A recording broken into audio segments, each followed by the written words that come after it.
Chapter 364. Following a series of rhythmic footsteps, the noises in the fairy tale guild quieted down as if they could feel the oppressive atmosphere in the air. Noah held Myra's hand and took a step forward as if he wanted to protect Mira behind him. His gaze was fixated on the direction of the guild's entrance. Therefore, Noah didn't notice that Mira first glanced at the hand Noah was holding, then at the back of Noah who was standing in front of her.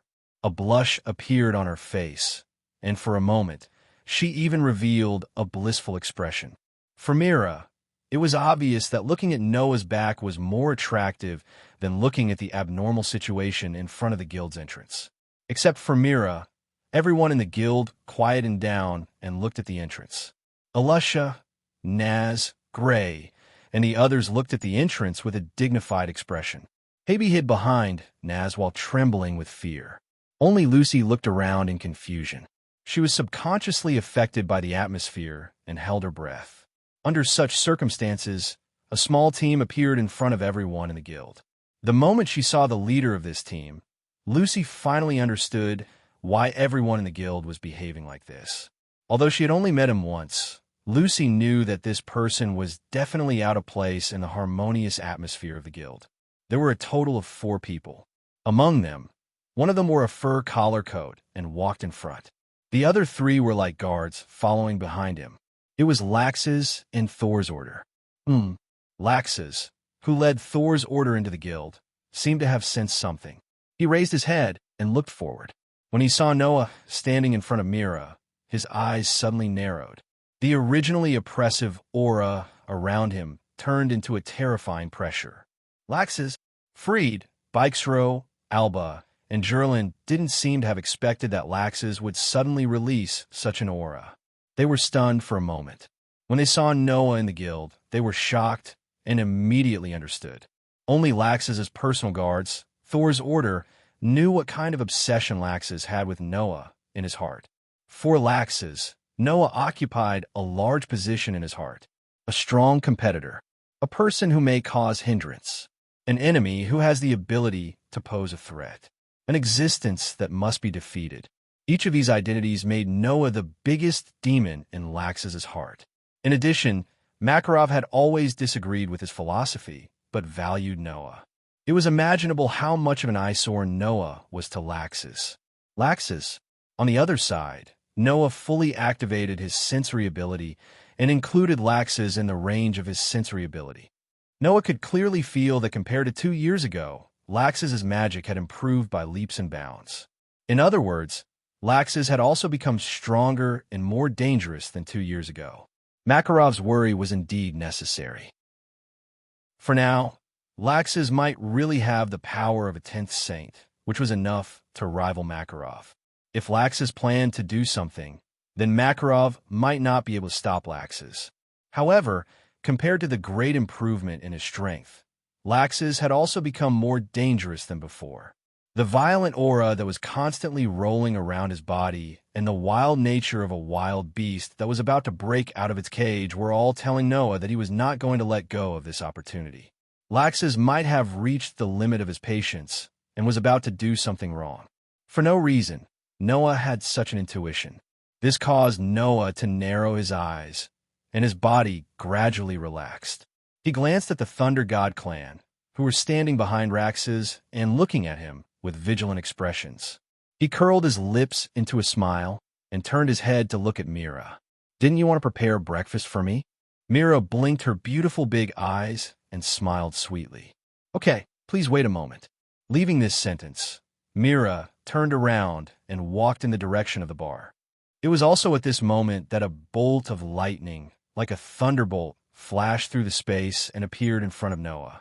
The next moment, a fist flashing with lightning suddenly appeared, bringing along a burst of crackling sound and a sharp sonic boom, fiercely falling on Noah's head. Bang! In the midst of a muffled sound, a burst of lightning and a strong impact wind with Noah as the center suddenly shook the surroundings. Not only did the surrounding tables and chairs all fly away, but also blew away all the guild members who were closer, causing them to cry out in pain. Noah, Alusha, Naz, Gray, Lucy, and the others exclaimed.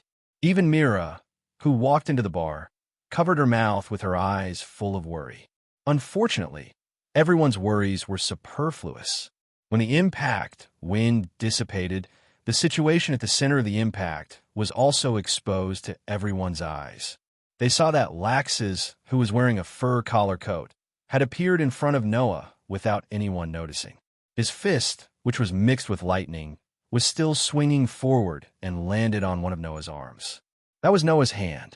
Raising one hand in front of himself, Noah easily blocked Laxus's powerful blow with his wrist. A faint white light flowed on his wrist, and it shattered the lightning on Laxus's fist that was on his wrist into sparks. Glancing at the fist on his arm, Noah raised his eyes and looked at Laxus, who was looking at him with a gloomy face, and suddenly smiled.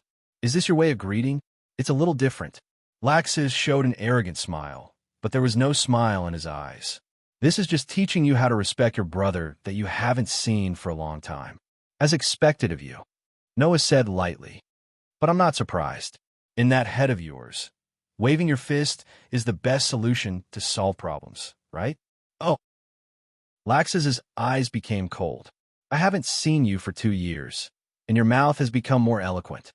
I just don't know how strong you are." "What? Are you interested?" Facing the cold light in Laxus's eyes, Noah suddenly smiled, but along with the smile, there was also a suffocating and terrifying aura. "I don't mind accompanying you, but I don't have the confidence to hold back." Feeling the terrifying aura coming from Noah, Laxus's face slowly became dignified.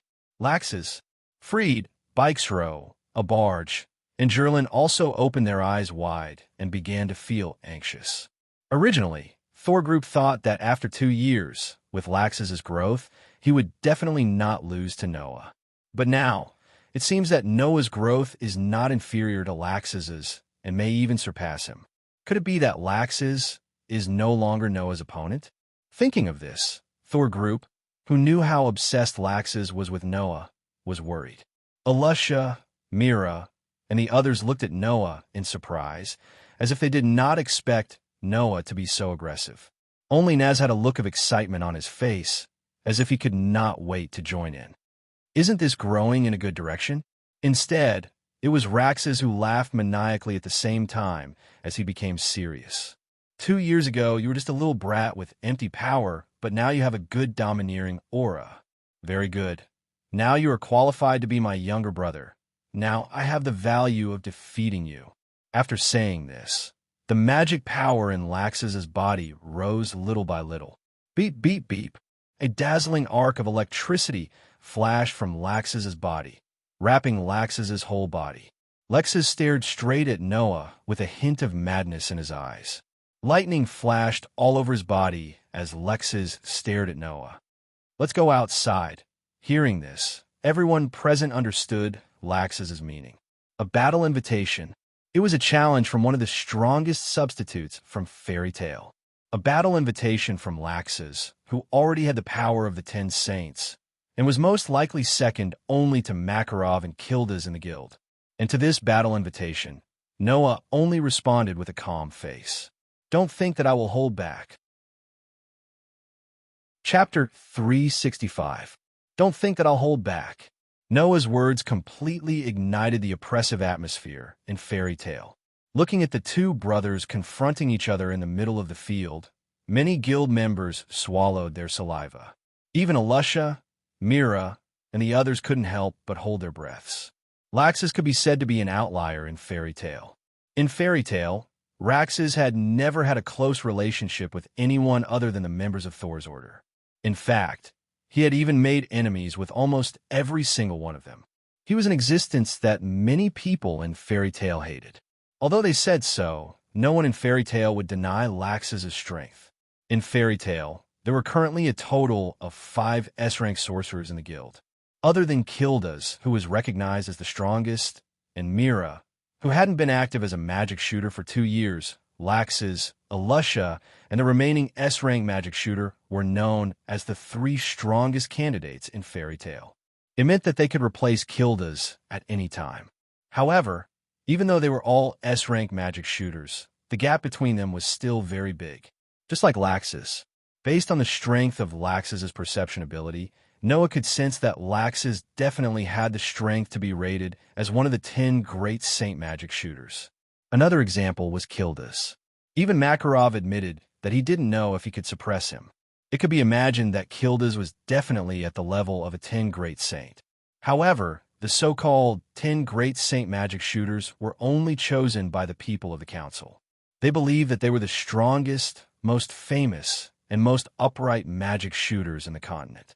Among the 10 great Saint Magic shooters, there were those who weren't good at fighting and those who were good at fighting.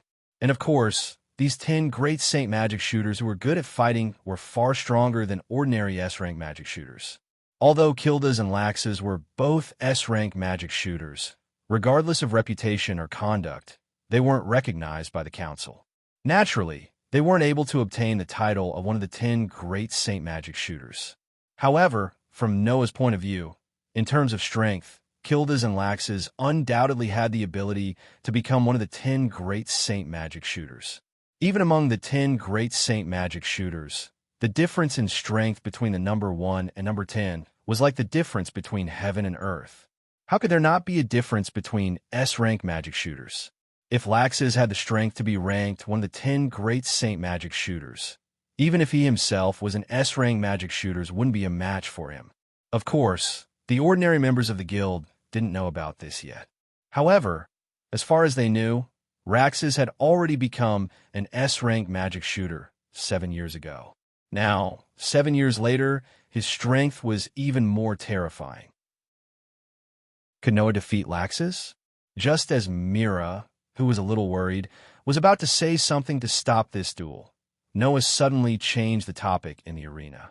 That's true, but let's forget about it for today. With that, Noah immediately retracted his hand that blocked Laxus's fist. The mana and aura on his body instantly vanished without a trace. He was just like an ordinary person, weak and powerless. The onlookers who did not expect Noah, who had been so aggressive, to suddenly stop were stunned. Laxus was even more furious, as if he had been insulted. Beep, beep, beep. Suddenly, the electric arcs that flashed on Laxus's body became even more violent. Are you trying to escape? The furious Laxus growled at Noah. Do you think I'll allow that? Hearing that, Noah still didn't use any mana. He turned his head and looked at Laxus with a mocking gaze. Seems like I've overestimated you. Laxus, don't you have the ability to pay attention to your surroundings? Hearing that, Laxus was startled at first. Then his expression changed. He suddenly raised his head and looked in the direction of the second floor. On the second floor's railing, Makarov sat there and looked downwards with a gloomy face. Everyone could feel the anger that permeated around him. 2 years have passed, Laxus. You've indeed become stronger, but your naivety hasn't improved with your age, Noah said sympathetically. Once you're in a battle, you only have eyes for your opponent, but you ignore the possibility of enemies around you. Once you have someone to pay attention to, you will ignore the people around you. Just like how you blindly worship strength, but you don't pay attention to the things that are more important than strength. Laxus, you're the older brother, don't let me, the younger brother, lecture you. Laxus's body trembled as he stared at Noah with bloodshot eyes. But what could Laxus say? Although they were in a battle, although they were in his own guild, Laxus didn't notice anything that could possibly affect the battle. Since Makarov appeared here, it was impossible for him to watch the two brothers fight. Therefore, Noah, who first noticed Makarov's appearance, decisively stopped. Compared to Noah, not only did he not notice Makarov's appearance, but he also yelled at Noah. Because of it, he was like a stray dog. How could he lose by just 1 or 2 rounds? Even if they didn't fight, Noah had already proven himself. He had proven that he was better than Laxus. The truth was right in front of him. What could Laxus say? But this fact made Laxus's anger completely erupt. Are you going to stop me again, old man? Driven by anger, Laxus roared at Makarov's direction. Do you think you can still stop me now? Makarov closed his eyes, and after a while, he suddenly opened them, his old eyes flashing. You've all grown up. I really can't control you. If that's the case, then get out of my way. Laxus shouted without hesitation and pointed at Noah. I must prove that I'm the strongest in this guild. Do you still know that you're a member of this guild? Makarov roared. Even if I, as your grandfather, can't stop you, as the guild leader, I won't watch the members of the guild fight. Laxus, don't challenge my bottom line. Laxus clenched his fists and stared at Noah, his eyes filled with madness and anger, as well as a strong sense of unwillingness. If it was any other place, Laxus would have attacked without hesitation. But this was Fairy Tale, the guild that Laxus valued. Just as Noah thought, Laxus had always valued Fairy Tale. But because of some influence when he was young, Laxus was just like Noah said, a naive person, a child who would never grow up, who would know that Laxus worshipped strength to prove that he wasn't just the grandson of one of the 10 saint magicians, Makarov, but that he relied on his own hard work, who would know that Laxus only wanted to strengthen Fairy Tale, but his thoughts were twisted, and he felt that the existence of weaklings would endanger the reputation of Fairy Tale. Aside from Noah, even Laxus himself didn't realize all of this. But it was undeniable that Laxus valued Fairy Tale very much. Thus, the crackling of electricity on Laxus' body gradually weakened. Taking a deep breath, Laxus forced himself to calm down. He raised his malicious eyes and looked at Noah. One day, I will prove that no matter if it's you, that old man, Mishgang, Alusha, or even that pretentious demon, I will not lose to any of you. I'm the strongest. Leaving these words, Laxus turned around without hesitation and walked out of the guild. Laxus, Freed, Bikesrow, and Albarge glared fiercely at Noah, and then hurriedly followed behind Laxus and left the guild. Looking at the backs of Laxus and the 4 members of Thunder God's Council, everyone in the guild was silent for a long time. Chapter 366. A heavy atmosphere filled the air of the Fairy Tale Guild. Because of the appearance of Laxus, the joy that had always filled the Fairy Tale Guild had disappeared without a trace. What was left was only depression. When they thought that there was a terrifyingly strong person like Laxus who had always been at odds with everyone in Fairy Tale, no matter who it was, they would feel depressed. Even if it was Noah. Noah was not afraid of Laxus' provocation or challenge. To be honest, from Noah's point of view, Laxus was like a rebellious child. The lessons of adults would only stimulate the rebellious heart in his heart, so the best way was to scare him and wake him up. Otherwise, he really didn't know how long it would take for Laxus to wake up. However, Noah still had to consider Makarov's feelings. As an old man, the thing that Makarov didn't want to see the most was the killing of his own flesh and blood. Moreover, it was his 2 beloved grandsons who were killing each other. If it wasn't because of this consideration, not to mention the guild leader coming out to stop it, with Noah's current strength, even if the Emperor came, he was afraid that he wouldn't be able to stop Noah. However, meeting with Laxus again made Noah certain in his heart. Laxus definitely wouldn't wake up naturally. If he didn't want Laxus to do something that would make Makarov worried and sad, then Noah felt that he had to think of a way. Woo woo woo woo woo. Just when everyone in the guild fell into a stifling silence, suddenly, Nez seemed to have thought of something. He held his head and suddenly shouted, scaring everyone. Before anyone in the guild could ask for the reason, Nez cried out, I actually forgot to fight with Laxus. As soon as these words came out, many people fell to the ground in a burst of crackling sounds. Are you an idiot? Gray roared at Naz. You actually want to challenge Laxus at this time? Did you eat too much fire and burn your head off? What did you say? Naz was also angry. Okay, Naz, Gray, don't quarrel at this time. Lucy had a sad face and hurriedly tried to persuade them. This is a very bad situation, very bad. Don't worry about the 2 of them. Alusha sighed. They can even quarrel at this time. I can't stand them. Noah smiled, but there was some admiration in his eyes when he looked at Naz, who was fighting with Gray. As expected of the dragon's son, Shurfeng's charisma was extraordinary. With just a few words, he dispelled the oppressive atmosphere in the guild, and everyone returned to normal. Was this the so-called charisma of a person? Naz was really an incredible person. Are you okay? Mira, who was staying at the bar, also came out and held up the hand that Noah used to block Laxus' attack, and said with some concern, You shouldn't be hurt, right? I'm fine. Noah gave Mira a reassuring smile. It's just an obvious attack that can't be more obvious. It's not enough to hurt me. Besides, Laxus hasn't shown his true ability yet. If he wants to hurt me, he won't be qualified if he doesn't use an attack that's 10 times stronger than the one just now.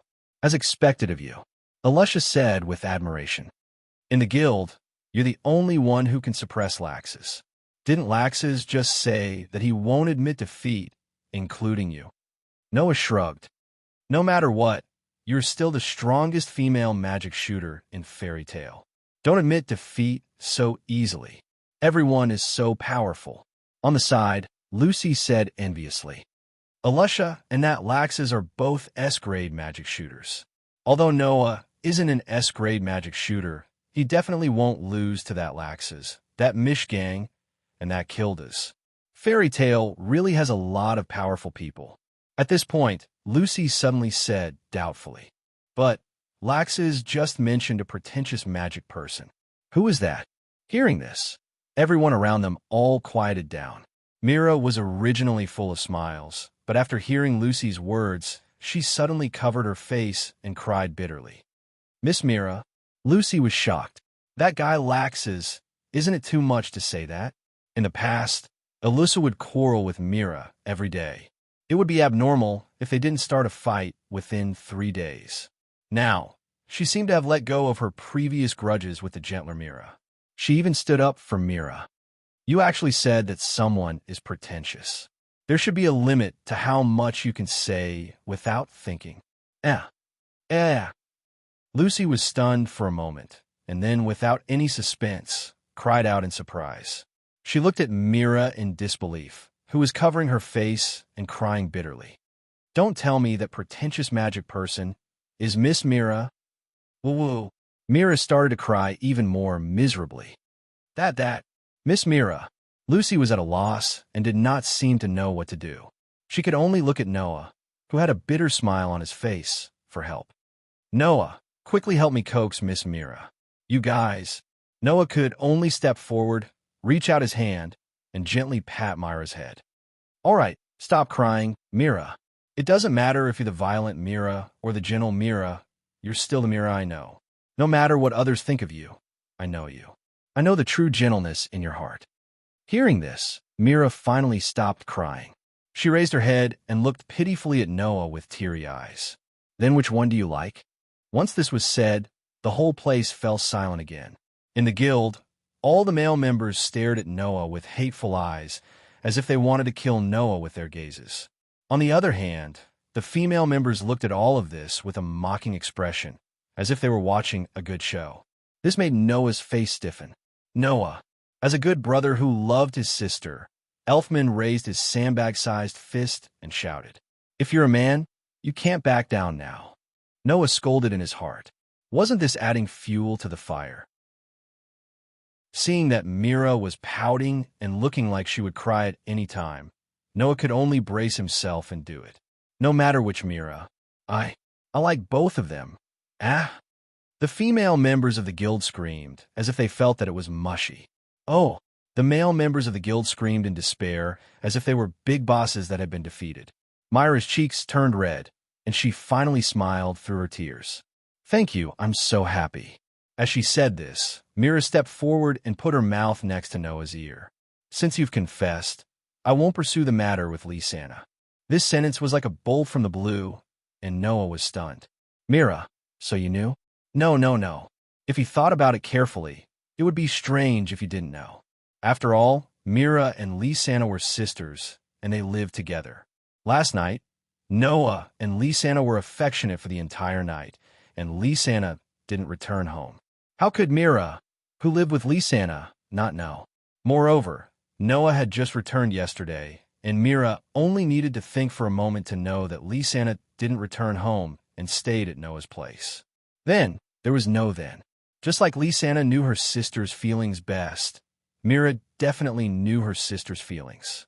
Under such circumstances, how could she not know why Lysana stayed out all night with Noah? In other words, this matter had been exposed from the start.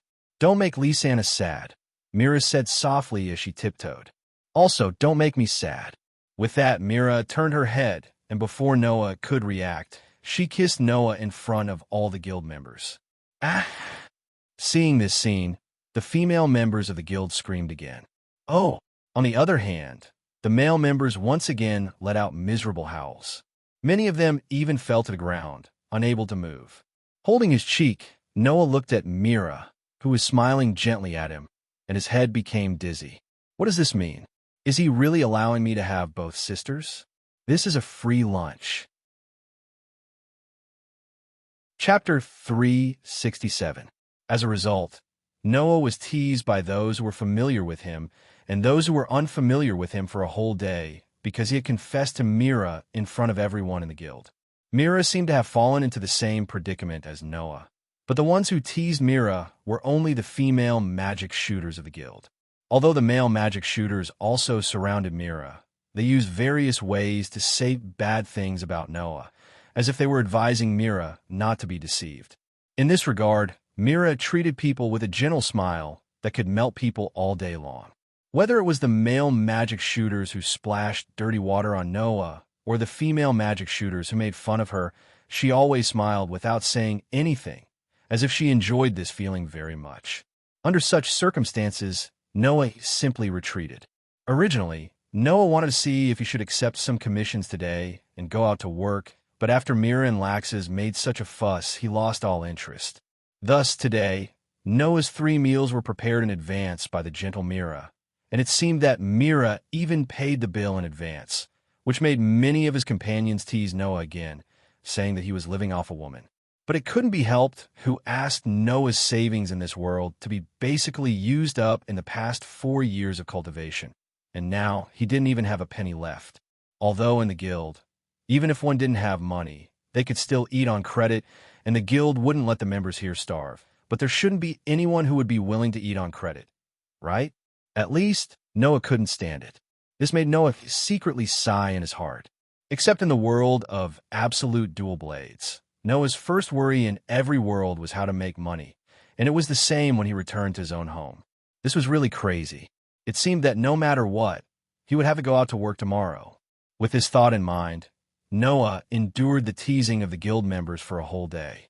But Noah didn't know that this plan of his was destined to be unable to be realized. When the sun went down, Mira came to Noah's room.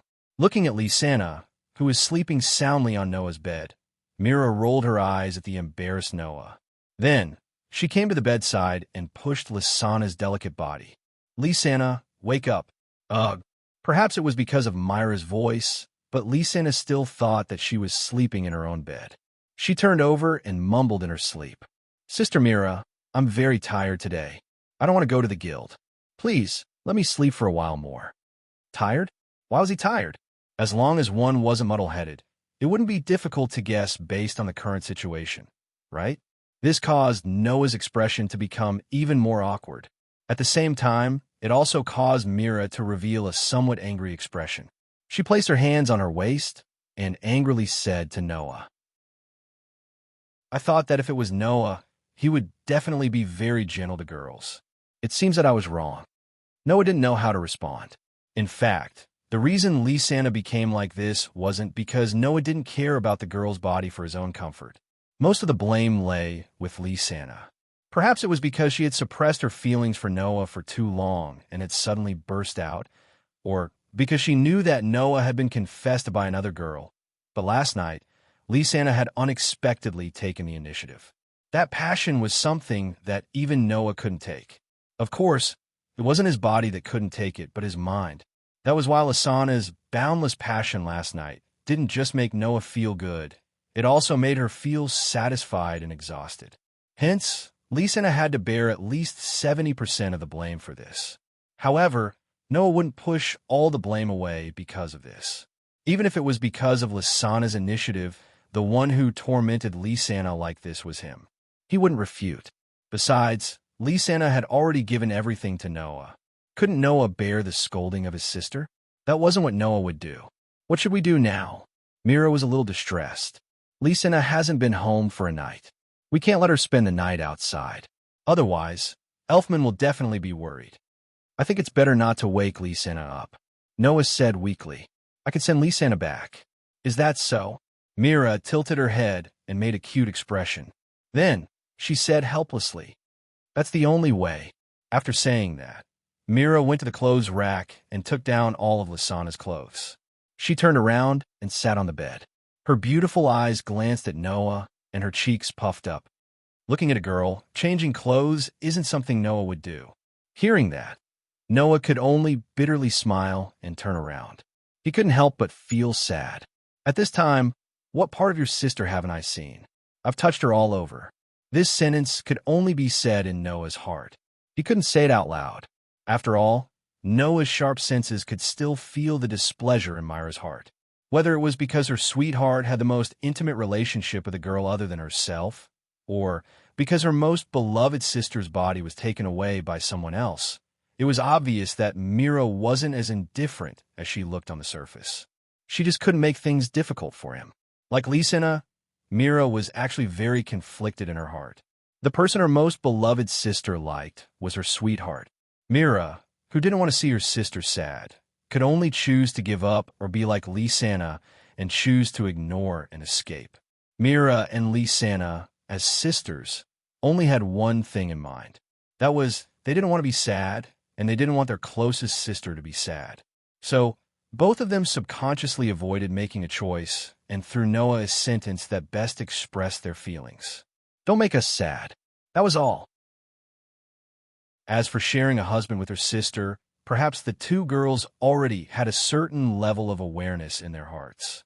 It was just that they were still in the stage of accepting it. Noah, Mira, and Lysana didn't know what the final outcome would be. They could only let nature take its course. When Noah carried the sleeping Lysana on his back and walked out of the guild with Mira, the sky was already completely dark. "Seems like we've wasted a lot of time." Mira looked at the sky and said worriedly with one hand on her face, "I wonder if Elfman has eaten properly." Looking at Mira, who was sincerely worried about her brother and sister, Noah realized that as long as he was with Mira, his heart would be touched all the time. The gentle Mira in front of him had changed into this because of him. While Mira was able to express her gentleness and cuteness with every action, her concern for her family remained unchanged. Just like Noah said, Mira was gentle from start to finish. She could become a violent girl to protect her brother and sister, but she could also become impeccably gentle because of a single sentence from her sweetheart. That was enough to prove that there was a gentleness in her heart that outsiders couldn't detect. It was precisely because of this gentleness that came from the bottom of her heart that Mira was able to completely transform herself in just 2 short years. This was because Mira had always had a gentleness hidden in the depths of her heart. But now, that gentleness was no longer hidden. It was all on the surface. It was also because of this that Mira was able to affect Noah's heart all the time like she was now. "Elfman is no longer a child," Noah said to Mira with a smile as he hid this feeling in his heart. "I believe that he will take good care of himself." "Ha!" Mira smiled gently. "That's true." Just like that, the two of them took the sleeping Lysana away from the guild and walked to the other side of the street. At that moment, Noah, who was chatting with Mira, felt something strange. Whoosh, an extremely soft sound of something breaking through the air could be heard. At this moment, a bad premonition rose in Noah's heart, causing him to stop in his tracks. Mira stopped as well and asked in confusion, "What's wrong?" Noah didn't say anything and instead released his sensory ability. The feedback from his sensory ability caused Noah's pupils to shrink bit by bit. Chapter 368. Chill. As Noah expanded his sensing ability, the faint sound of something breaking through the air suddenly became sharp. Hearing the sound of something breaking through the air, Noah's first thought was, "There's an attack." However, this attack was clearly not directed at Noah. Otherwise, Noah's sensitivity towards danger would not have allowed him to not sense it until now. Furthermore, the attack did not come in Noah's direction. Instead, it came from quite a distance away. It was because of this that Noah was a little slow to react. However, even though he was slow to react, Noah's heart still had a bad premonition. Coupled with the feedback from his sensing ability, Noah's heart trembled. He quickly turned around and looked at the end of the street. Over there, the guild building belonging to Fairy Tale stood tall under the moonlight. Around the Fairy Tale guild building, iron rods that were thicker than pillars cut through the air.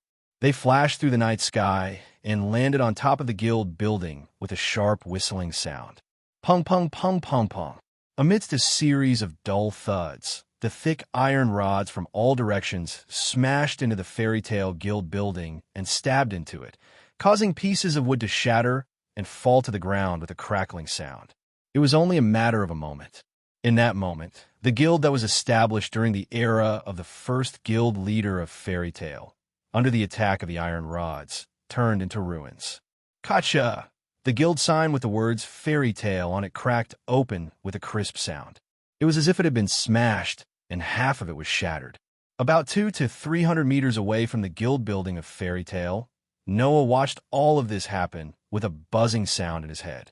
His mind went blank. Was it destroyed? Fairy Tale was destroyed. Everyone's guild was destroyed. His home was destroyed, just like that. Liar. Beside Noah, Mira, who also saw all of this with her own eyes, covered her mouth. Her eyes were filled with disbelief, and even her delicate body was trembling. Our guild. Due to the distance, Fairy Tale's guild building was only the size of a palm in the eyes of Noah and Mira. However, this palm-sized guild building was turned into a dilapidated building in an instant. Mira could clearly see the thick iron rods that were inserted into the palm-sized guild. Although there was no way to confirm the exact damage of the guild building, but looking at the shape of a hedgehog, it was most likely that the guild building was already full of holes. Pung! Just as Mira was staring blankly at everything, there was an explosion beside her. A burst of magic power that was as violent as a hurricane suddenly surged out like a wave of stormy wind. Mira was startled awake and instinctively looked at her surroundings. She saw that Noah, who was carrying Lysena on his back, had his head lowered. A terrifying magic storm expanded from his body like a volcanic eruption and spread in all directions. It seemed to be deliberately avoiding Mira and Lysena, bypassing the two girls and spreading in all directions. That magic was so terrifying that even Myra's heart violently shrank. Of course, this was not the most terrifying thing. The most terrifying thing was that, along with the monstrous magic, there was also a terrifying aura that even Laxes could only look at from behind, and a murderous aura that could frighten ordinary people out of their wits. Slowly raising his head, Noah's dark eyes were filled with unprecedented rage, but his face was still calm. He controlled his magic, aura, and murderous aura, not letting them affect Mira and Lysena. Then, he handed the sleeping Lysena to Mira. Take good care of Lysena. After saying that, Noah turned around. Behind him, a blue flame suddenly appeared out of nowhere and turned into two pairs of pitch-black wings that equipped Noah's back. Whoosh! In the next second, the magician in the form of the Death Feather on Noah's back spewed out a large amount of black light, which turned into a substantial propulsive force, causing Noah's figure to soar into the sky. With a turn, he rushed towards the direction of the guild like a stream of light. Mira finally reacted. She hugged the sleeping Lysena and looked at Noah, who had turned into a streak of light and shot in the direction of the guild. After a long while, she said those words. Be careful.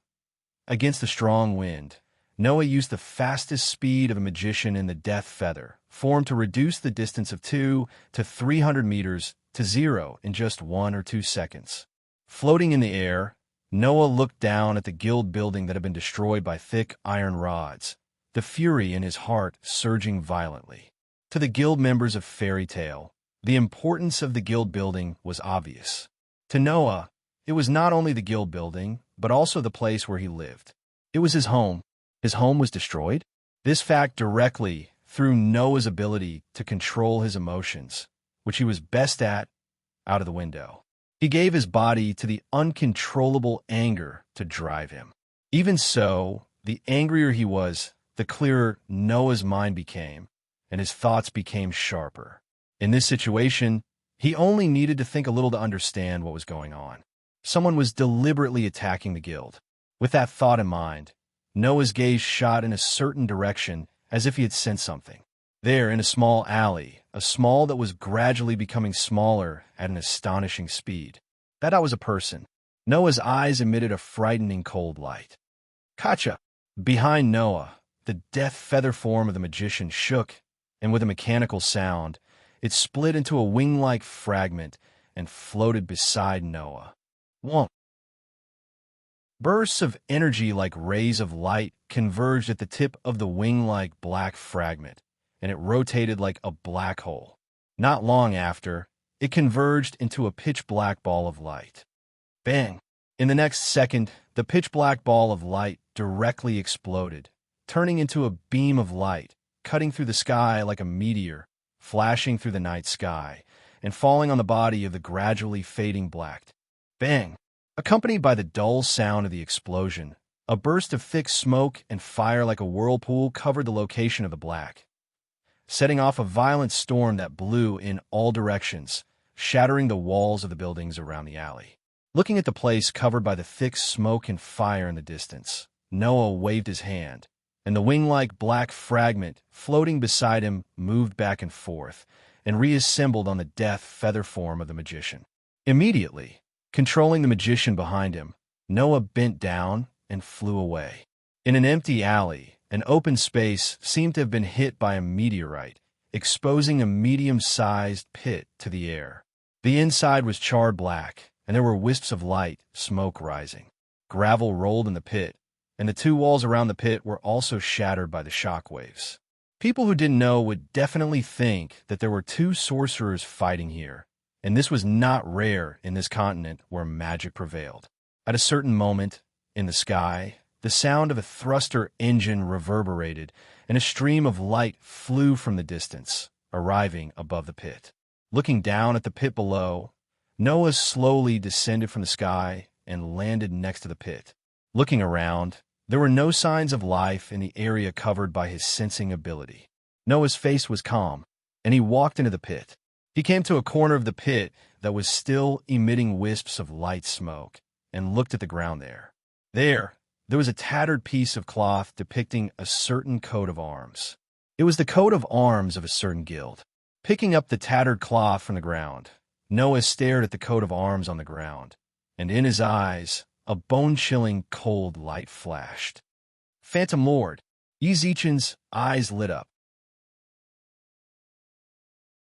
Chapter 369. When the sun rose once again, all the guild members gathered in front of the entrance of Fairy Tale, which had been battered black and blue by a thick iron rod. Looking at the miserable state of the guild in front of them, they couldn't help but avert their gazes.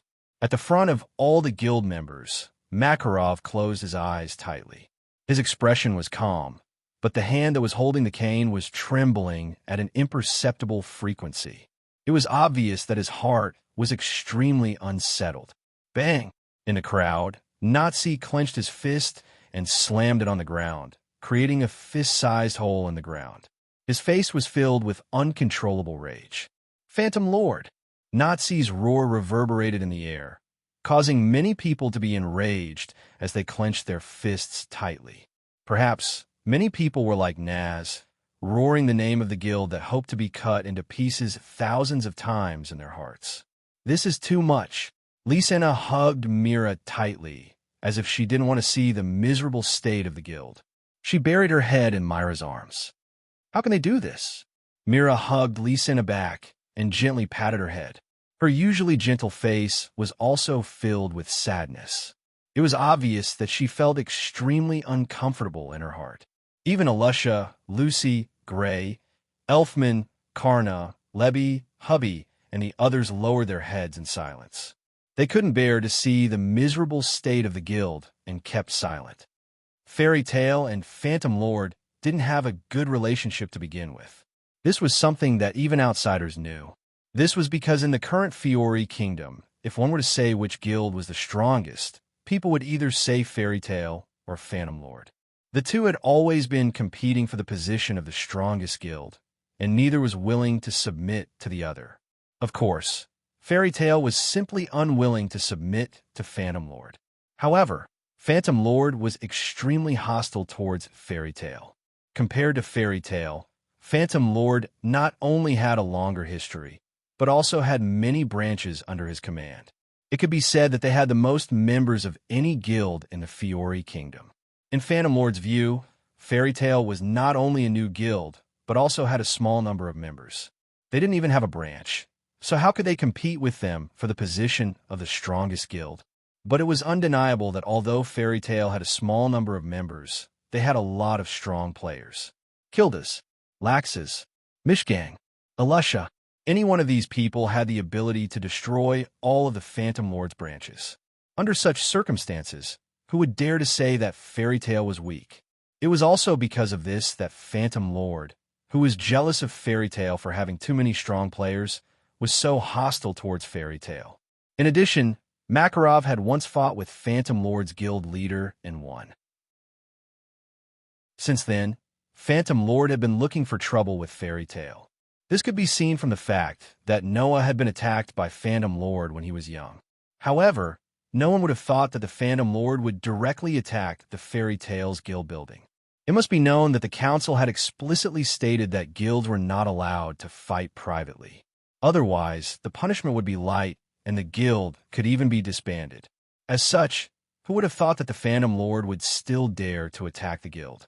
Even Noah could only watch helplessly as his guild was destroyed because he had not thought of it. Right? Sigh. After an unknown amount of time, Makarov finally sighed, and his tone returned to normal. Immediately get someone to repair the guild. Before the guild is repaired, everyone should clear out the underground warehouse and use it as a temporary workplace. What about Phantom Lord? The hot-headed Naz shouted without hesitation.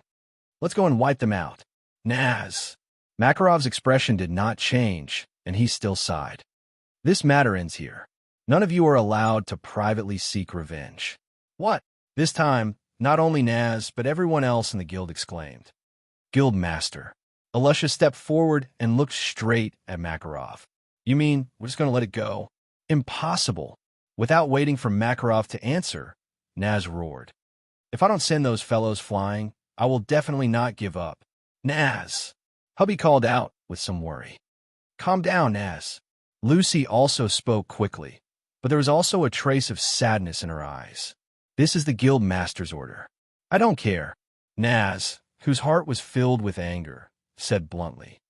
If none of you are going, then I'll go. Calm down. Stinky fire. Gray couldn't stand it anymore. Do you know what you're talking about? Do you want to violate the guild master's decision? Naz seemed to want to say something, but he was stopped by Alusha. After taking a deep breath, Alusha regained her composure. If this is the guild master's decision, then we all have to abide by it. Naz, you should understand what I will do if you mess around, right? The veins on Naz's head bulged, and in the end, he could only growl sullenly. Damn it! Under Naz's unwilling growl, many people closed their eyes sadly. Who would be willing? But Makarov's decision was right. After all, private conflicts between guilds were prohibited. In order to protect the guild, they could only swallow this anger into their stomachs. Of course, it was also because there was no one in the destroyed guild. If someone was injured, Makarov would never tolerate it. If the building was destroyed, then Makarov's decision was destined to be only one. Endure. However, even if Makarov could endure it, it didn't mean that others could. Noah, who had been quietly watching this scene from the corner, suddenly turned around and walked in another direction.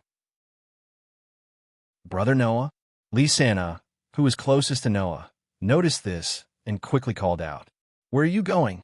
With one sentence, everyone's gaze was attracted to Noah. Noah, Mira, who felt a bad premonition, also spoke. Don't be impulsive. Noah. At the front of the crowd, Makarov shouted without turning his head. Come back here. Noah stopped in his tracks and turned around. His face was as calm as the calm before the storm. It was a face that struck fear in others. I'm sorry, Grandpa. To you, this is just a guild being destroyed, but to me, it's my home being destroyed. Since that's the case, it's normal for me to go and ask for some compensation. Besides, if I go alone, it won't be considered a conflict between guilds, right? What do you mean? Makarov was startled and turned around abruptly. You want to challenge a guild by yourself? Hearing this, Noah laughed. His laugh was unusually cold. Noah turned around and left only one sentence. One person is enough? With that, Noah strode forward and disappeared at the end of the street. Seeing this, Makarov sighed again. Mira and Lisina looked at each other and placed their hands in front of their chest, as if praying for Noah's safety. Chapter 370. This was a hall located at the top of a magnificent building. At the very front of the hall, there was a throne-like seat. A middle-aged man wearing a sorcerer's hat and looking very similar to a sorcerer was sitting on it, looking down. His sinister face was slightly gloomy at this moment, and he did not look very good. And in the hall, 5 people were standing side by side. No, it should be said that there were 4 people standing side by side, and the remaining person was kneeling on the ground with one knee. His whole body was in tatters, and one of his hands seemed to have been burned. His whole body was char-black, and blood was dripping out. It seemed that his injury was not light. If there was someone in the know here, they would definitely be able to recognize the identity of the people here. Sitting on the throne-like seat was the president of Phantom Lord, like Makarov, who also had the title of one of the 10 Saint Archmages Joseph Bala. And standing side by side in the hall were the 4 S-rank Archmages of Phantom Lord, who had the title of 4 Elements Aliyah, Julian, Saul, and Bun Bun Ball. As for the one kneeling on the ground with his hands still dripping with blood, it was the existence of Phantom Lord, who was known as the strongest Archmage Gadula Late Fox. However, this existence known as Phantom Lord, who was known as the strongest Archmage, didn't seem to be in a very good condition. This was also the main reason why the guild leader of the Phantom Lord, Joseph, had such an ugly expression on his face. You said that after you attacked Fairy Tale last night, someone attacked you? That's right. Gadula's expression was also unsightly. His eyes were filled with savagery, and there was even a wild rage surging in them. At that time, I had already started to withdraw, but I was suddenly attacked.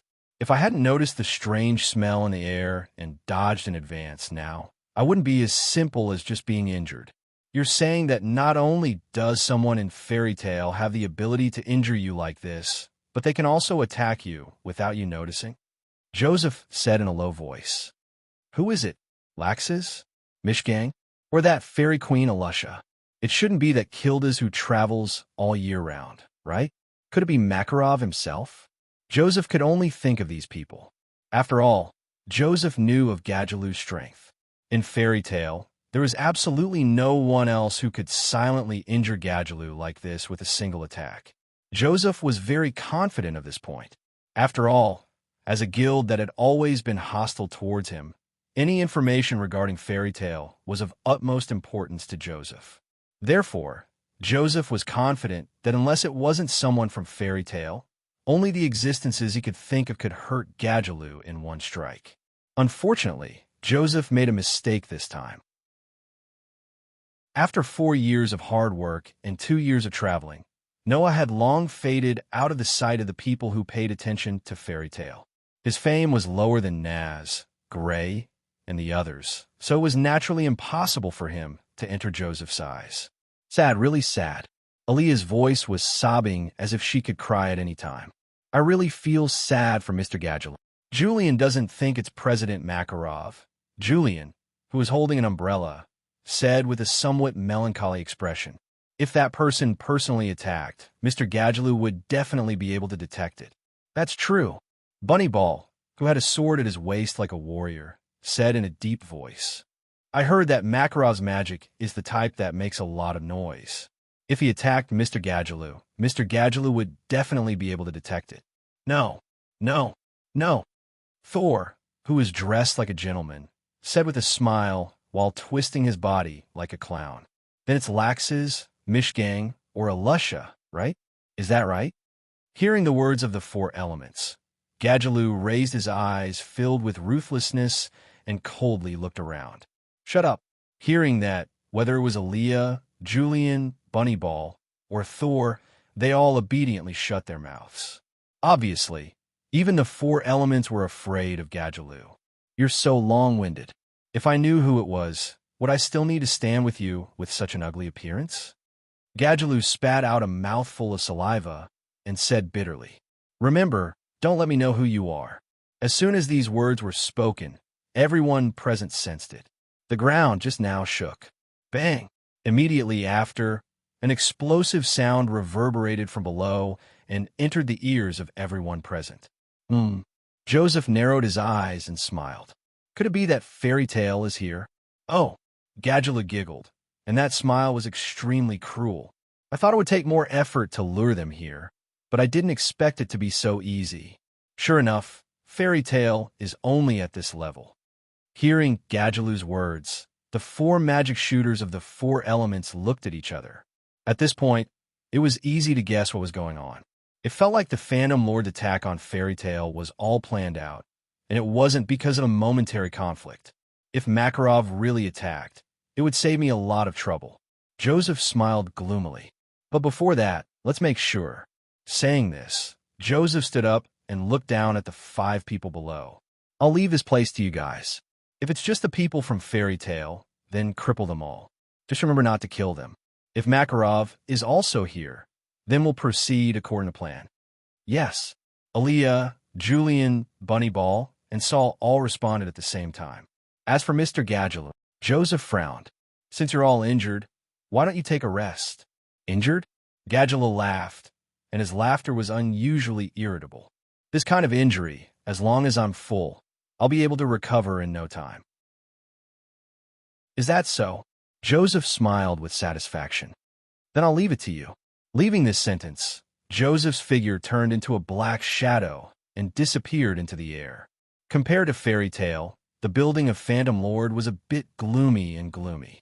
At first glance, one could tell that it wasn't a place suitable for people with cheerful personalities. Here, a bunch of delinquent youths and hoodlums were gathered together, eating and drinking to their heart's content. From time to time, they would let out angry curses, causing the entire Phantom Lord to be in an uproar. However, the noise here was different from that in Fairy Tale. If the noises of Fairy Tale belonged to the daily quarrel between friends, then the noises of Phantom Lord were the kind of chaos where a group of hooligans gathered together, making people flinch at the sight of it. Just as the magic shooters and Phantom Lord were making noise, suddenly, the ground shook slightly. Bang dash! In the next second, the door of the Phantom Lord exploded, turning into fragments that shot out in all directions like bullets. What's wrong? What's going on? The magic shooters and Phantom Lord stood up in fright and looked toward the door. There, a figure slowly appeared. Chapter 371. Who? Without any hesitation, the magic shooters of the Phantom Lord all grabbed their weapons and stood up, looking fiercely in the direction of the door. As long as one was not a fool, they would definitely be able to guess what had happened in the first instance. Someone is here to pick a fight. Under the watchful gazes of the magic shooters, Noah passed through the smoke and flames caused by the explosion of the door and appeared in the eyes of all the magic shooters of the Phantom Lord. He raised his head and swept his torch-like eyes forward. The group of Phantom Lord magic shooters saw Noah appear at the door. At first, they were startled. Then they looked at each other and laughed out loud. What? So it's a little brat. Why is this little brat here? Could it be that he's lost? Kid, do you need us to take you to find your mother? Ah! Without exception, all the sorcerers who belonged to the Phantom Lord chose to ridicule him at this moment. In the eyes of these magic shooters, a person like Noah, who was not even 20 years old, even if he was a magic shooter, was just a little brat. Since he dared to come to the Phantom Lord to pick a fight, one could imagine what would happen to him later. Of course, the most important thing was not because Noah was relatively young, but because Noah was only one person. Otherwise, these magic shooters who knew their own worth would definitely not have the guts to laugh at someone who dared to come to the Phantom Lord to pick a fight. In the face of the mockery from the Phantom Lord's magic shooters, Noah's expression remained unchanged, but the look in his eyes became slightly disdainful, and there was also some indignation and anger in his eyes. Are all the magic shooters of Phantom Lord Such magic shooters of Phantom Lord. Such magic shooters? Was the guild that had hidden so many small fries to cause trouble for Fairy Tale? They didn't even have a single person with good eyesight. How could these guys compete with Fairy Tale for the title of the strongest guild? And on what basis did he dare to make a move against Fairy Tale? Driven by this thought, Noah's face became colder and colder. He ignored the mockery of the Phantom Lord and spoke indifferently. "Tell Joseph to get out here." With that one sentence, the mocking laughter that echoed throughout the entire Phantom Lord Guild came to an abrupt halt. A man walked out of the crowd and stood in front of all the Phantom Lord Archmages. He seemed to be the most prestigious person among the Archmages present. He represented the entire Phantom Lord and looked coldly at Noah. "You little brat, you dare to call our president by his name? Don't even think about leaving here today." Hearing this, Noah was about to say something, but when he saw the speaker coming out of the crowd, he was slightly startled. Then a light flashed in his eyes. Noah knew this person.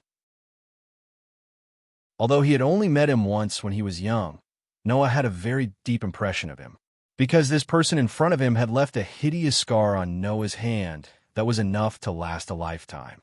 It was Maglia, who had led the Phantom Lord branch Archmages to intercept Noah, Alusha, and Laxus during the Ritual Lake mission. He had attacked Noah's group and left a hideous scar on Noah's hand. After 7 years, the Archmage who had seen the potential of Noah, Alusha, and Laxus, and who had wanted to eradicate the future pillar of Fairy Tale by hook or by crook, had finally appeared in front of Noah once again. As soon as he saw Maglia's face, which was relatively older and colder than 7 years ago, Noah smiled. His smile was unusually excited. "Oh, isn't this Mr. Maglia, who is easily defeated by Laxus, who is also a little brat?" Maglia's cold face suddenly stiffened and then became ferocious. "Who are you? How do you know about this? Speak." Maglia yelled at the top of his lungs. Back then, the matter of Laxus being able to resolve it so cleanly had always been a thick thorn in Maglia's heart. That was to be expected. Maglia was very conceited. When they first met, he had obviously looked down on Noah, Alusha, and Laxus's group. However, because of the commission, he had lost a lot of face. That was still nothing. The key was that under such circumstances, Maglia had led people to block Noah's group. In the end, not only had he been stimulated by the talent and potential of Noah and Alusha, but he had also been easily defeated by Laxus. This made the conceited Maglia go crazy countless times after the incident. However, what could Maglia do? As time passed, Laxus, who had easily defeated Maglia, became an S-rank magic shooter. His strength improved rapidly. Alusha also began to show her talent and received the title of Fairy Queen. Her reputation shook the entire Fiori kingdom. Compared to Alusha and Laxus, Maglia was already more than 40 years old 7 years ago. His potential had long been exhausted. In these 7 years, his strength could only be described as the speed of a turtle compared to Alusha and Laxus. Until now, he had not reached the level of an S-rank magic shooter. How would Maglia dare to seek revenge? He could only bear this grudge and swallow this resentment in his heart. However, after 7 years, this humiliation that almost made Maglia go crazy was once again mentioned. How could Maglia not fly into a rage? Mr. Maglia is really forgetful. Facing Maglia's rage, Noah only sneered. He raised his hand, rolled up his sleeves, and showed his bandaged hand to Maglia. "Don't tell me you forgot that in order to protect Alusha, you left a scar on my hand." "Alusha? Fairy Queen?" Maglia was suddenly shocked, and then his eyes widened. "So it's you." In this life, Maglia and Alusha only met once when they were young. In addition, Noah also mentioned Laxus and the matter of protecting Alusha. How could Maglia not think of Noah? One must know that in the past, Noah, who did not know magic, also fiercely punched Maglia's face. That humiliation was not one bit less than being cleanly dealt with by Laxus. Stinking brat. Looking at Noah's face full of ridicule, Maglia's hidden scar in his heart was finally completely opened, causing Maglia to madly roar. "I'll kill you." After saying this, Maglia's entire body exploded with a burst of extremely violent and frightening lightning.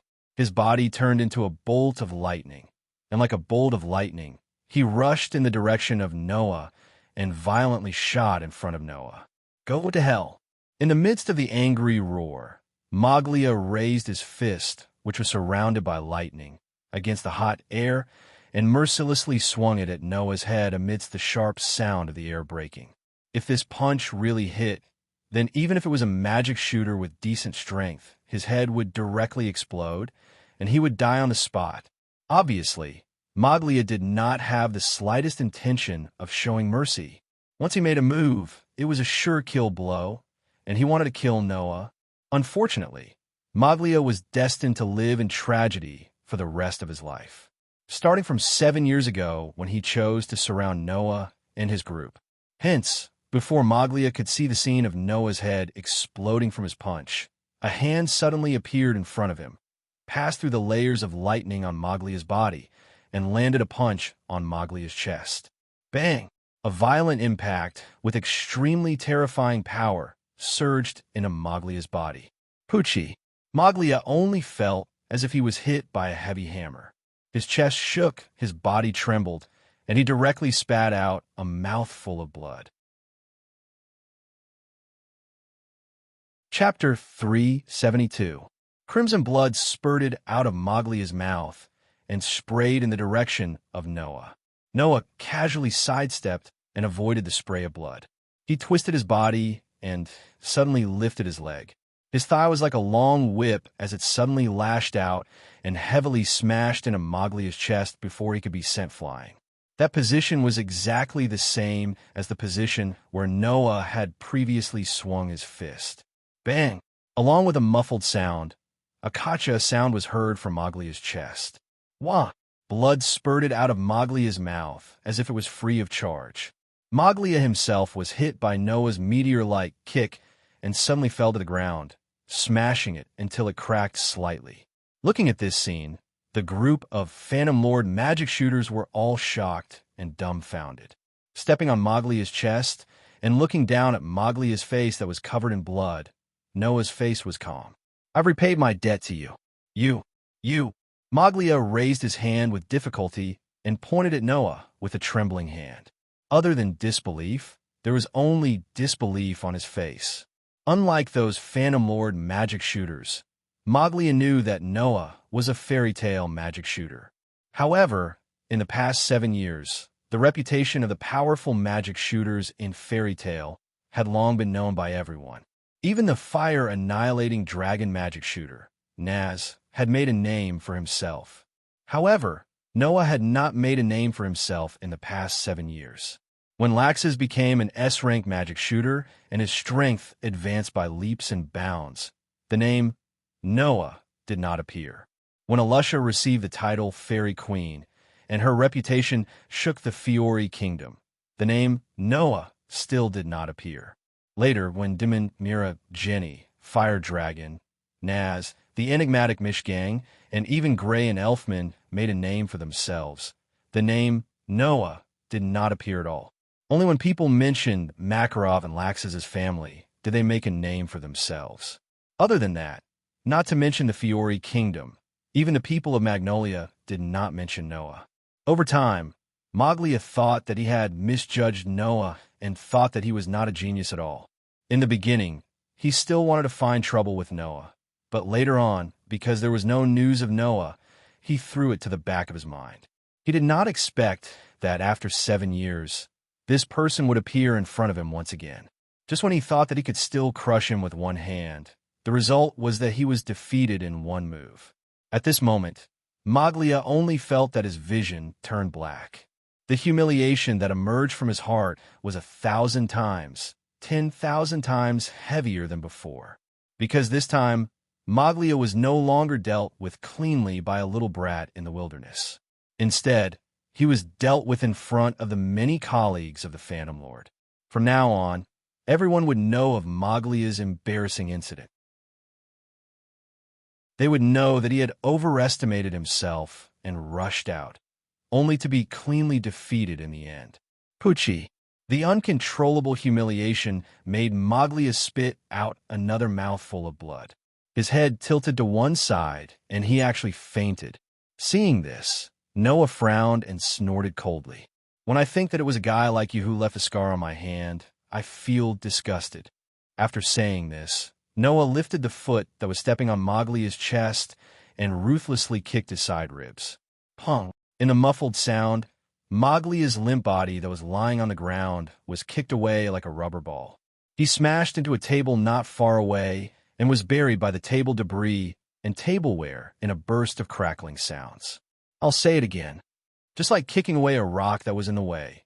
After kicking Moglia away, Noah stepped forward step by step and walked into the Phantom Lord's Guild.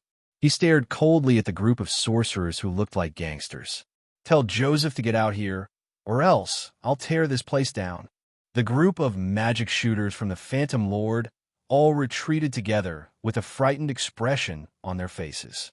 This time, no one dared to look down on Noah. It must be known that Moglia's strength was one of the best in the Phantom Lord and was only below Gadjaloo and the Four Elements. Even such a person was defeated by the little brat that everyone from the Phantom Lord had just mocked. Who would be stupid enough to continue to think that Noah was just a little brat? However, there was no lack of people in this world who overestimated their own strength. Everyone, don't be afraid. In the crowd, a deliberately fierce voice shouted.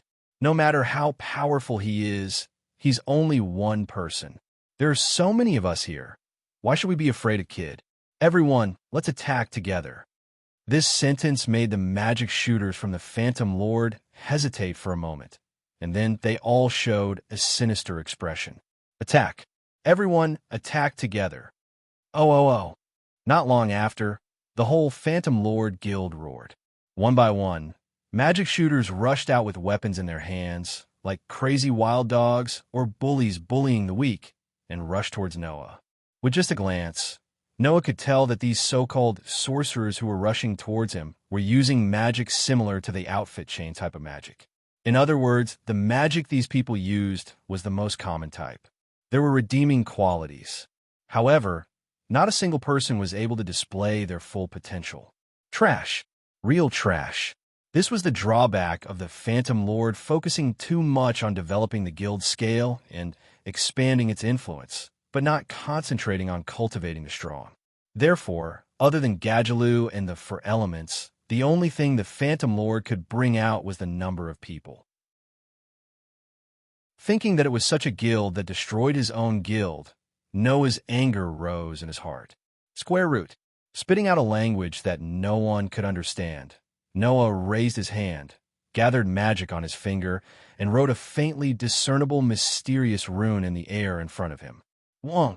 Suddenly, in front of Noah, the air suddenly condensed, spiraled, and turned into a gust of wind, like a substantial shock wave, suddenly shaking out.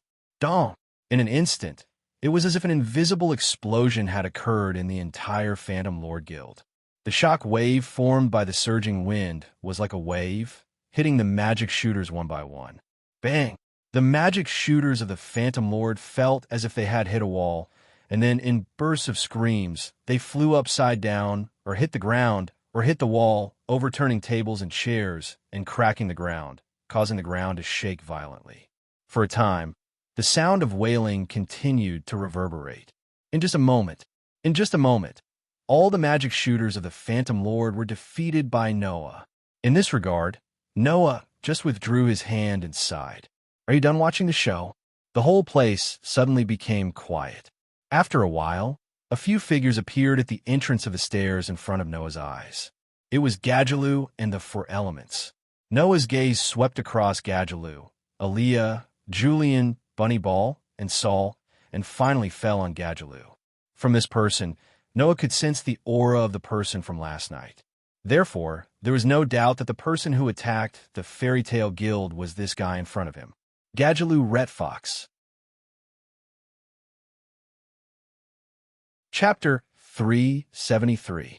The wails of the sorcerer from the Phantom Lord were still echoing in the air. In the middle of the magic shooters lying on the ground, Noah, Gadjaloo, Aaliyah, Julian, Bunnyball, and Saul looked at each other from a distance, causing the atmosphere in the air to become heavy. Too sad. Too sad. Aaliyah, whose eyes were wrapped with a cloth, cried without the slightest warning. A young life will wither here in a while. It's really too sad. No, no, no. Saul twisted his body like an earthworm, spread out his hands pretentiously, tilted his head, and looked at Noah. Although it's just a group of small fries, to be able to defeat so many magic shooters in an instant, you're definitely not an ordinary kid. I'm very curious about who you are. The sharp-eyed Bunnyball saw the guild emblem on the back of Noah's hand and frowned. Fairy tale? Makarov actually let you come alone? Pitter-patter-patter. Julian, who was holding an umbrella, also had a sullen expression. Unfortunately, it seems that this person can't leave here. The 4 S-rank magic shooters from the Phantom Lord spoke as if there was no one else around. They didn't take the wailing magic shooters lying on the ground seriously, nor did they show any importance to Noah, as if they had already sentenced Noah to death. Only Gadjaloo, whose inorganic eyes seemed to be cast out of steel, stared at Noah with a gloomy expression. "You're the one who attacked me last night, right?" These words shocked the members of the 4 elements, and they all looked at Noah one after another. The sorcerer who defeated the entire Phantom Lord was not worthy of much praise from the people of the 4 elements. After all, as a member of the same guild, it was impossible for the 4 Elements Guild not to know how lousy the normal magic shooters in the Phantom Lord were. But if the other party was the one who injured Gadjala last night, then it would be different.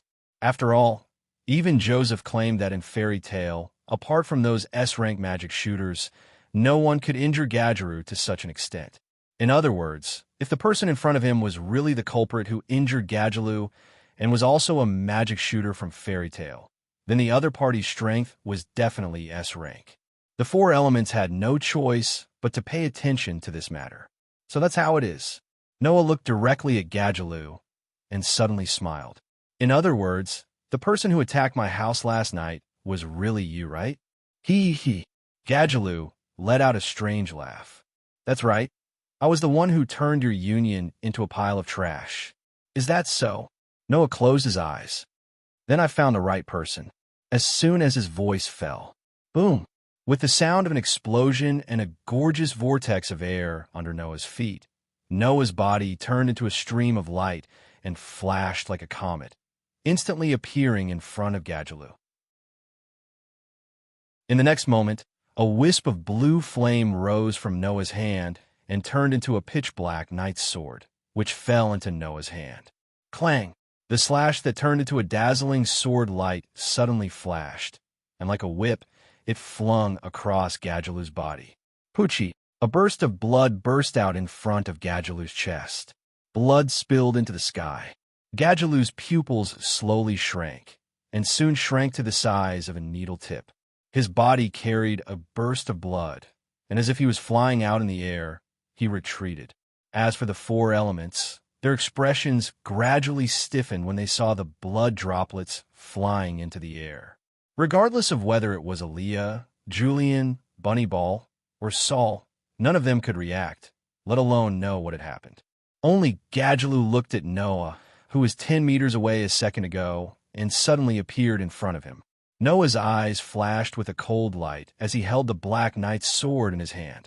A sharp pain spread from his chest to his whole body as he felt it in hindsight. With a closer look, Gadjaloo saw a hideous and terrifying wound from his shoulder to his ribs. Along with a burst of red blood, his clothes were dyed red little by little. Gadjaloo, who vaguely sensed what had happened, had a fierce expression. Ignoring the serious wound on his chest, he stomped on the ground with one foot and steadied himself. Then, he clenched his iron-gloved hand into a fist and raised it. Iron Dragon Staff. As soon as he finished speaking, Gadjaloo waved his fist fiercely. His fist directly transformed into a thick iron rod, like a steel water pipe taken out from an underground tunnel somewhere. With a gust of wind, it violently shot towards Noah's face like an arrow released from a bow. Bang! Just as the thick iron staff was about to hit Noah's face, Noah raised his hand and firmly caught the incoming thick iron staff with a muffled sound and a slight gust of wind. Only then did the four elements react.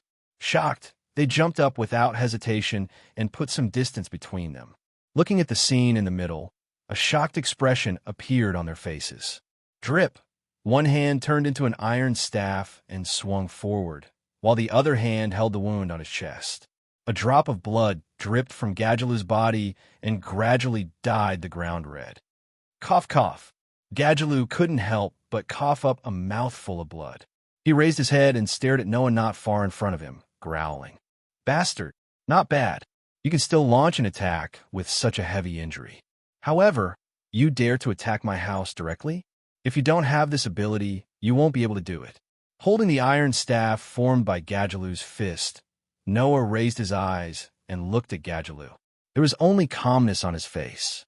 If I'm not wrong, you should be using the same spell as our guild's Naz Dragon Slayer spell, right? Who would tell you this, guy? Enduring the severe pain in his chest, Gadgelou angrily shouted, Who are you? Since when did Fairy Tail have a character like you? I've never even heard of you. Damn it. It doesn't matter if you don't know me. Noah sneered. Next, I'll make sure you never forget me. This time, before his voice faded, Noah's figure suddenly rushed out, causing Gadgelou's vision to blur. Then, Noah's figure appeared in front of him again, bringing along a whirlwind. His fist punched out, viciously smashing towards Gadgelou's head. Due to the destruction of his guild, Noah had unleashed every ounce of power he had this time. He had held nothing back. Under such circumstances, Gadgelou was not a powerful opponent for Noah at all. Thus, when Noah's fist was about to reach Gadgelou's head, Gadgelou sensed it while being on high alert. His expression changed drastically, and in a hurry, he raised his hands and crossed them in front of his head. Mana surged up, turning his arms into steel. Clank! The heavy fist landed heavily on Gadgelou's crossed arms that had turned into steel. Gadgelou let out a muffled sound, and his feet slid across the ground. After retreating for nearly 10 meters, he finally stabilized his body. Feeling the numbness from Noah's punch, shock appeared on Gadgelou's face. His hands had turned into steel, yet he could still cause such an impact. Who on earth was this person? You're still looking. Gadgelou yelled at the four elementals beside him in shock. Let's go together. Hearing this, Aaliyah, Julian, Bunnyball, and Saul suddenly woke up.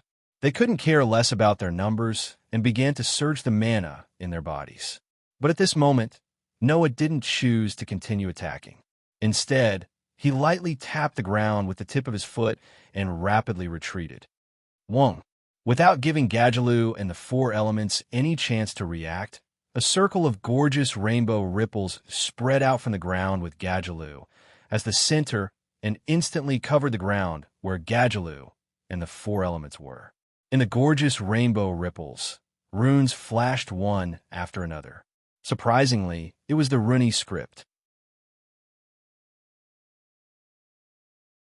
Chapter 374.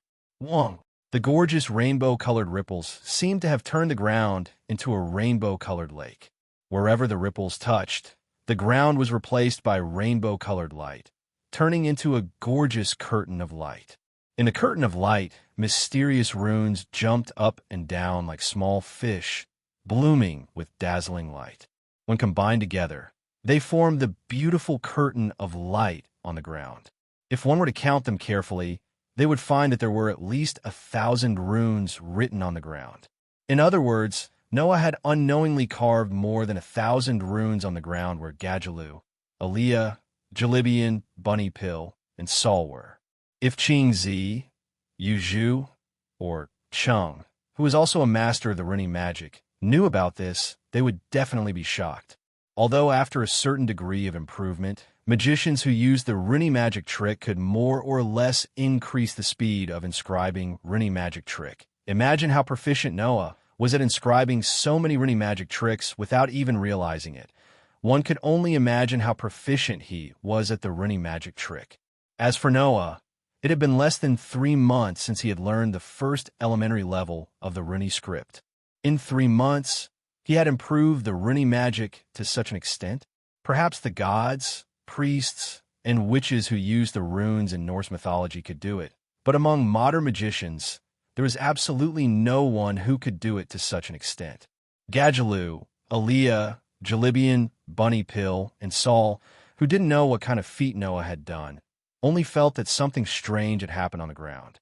When they discovered that the ground had been replaced by the rainbow-colored curtain of light, they suddenly shouted in unison, "Oh no!" Wong. At this moment, the rainbow-colored curtain of light on the ground suddenly shook, and the light on it became even more dazzling. Immediately, dazzling pillars of light suddenly rose from the rainbow-colored curtain of light. Ding, ding, ding, ding, ding, ding. Every pillar of light raised a bell-like sound, and in a short period of time, countless pillars of light rose from the rainbow-colored curtain of light. When Gadjaloo, Aaliyah, Jalibian, Bunny Pill, and Saul reacted, the dazzling pillars of light rose from the rainbow-colored curtain of light and formed a light cage around them, imprisoning them inside. Wong. Gadjaloo resisted the sharp pain in his body, raised his steel-like fist, and heavily smashed it on the light cage. Clang! In the end, the blow that was powerful enough to shatter the wall only caused a crisp sound. It was as if it had also hit steel, and there was not even a trace of crack. What kind of magic is this? Rune magic? Aaliyah, who could no longer pretend to cry. She removed the bandage around her eyes. Her eyes, which looked like 4 petals combined, exuded a strange aura, which made Aaliyah's magic power by several levels. Sky Domain Absolute. Aaliyah raised her palm, which gathered a large amount of magic power, and like Gadjaloo, heavily smashed it on the light cage. Bang! A powerful shock wave suddenly appeared like a storm and landed on the light prison. However, it only caused the entire light prison to tremble, but it was unable to create even a single crack. Impossible! Aaliyah cried out in alarm. I've already released all my magic power, but I still can't break this cage. Even Gadjaloo and Aaliyah couldn't do anything to the prison of light, so Julian, Bunnyball, and Thor couldn't do anything. After all, Gadjaloo was known as the most powerful sorcerer in the Phantom Lord. Aaliyah, on the other hand, was the leader of the 4 elements and the strongest of them all. If Gadjaloo and Aaliyah couldn't break this cage, then Jalibian, Bunny Pill, and Saul couldn't do anything either. Not even Jalibian. The umbrella in Jalibian's hand was thrown away at some point, and his body turned into water, but he couldn't pass through the cage. This cage can reflect magic power. Even the ground is imprisoned. Saul cried out, "Even I, who can control sand, can't drill into the ground. There's no way out of this cage." Tis. Bunny Pill, who knew that magic was useless, even used the knife at his waist to slash at the light cage, but it only made a crisp clang sound. No, physical attacks can't break it. In other words, the 5 strongest members of the Phantom Lord, with the exception of the guild leader Joseph, were all subdued by Noah in one move. In front of Noah, regardless of whether it was the strongest of the Phantom Lords, Gadjaloo, or the 4 Elements, who was comparable to an S-rank magic shooter, they were all like ordinary magic shooters lying on the ground. They were not a match for Noah's one move. This was to be expected. This cage, if it was the S-rank magic shooters of Fairy Tale, any one of them would have the ability to break it. Noah, who was holding the pitch-black knight sword, stood in front of the 5 light cages and looked at Gadjaloo's group of 5 as he sneered. And the S-rank sorcerer of the Phantom Lord doesn't seem to have the ability to do so. The expressions of Gadjaloo and the 4 elements immediately turned ugly. In the outside world, people had always compared Fairy Tale and Phantom Lord, saying that the 2 guilds were evenly matched. Fairy Tale had 5 S-rank magic shooters, including Mira, Alusha, Kildas, Laxes, and Mishgang. The Phantom Lord also had Gadjaloo, Aaliyah, Jubian, Bunnyball, and Thor, a group of 5 S-rank sorcerers. Therefore, outsiders had always thought that the 2 guilds were evenly matched. However, this was actually a misconception. The difficulty of the S-rank magic shooter's advancement test in each guild was different. As for Fairy Tale's S-rank magic shooter advancement test, It had always been known as the most difficult test. This was because only S-rank magic shooters could accept S-rank missions. Because S-rank missions were too dangerous. And because Makarov loved everyone in the guild and treated them as his own family and children, Makarov raised the difficulty of the S-rank magic shooters advancement test to the highest level. That way, the magic shooters who could pass the test with powerful abilities would naturally have a higher chance of surviving the mission. But Phantom Lord was obviously different. Unlike Makarov, Joseph did not treat the members of the guild as his family. In Noah's opinion, the so-called S-rank magic shooters of Phantom Lord were better than Naz and Gray, while some could only be considered at the same level. They could not be compared to S-rank magic shooters like Mira and Alusha. And for Noah, who had absolute confidence in defeating such an opponent, even the 10 Saints Makarov, Kildas, and Laxas would not need too much time to go all out and take him down. Noah stepped forward and arrived in front of Gadjaloo. He stretched out his hand and grabbed Gadjaloo's collar, pulling him over. Bang! Gadjaloo's head suddenly slammed into the light cage, making him furious. You bastard! You destroyed our guild, so I'll destroy your guild too. Noah tightened his grip on Gadjaloo's collar and looked at Gadjaloo's angry face with an indifferent smile. If you're not convinced, remember to look for me at any time. My name is Noah Doria. With that, Noah let go of Gadjaloo, glanced at everyone present, turned around, and walked out, disappearing in front of the door.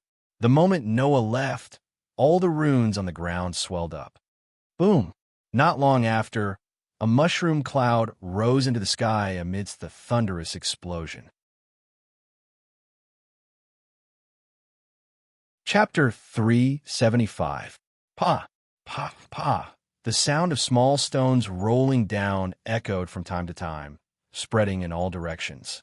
Among them, a piece of stone rolled towards the distance, rolling to the foot of a clown-like boot. Bang!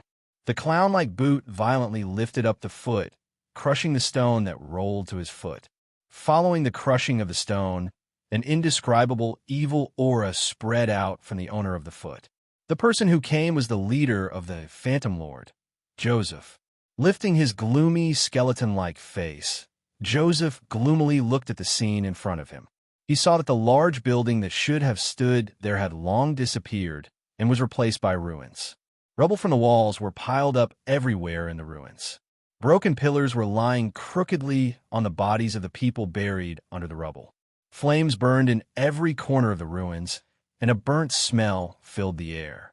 Seeing the guild building, which was still intact an hour ago, turn into a pile of rubble right before his eyes, the fury and murderous intent in Joseph's heart uncontrollably surged, causing the ink-black and evil magic energy within his body to continuously surge, bringing about an evil aura that sent chills down one's spine. There was only one person here, Joseph. To be precise, Joseph was the only one who maintained a complete consciousness and was unscathed.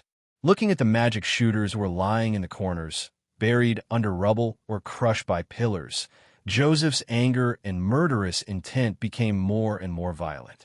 He didn't know if they were dead or alive, and the magic shooters who should have belonged to the Phantom Lord became more and more violent. Of course, even though Joseph was the guild leader of the Phantom Lord, he wasn't the kind of guild leader who would take pity on his subordinates and sympathize with them. For Joseph, as long as he could ensure the absolute ruling position of the Phantom Lord and not reduce the overall strength of the Phantom Lord, then he would not feel any heartache about the deaths of his subordinates. The real reason why Joseph was so angry and couldn't help but squander his killing intent was that he had only been away for a short hour, and in the end, his own guild had been reduced to ruins. Who? Who was it? Who had the guts and ability to do this? What about Gadjaloo? Aaliyah? Julian, Bunnyball, and Saul? Could it be that the person who came was a powerful enemy of the Phantom Lord, who had the ability to destroy the elites of the Phantom Lord? Makarov? No, impossible. If it was Makarov, then the Phantom Lord, who had already prepared the means to deal with Makarov, would not have become like this. With incomprehensible doubts, frenzied anger, and murderous intent, Joseph lifted his feet and walked into the ruined Phantom Lord. He came to the middle of what was supposed to be the hall. There were only 5 people lying here. They were the so-called elites of the Phantom Lord, in Joseph's mind Gadjaloo and the 4 elements. However, at this moment, not only were these so-called elites of the Phantom Lord covered in wounds, but they were all on the verge of death. Especially Gadjaloo, the injuries on his body were so severe that it was terrifying. If he was not treated, he might even die. In this regard, Joseph did not have any pity in his heart. There was only crazy anger and murderous intent. Padash. At this moment, a charred hand reached out from the side and grabbed Joseph's foot. Joseph subconsciously lowered his head and looked at his feet. There, Aliyah, who had unsealed the seal on her eyes, propped up a pair of eyes that seemed to be bleeding due to excessive use of magic power. She weakly and with great difficulty spat out a word. This word made the anger and murderous intent in Joseph's heart burst out instantly. Fairy tale. Not long after, Joseph's roar, accompanied by a dark evil magic power, surged into the sky. Joseph did not know. After the fairy tale guild was destroyed, many people in the fairy tale guild were like him, roaring the Phantom Lord in their hearts. On the other side, when Noah returned to the fairy tale, once again, a beautiful figure rushed out and hugged Noah. Big brother Noah. Lisanna? Noah knew who the person in his arms was the moment he heard her address him. He patted her on the back and didn't know whether to laugh or cry. What's wrong? Why did you suddenly rush over like this? You're still talking about it. Lisanna raised her head and glared at Noah. Soon after, she seemed to have thought of something, and her slender hands began to caress Noah's body. How are you? Are you hurt anywhere? Let me see.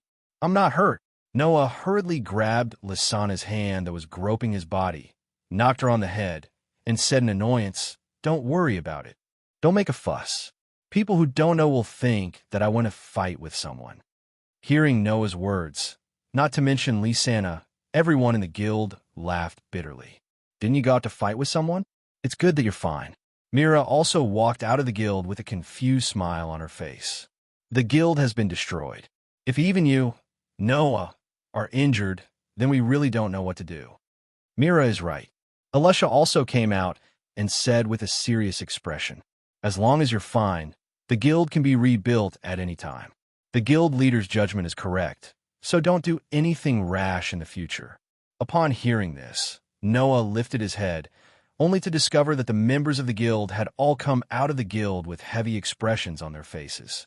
Seeing the confusion on Myra's face, the worry on Lisanna's face, Elisha's serious expression, and the solemn expressions of the guild members, Noah sighed inwardly. It seemed that the destruction of the guild didn't just affect him, but also his companions. Unlike the Phantom Lord, the members of Fairy Tale had a strong sense of belonging to the guild and treated it as their spiritual support. Now that their spiritual support was destroyed, it was easy to imagine how depressed they were. Everyone, don't look as if something has left you forever. Pull yourself together, Noah said loudly as he gently pushed Lisanna away from his embrace. It's just a building. Although this building was built by the first president, even if it's destroyed, it doesn't mean that Fairy Tale is also destroyed. Everyone can just rebuild another one. Don't forget, we're Fairy Tale. If those bastards who destroyed our guild see us like this, they'll be so happy that they won't be able to speak. Noah's voice reverberated in the surroundings and entered everyone's ears. We should let those bastards see our strength, not our weakness. So, everyone, pull yourself together and rebuild Fairy Tale with me. Noah's words seemed to sweep away the darkness in everyone's hearts, causing them to feel a surge of hot blood. Oh! In the next moment, the cheers belonging to Fairy Tale once again resounded through the air. Seeing this scene, Noah suddenly smiled. Mira, Lisanna, and Elisha all wore gentle expressions as they looked at Noah with pride in their hearts. Even Makarov, who was quietly watching from afar. Chapter 376. Compared to the Phantom Lord, the damage done to the Fairy Tale wasn't as severe. After all, the Phantom Lord had turned the entire guild into ruins, while the Fairy Tale was only damaged by Gadjaloo's attack. It still looked like it was there, and it would not take long to repair it. However, in order to prevent the fairy tale from being destroyed by an unknown attack again, Noah suggested that the entire fairy tale be demolished and rebuilt. In fact, the fairy tale's guild building was considered very old among the many guilds in the Fiori kingdom. In the kingdom of Fiori, any guild with a bit of fame would build a grand guild building. It was necessary to show off one's status and reputation. No one would be willing to entrust a guild with a rundown guild building to complete, right? Therefore, for a guild, reputation was not only a matter of face, but also related to business. It was very important. However, in the past, the fairy tale had never paid attention to this point. For fairy tale, the problem of appearance was actually not that big of a deal. Everyone in the kingdom of Fiori knew of fairy tale's power and strength. Under such circumstances, all the clients would come because of its reputation. So why would they care about the appearance of the shop? But now, this problem had to be brought up. A grand building had its advantages, and one of them was that it was not easy to damage. Therefore, Noah suggested to demolish and rebuild the guild building. Noah wasn't willing to let a guild that didn't include him be destroyed so easily. Therefore, in order to increase the guild's defense, Noah's suggestion was supported by everyone, including Makarov. Of course, Noah wanted to demolish and rebuild the guild not only to increase the guild's defense, but also to build a defense system for the guild. In the corner of the guild building that was demolished, Noah moved a building material in front of him to the side and shouted without turning his head. Next one. Coming. On the side, Naz, who was carrying a building material, immediately placed the building material in front of Noah and ran to move the next one. At this time, Noah began to work on the building material in front of him. Gathering magic with his fingers, he drew a precise rune on the building material in front of him. These faintly discernible runes were like fireflies attached to the building material. Noah was carving the rune on the building material for the new guild building. This way, after using the building material carved with rune to build the new guild building, as long as he bought some magic crystals that could provide magic power, the runes carved in the new guild building could be used to defend against external enemies. It was for this purpose that Noah proposed to rebuild the guild building. If the original guild building was repaired, it could still carve runes. However, if the guild building was weak, the chances of the runes being damaged would be very high. This was why Noah came up with the idea of rebuilding the guild building. He wanted the guild building to be more resistant to damage, so as to not affect the runes. Beside Noah, the petite Lebby was holding a book. Wearing glasses, she was looking at the contents of the book while looking at the runes that Noah was carving. Not long after, she spoke with great surprise. This kind of language can't even be found in books. What kind of language is this? This is a very ancient language. I learned it in a very special place. Noah continued with the work at hand and answered without turning his head. In this world, there is no one else besides me who can recognize it. I didn't expect you to have such knowledge, Noah, Lebby asked curiously. This kind of language can be used as magic? Can you teach me? Noah was not surprised that Lebby would ask such a question. Lebby was a very studious girl. Her hobby was to read books. She had a certain preference for knowledge, and she had a very deep interest in language. Therefore, Lebby's magic was called three-dimensional language. It was a strange magic that could make the language itself three-dimensional and realize the meaning of the language before throwing it at the opponent. For example, if the opponent was attacked by the fire language that Lebby drew, it would be as if they were hit by a fireball and would be burned. This kind of magic was somewhat similar to rune magic. Therefore, it was not strange that Lebby would be interested in rune magic. Unfortunately, even if she was interested, Lebby could not learn rune magic. If you just want to learn the language, then I don't mind teaching you. But if you want to use it to use magic, then I'll have to disappoint you. Noah scratched his face with his free hand. If you want to use this kind of language to the effect of magic, you need a condition that is almost impossible for people in this world to achieve. Lebby can't do it. If you want to use magic, you need to be in contact with the magic base plate in the world of Night of the Magicians. Noah could use the world's active guidance to use magic no matter which world he was in, but others could not. Is that so? Lebby seemed to be a little disappointed, but she quickly pulled herself together. It's okay. Even if I can't use it as magic, I'm still very interested in this language. Teach me. Okay, I'll teach you when I have time. Noah did not refuse and directly agreed. If it's Lebby, you should be able to learn it quickly. That's great. Thank you. Lebby suddenly smiled happily. Seeing this scene, not far away, Jet and Troy, who were helping to rebuild the guild, looked unhappy. Why is Lebby in Noah's world again? Undoubtedly, Noah has Mira. Mira, who was delivering drinks to the guild members, seemed to have heard someone calling her. She turned her head and looked at Jet and Troy in confusion. What's wrong? No, nothing. Jet and Troy hurriedly waved their hands and shook their heads, but their eyes kept moving in the direction of Noah and Lebby, who were chatting happily. The more they looked, the more they felt a surge of jealousy in their hearts. Although Jet and Troy liked Lebby, they were not unreasonable people who could not stand Lebby getting close to other men. However, when they saw Lebby getting close to Noah, Jet and Troy felt an inexplicable uneasiness. Intuition told Jet and Troy that there might not be anything wrong with Lebby getting close to other men, but if she were to get close to Noah, even if there was nothing wrong, it might develop into something.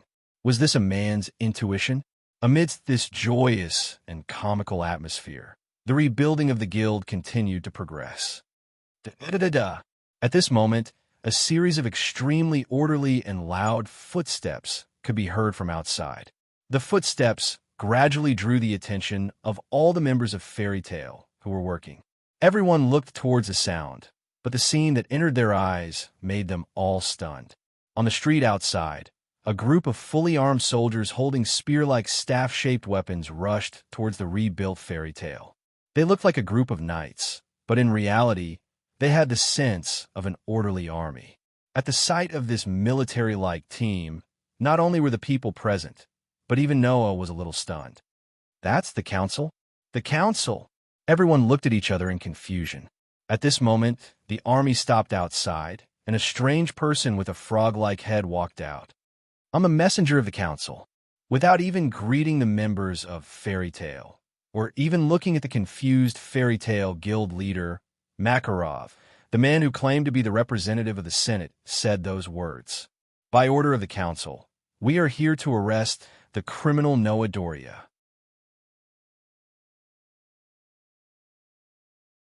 Chapter 377. On the orders of the council, we are here to arrest the criminal Noah Dole.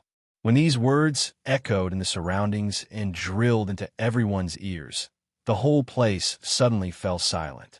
Noah was startled at first. Then he squinted his eyes and smiled inexplicably. Arrest Noah? Beside him, Lebby cried out in surprise. It wasn't just Lebby. Even Mira, Lisanna, Elusha, and the others looked at Noah in surprise. Then, they looked at each other with worried expressions. The messenger of the council didn't seem to notice the reactions of the people present. He looked around and said to himself, Where is Fairy Tale's Noah Dole? I am the guild master of Fairy Tale. Makarov parted the crowd and walked out. He looked at the messenger of the council with an unprecedentedly serious expression. May I ask, why is the council arresting Noah, arresting my grandson? As soon as he said this, a gloomy laugh sounded. Let me tell you, Makarov, along with this uncomfortable voice, a guy wearing a sorcerer's hat and dressed like a sorcerer walked out from the army outside with a sinister smile on his face, entering the eyes of everyone present. That is, with Elusha as the leader, the Fairy Tale's archmages were shocked. Makarov's face darkened, and the veins in his eyes bulged. He looked at the newcomer with anger. Joseph, long time no see, Sir Makarov. Joseph sneered. But I'm sorry, I'm not here to catch up. How dare you appear in front of me? Makarov waved his hand as if he would attack at any time. His voice was like thunder, rumbling. How dare you appear in front of me after destroying my guild?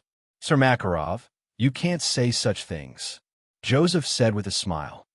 Undoubtedly, you are the ones who destroyed my guild. How can you accuse me so casually? Hearing Joseph's words, not to mention Makarov, even the members of Fairy Tale showed anger. This is something that everyone saw. Joseph spread his hands and looked around. After a while, he fixed his gaze on Noah, who was looking at them with a faint smile. A cold light flashed in his eyes. My guild was destroyed yesterday, and the members of my guild suffered great casualties. According to the people who woke up, Sir Makarov, the one who caused our guild to suffer such great losses is your dear grandson. This time, Makarov finally showed a shocked expression. Together with the other guild members, he looked at Noah. Yesterday, Noah did indeed go to the Phantom Lord, and the members of Fairy Tale knew about it. Originally, Makarov and the others thought that Noah was only there to find trouble. They didn't expect that Noah would destroy their guild as well. Direct conflicts between guilds are prohibited. Sir Makarov, as the guild leader, you should know about this, right? The representative of the council spoke at the right time. And your grandson, as a member of your guild, knowingly broke the law. We have the right to arrest him. The members of the Fairy Tale Guild were all excited at the same time. If that's the case, that guy should be arrested too, right? Naz jumped out and pointed at Joseph, shouting loudly. That bastard also destroyed our guild. Look here. Look here. I destroyed your guild? Do you have evidence? Joseph smiled as if he had expected someone to bring this up. If you don't talk nonsense. We have many injured people here who testified that Mr. Noah destroyed our guild. Alusha and the others were furious. However, this was an unsolvable problem. When Gadjaloo came to destroy Fairy Tale, it was at night, so no one saw him. On the other hand, when Noah went to the Phantom Lord, it was broad daylight. Many people had seen Noah's figure, and he couldn't escape no matter how hard he tried. Joseph probably relied on this point to take the initiative to complain to the council, right? How despicable! Alusha glared at Joseph, her eyes full of sternness. As a member of the 10 great saint magicians and the guild leader of a guild, you don't even dare to admit your own actions.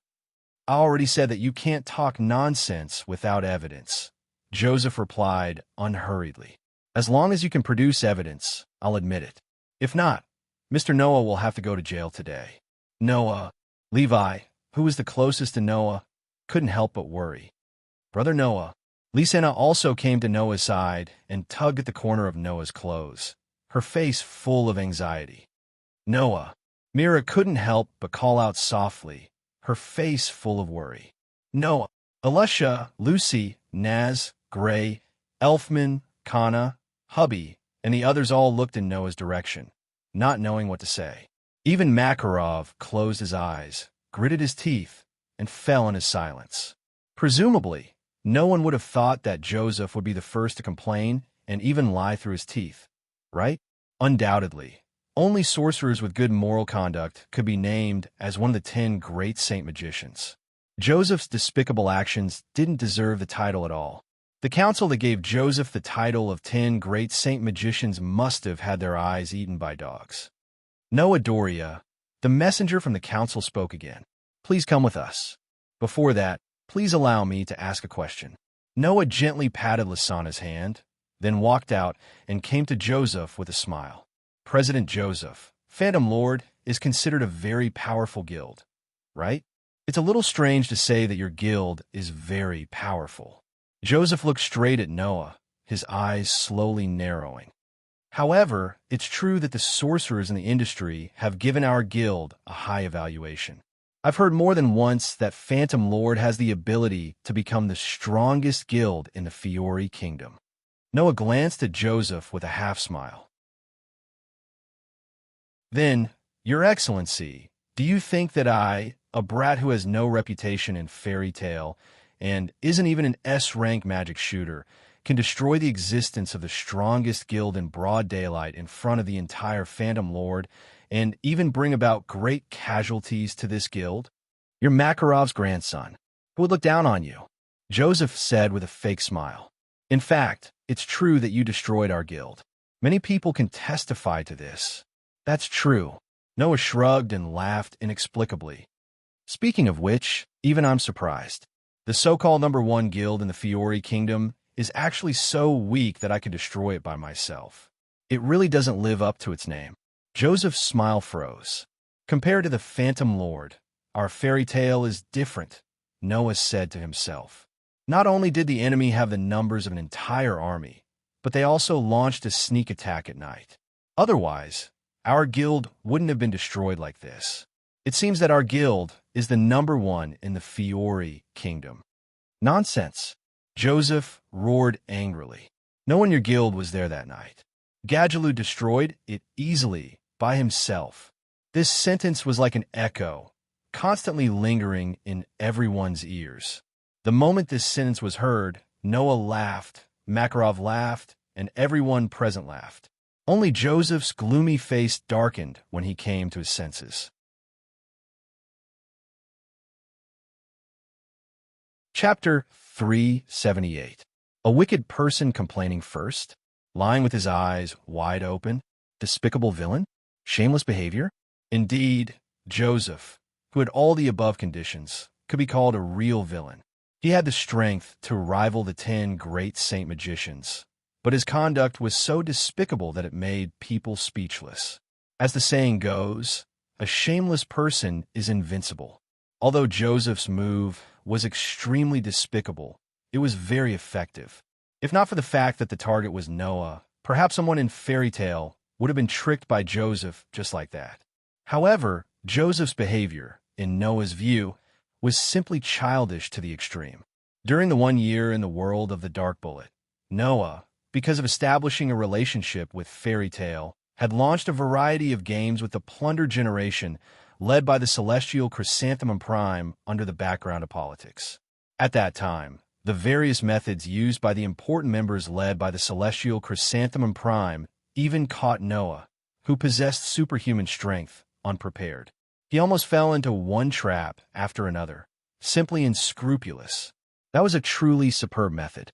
With these important members as enemies, if Noah did not have a certain strength and relied on his strength to overcome the waves of danger when he first arrived in the world of the Dark Bullet, Noah's reputation would have been ruined by those people who ate people without spitting out the bones.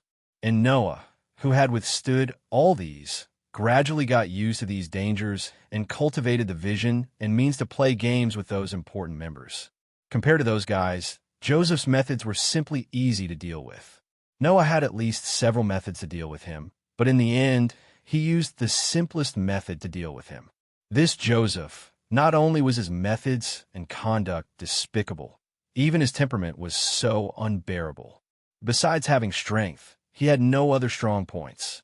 If Noah knew that Joseph let Gadjaloo attack Fairy Tale in order to lure Makarov to make a move and plot against Makarov, then Noah would have a deeper understanding of Joseph's despicable actions. Unfortunately, there was no chance. A simple method of provocation, and Joseph self-destructed. Under the mocking and mocking gazes of the members of Fairy Tale, Joseph looked at Noah with an ugly expression, his eyes revealing an extremely obvious murderous intent. "You actually schemed against me? Not bad." Noah bluntly sneered. "I thought that with your despicable actions, you wouldn't be able to see through my open scheme." "Good, good, good," Joseph roared. "Makarov really gave birth to a good grandson." Hearing this, Noah smiled but didn't say anything. By the way, to the outside world, Makarov had always claimed that Noah was his biological grandson. The identity of his adopted grandson was only known to the old members of Fairy Tale. That was why Joseph said that. Ahem. The council's emissary didn't seem to think that things would develop to this point. He quickly coughed and glanced at Joseph. "I'm sorry, President Joseph, but please come with us." "Arrest me?" Joseph was so angry that he laughed. "You mean that I have to be judged by the council with that kid? To be precise, only you, not me." Noah turned his head and looked at the council's emissary. "If you ask the residents of Magnolia, you will know that our guild was attacked the night before the destruction of the Phantom Lord. The council's emissary provoked the Phantom Lord first. I was just retaliating." Hearing Noah's words, the sorcerers in Fairy Tale began to clamor. That's right, that's right. It was the Phantom Lord who provoked us first. They should be the ones to be arrested. We are the victims." Ahem. Makarov pretended to cough. His old face relaxed. That's right, the council's emissary. The council will uphold justice for us, right? This, of course. The council's emissary let out a few dry laughs. We will uphold justice. As soon as he finished speaking, the military-like people waiting outside looked at each other and approached Joseph's direction. However, at this moment, Joseph suddenly raised his head. His eyes were filled with dark emotions. Boom! A gale of pitch-black mana carried with it an extremely dark and evil aura as it swirled around Joseph, making him look like a demon. Makarov, who was the first to react, turned pale with fright and shouted, "Be careful!" Almost at the same time, Joseph's angry roar sounded. "Go to hell!" Joseph raised his hands. The dark magic on his body flowed into his palms like the stinky sewage in a swamp and gathered in a whirlpool. Death Storm. Without the slightest hesitation, Joseph gathered all the mana in his body into his most powerful attack, transforming it into a solid dark shockwave. As if projecting a pitch-black light wave, the shockwave pushed forward amidst the sharp sonic boom. Thus, the dark magic shockwave was like a cannonball. It rubbed against the atmosphere and caused the atmosphere to tremble slightly. It brought about a strong gust of wind and shot out violently. The target was Noah, who was closest to Joseph. In the next second, the pitch-black storm drowned Noah in the violent sound of the wind. Noah. The group of fairy tale members all cried out involuntarily. Mira and Lisana felt their vision darken and almost fainted. Ha ha! Joseph's maniacal laughter reverberated. Joseph! Makarov's furious roar resounded in the sky above Fairy Tale. It was like thunder, lasting for a long time. However, the members of Fairy Tale were worried a little too early, and Joseph was happy a little too early. In the area covered by the dark storm, a dazzling white light suddenly spread out like a tide. It instantly covered the area where the dark storm was wreaking havoc. Punk. In the next instant, the pitch-black storm that was covered by the white light paused, as if it had been neatly sliced apart. Amidst a deafening explosion, it shattered, exposing Noah, who was inside, to the sunlight once again. Joseph's maniacal laughter came to an abrupt end. Noah, everyone, led by Mira and Lisana, was overjoyed. Noah, however, slowly raised his head and looked at Joseph. The corner of his mouth slowly rose. This way, I'll be the culprit who destroyed our guild. Even if I kill you, it'll only be in self-defense, right? Hearing this, regardless of what the members of Fairy Tale and the members of the Senate were thinking, Joseph's eyes widened as he suddenly understood. It turned out that Noah had long predicted that he would launch a deadly sneak attack on him. He had been secretly on guard, but he didn't take any precautions. Instead, he purposely exposed an opening and waited for Joseph to make his move. This way, even if Noah attacked Joseph and even killed him, it would only be in self-defense. The emissaries of the Senate and the knights from the Senate had personally witnessed all of this. This was more useful than any evidence.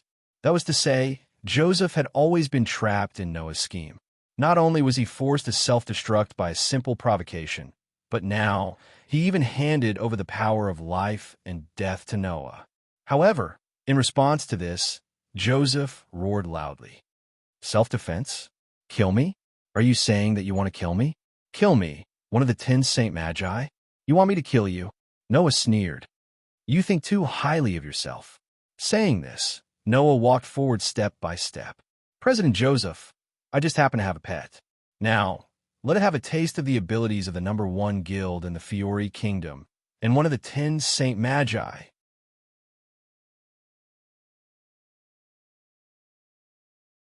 Chapter 379. Wong. A resplendent golden radiance blossomed from Noah's bandaged arm. That radiance was so dazzling that it made people want to worship it. Like flowing water, it wandered around Noah's body. Not long after, it converged in front of Noah, as if it was giving color to an invisible existence. In the next second, within the resplendent golden radiance that converged like flowing water, an extremely majestic golden wolf with resplendent fur slowly appeared. Roar! Coming from a mysterious existence that only existed in fantasy and legends. A resounding roar that seemed to awaken ancient memories resounded. Everyone present felt as if their souls were moved by this mysterious existence, faintly trembling. Looking at the figure of the golden wolf Bo howling at the sky, many people felt as if they were looking at a dreamlike scene. For a moment, they couldn't help but be infatuated, including Joseph. However, in the next second, Noah's calm words pulled Joseph, who felt as if he was in a dream, back to reality, and announced the beginning of Joseph's journey to hell. Bo, kill him. The golden wolf Bo fiercely stared at Joseph with his emerald-like eyes, a berserk bloody radiance surfacing within them. Following the sudden sound of wind breaking, Joseph only felt a chill on his skin. Soon after, he saw the golden wolf Bo disappear from his original position, turning into a meteor-like resplendent brilliance, explosively rushing over. Joseph's pupils shrank, but in such a short time, the meteor-like resplendent brilliance arrived in front of Joseph. Soon after, a sharp claw that flickered with cold light cut through the air, bringing along a sharp gale, imprinted itself into Joseph's shrank pupils. In this instant, Joseph's scalp felt as if it had exploded. His heart also shrank in a short moment, fiercely tightening. The shadow of death that rose from the bottom of his heart told Joseph, if he was hit by this claw, then even if Joseph was one of the 10 great Saint Magi, he would still die on the spot. At this moment of life and death, Joseph finally displayed his extraordinary combat experience and sharp intuition as one of the 10 great Saint Magi. He forcibly resisted the shadow of death that rose from the depths of his heart as pitch-black manna burst out of his body, covering it completely. Dong! The sharp claws slammed down and heavily smashed into the pitch-black manna, surging from Joseph's body. An unparalleled force gushed out like a flood. Bang! It was as if a heavy hammer had landed directly on a wall. A heavy muffled sound rang out. Slap! Amidst the muffled thud, Joseph's knees buckled as though an extremely heavy object was pressing down on his shoulders. His knees slammed into the hard floor, causing the floor to crack like a spider web, blocking the almost fatal sharp claws before Joseph could react. An afterimage once again brought along a sharp gust of wind and approached him like a shadow. That was the tail of the golden wolf Bo. Bang! The tail that turned into a heavy whip fiercely landed on Joseph's chest. The sudden burst of power directly sent this 10 great Saint Magi flying. He fell to the ground with his back on the ground and rubbed a deep mark that was more than 10 meters long on the ground before slowly coming to a stop. Roar! The golden wolf Bo's excited roar resounded as if he had won a victory. Watching this scene unfold before their eyes, everyone present, whether it was the members of the fairy tale or the members of the council, sucked in a breath of cold air. One claw, one twitch. Within 2 moves, a 10 great Saint Magi was knocked to the ground just like that. Impossible. On the other side, Joseph, who had climbed up from the ground in a somewhat sorry state, stared at the golden wolf Bo. His face was filled with fear and fury as he madly roared. How can I lose to a beast? Not knowing if he understood Joseph's words, a fierce glint flashed in the eyes of the golden wolf Bo. His entire body seemed to have turned into liquid as his fur stood up. His forelimbs heavily stepped on the ground, and his lower body arched like a crouching leopard. Chee! The sound of wind breaking resounded in the field once again. The golden wolf Bo, who had turned into a stream of light, swept towards Joseph's direction with extreme speed, just like before. However, this time, Joseph was already prepared. The instant the sound of wind breaking resounded, he bitterly clenched his teeth, and a pitch-black magic suddenly surged out from his body. As the all-encompassing pitch-black magic rose, it actually transformed into a huge area of 3 to 4 meters in diameter around Joseph. Like a swamp, it completely covered Joseph's body within. From Joseph's perspective, he had used the same method to defend himself just now. although he was sent flying like a dead dog by the Golden Wolf Bio in the end. If he set up a defense 10 times denser than before, then the Golden Wolf Bio's attack would be completely blocked. This idea couldn't be said to be wrong. However, Joseph didn't know that the Golden Wolf Bio's specialty wasn't strength. The Golden Wolf Bio's specialty was speed and his innate transformation ability. Whoa! With a long howl, the Golden Wolf Bio, who was shooting towards Joseph like a meteor, trembled. His body actually disintegrated while he was flying, and in the end, he turned into a ball of resplendent golden flames. Bang! With a loud explosion, the golden flames formed by the Golden Wolf Bio suddenly expanded. In less than a few seconds, it expanded from the size of a person to a size of 2 to 3 meters in diameter. Like a small spinning sun, it was also like a storm formed by flames. It swept out in all directions and fiercely pounced on the pitch-black magic covering Joseph. Chi-chi! The resplendent golden flames burned the pitch-black swamp. Wong-wong! Under the burning of the resplendent golden flames, the swamp formed by the pitch-black magic that pervaded the air violently churned and trembled with the vibrations of the atmosphere. In just a short while, the swamp that was originally as dense as ink became thinner and was gradually replaced by the golden flames.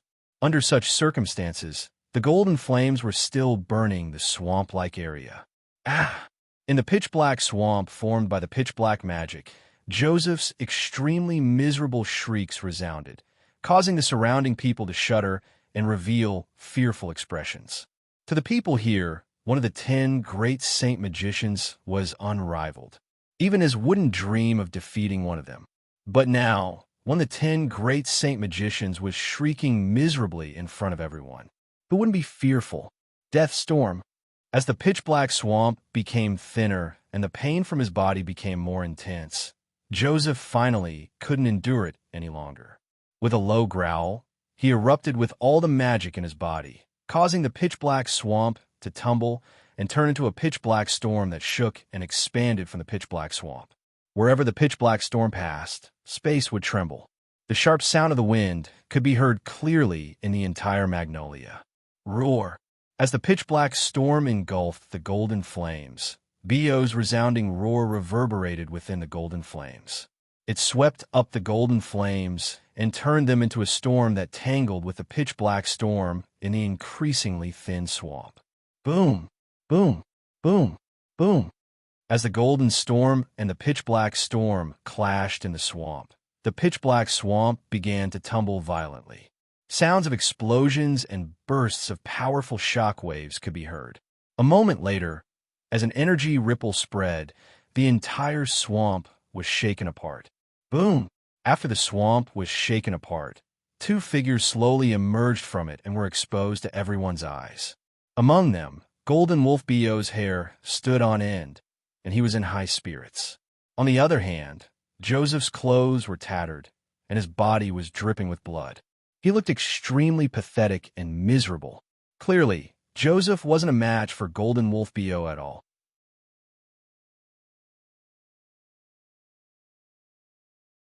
Chapter 380. Golden Wolf Bio, who should have disappeared along with the black storm and swamp, stood unscathed in the center of the cracked ground. His entire body seemed to be burning with flames as it undulated. Opposite the completely unharmed Golden Wolf Bio, Joseph knelt on the ground with one knee amidst a clear sound. His entire body was dripping with blood, and the robe on his body had become tattered like a piece of cloth. This caused Joseph's face to be filled with malevolence and viciousness. His viper-like eyes stared intently at the Golden Wolf Bio opposite him as traces of madness and disbelief fluctuated within his heart. Impossible! Impossible! Impossible! It was clear that as one of the 10 Saint Magi and the leader of the #1 guild in the Fiori Kingdom, the conceited Joseph simply couldn't accept the fact that he had lost to a golden wolf of unknown origins. However, no matter how unbelievable it was a fact that he had lost to the Golden Wolf Bio. Although Joseph was one of the 10 Saint Magi, and his strength was comparable to that of Makarov, Lax's, and Kilda's. The golden wolf Bio was in existence above them. As a variant of the fantasy breed, the golden wolf Bio was far superior to the 10 Saint Magi in terms of both life and strength. Although Joseph wasn't ranked at the bottom of the 10 great Saint Magi, he was only ranked in the middle. With Bio's strength that could rival Noah at full strength, it wouldn't be too difficult for him to deal with someone ranked in the middle of the 10 great Saint Magi. Of course, Joseph, who didn't know what kind of existence Bio was and why he possessed such strength, couldn't believe such a result. It wasn't just Joseph. Even the members of Fairy Tale were in disbelief. So strong. Naz stared at the golden wolf Bio with a face full of passion, seemingly very excited. That wolf is so strong. That wolf. Makarov looked at the golden wolf Bio with a grave expression. Where did that magical creature come from? So strong. Her eyes shone with stars. Where did Big Brother Noah find such a powerful wolf? Could that be the companion that Noah mentioned before? Alusha also stared at the golden wolf Bio. That kind of strength really can't be underestimated.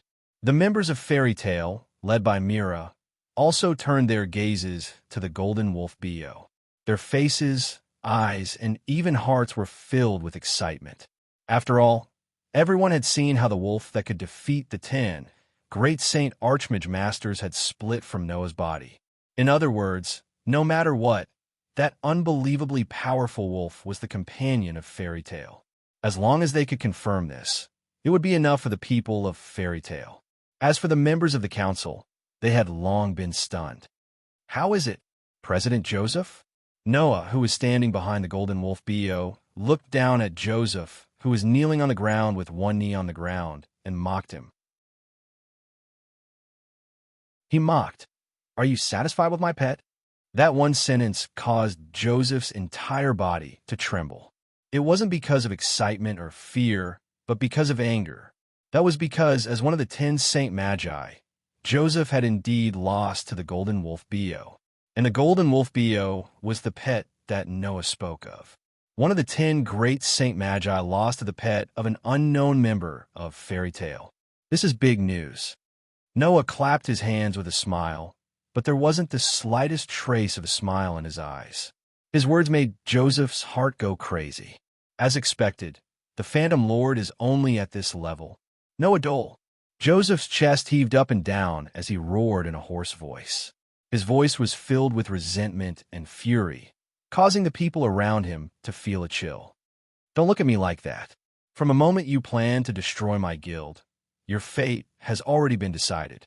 Noah's smile slowly disappeared as a cold light bloomed in his eyes. I'd like to see what qualifications you have to use your smelly guild to challenge Fairy Tale, Bio. Roar. The golden wolf Bio let out a low growl. You want to kill me? A strange smile suddenly appeared on Joseph's cold face. It won't be that easy. As soon as he finished speaking, strands of cold black gas appeared on Joseph's body and covered his body.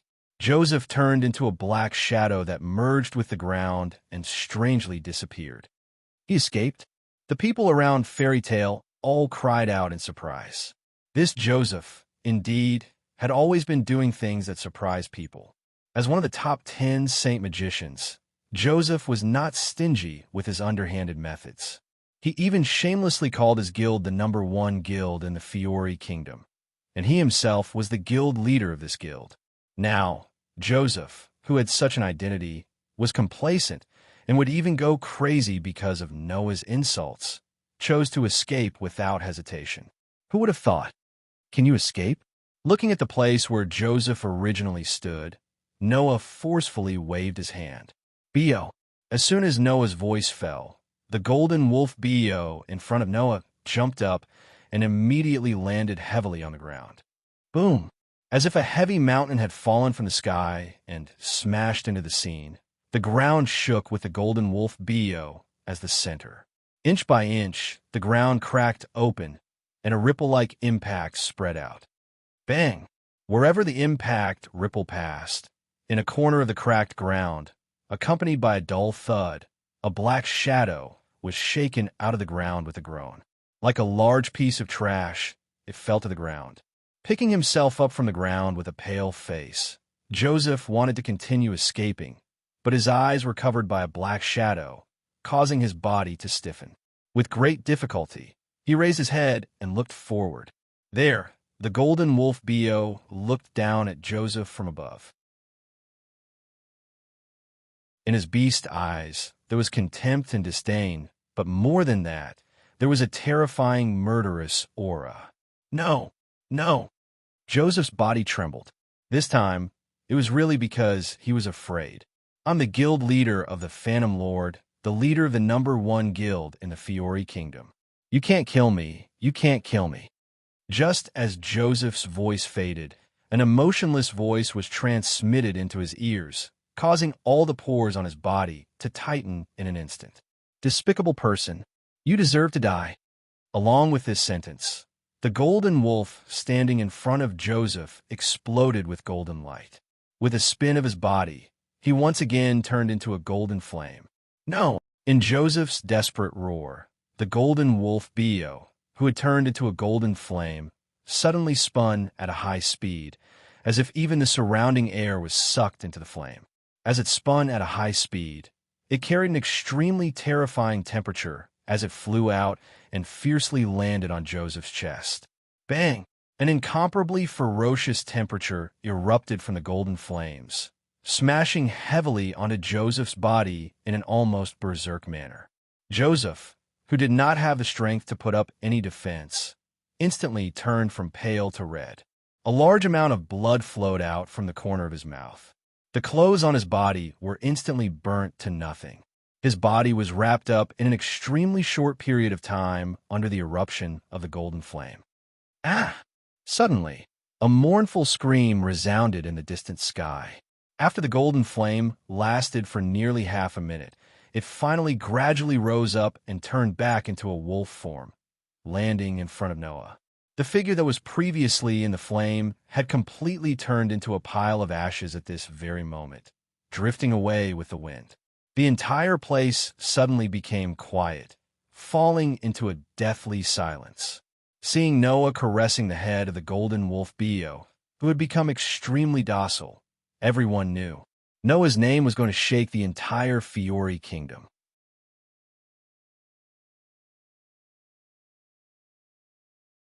Chapter 381. Phantom Lord has been disbanded. News of the destruction of Fairy Tale and the destruction of Phantom Lord spread like wildfire across the entire kingdom of Fiori. 3 days after the destruction of 2 guilds capable of competing for the #1 spot in the kingdom of Fiori, the news spread across the entire kingdom of Fiori. Now, as long as one was a citizen of the Fiori Kingdom, they would definitely know about this matter. They would know that the guild master of Fairy Tale, Makarov Doria, had a grandson named Noah Doria. They would know that Noah Doria had single-handedly destroyed the guild Phantom Lord, which was on par with his own guild. They would know that the guild master of Phantom Lord, one of the top 10 Saint Magi, Joseph Bala, had been killed by one of Noah Doria's golden wolves. He knew that after Joseph's death, all the branches of the Phantom Lord were disbanded by the various organizations in the council in just half a day. This was to be expected. It was said that the guild master of Phantom Lord, Joseph, had secretly planned to destroy Fairy Tale. However, after the members of Fairy Tale had destroyed Phantom Lord, he went to the council to complain. Because of this incident, Joseph would be stripped of his title as one of the top 10 Saint Magi by the council. After all, the title of the top 10 Saint Magi was only given to sorcerers with good conduct. A sorcerer like Joseph, who had committed such despicable acts, did not have the right to be one of the top 10 Saint Magi. Furthermore, Joseph had viciously launched a sneak attack on the members of Fairy Tale under the witness of the council's emissary and the entire Night Order. What's more, it was a killing blow. Although Joseph was killed in the end, his actions had already spread throughout the Fiori Kingdom. Even if the council wanted to protect Joseph's title, it would be impossible. Under such circumstances, the Phantom Lord, who had lost the leader of one of the 10 Saint Magi, was quickly disbanded. The reason was simple. It was because they had offended too many people. Therefore, not long after Joseph's death, the various branches of the Phantom Lord were besieged by the Dark Guild's magic shooters, who had been eradicated by the Phantom Lord. The Dark Guild's magic shooters were also targeted and made things difficult for the Phantom Lord's magic shooters. The magic shooters of the Phantom Lord's magic shooters also attacked the Phantom Lord's magic shooters. As a result, the various branches of the Phantom Lord were either annihilated or disbanded under the pressure of the Phantom Lord. On the other hand, Phantom Lords suffered huge casualties because of Noah. In the end, they could only disband and cease to exist in the form of a guild. And so, 3 days later, the Phantom Lord completely disappeared from the borders of the Kingdom of Fury. In comparison, Fairy Tail's reputation had once again soared. They had solidified their position as the #1 guild in the Fiori Kingdom, and their name had shaken the entire Fiori Kingdom. However, to the people of Fairy Tail, these were not enough to arouse their interest. This was because while the people outside were talking about this incident for Fairy Tail, this incident had yet to truly come to an end. This was the Fiori Kingdom's branch of the council. At this moment, Noah was in this branch of the council. In a courtroom-like venue, Noah stood on the witness stand in the middle of the courtroom. In front of him, there was a high platform. At the top of the platform, there was a seat. In the middle of the platform, there were 9 other seats. Other than the top seat, the other 9 seats in the middle of the platform were all occupied. Lifting his head, Noah's gaze swept across each of the people sitting on the platform. His eyes narrowed slightly. These 9 people were the council members. They formed the core of the council, the highest level of the entire Magic Council. In other words, in the council that managed and supervised the various official guilds, like a national public security agency, these 9 council members and the absent president of the council were the highest existences. Now, these people were in the middle of a trial for Noah. Noah Dole, sitting at the bottom of the platform, a messenger from the council held a piece of paper in his hand and said, "Do you admit to your crime?" When this sentence resounded throughout the court, the group of council members on the platform all looked at Noah. Their eyes were filled with all kinds of emotions.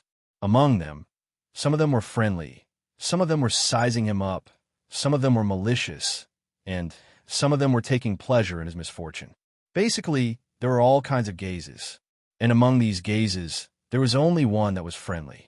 He was a short old man.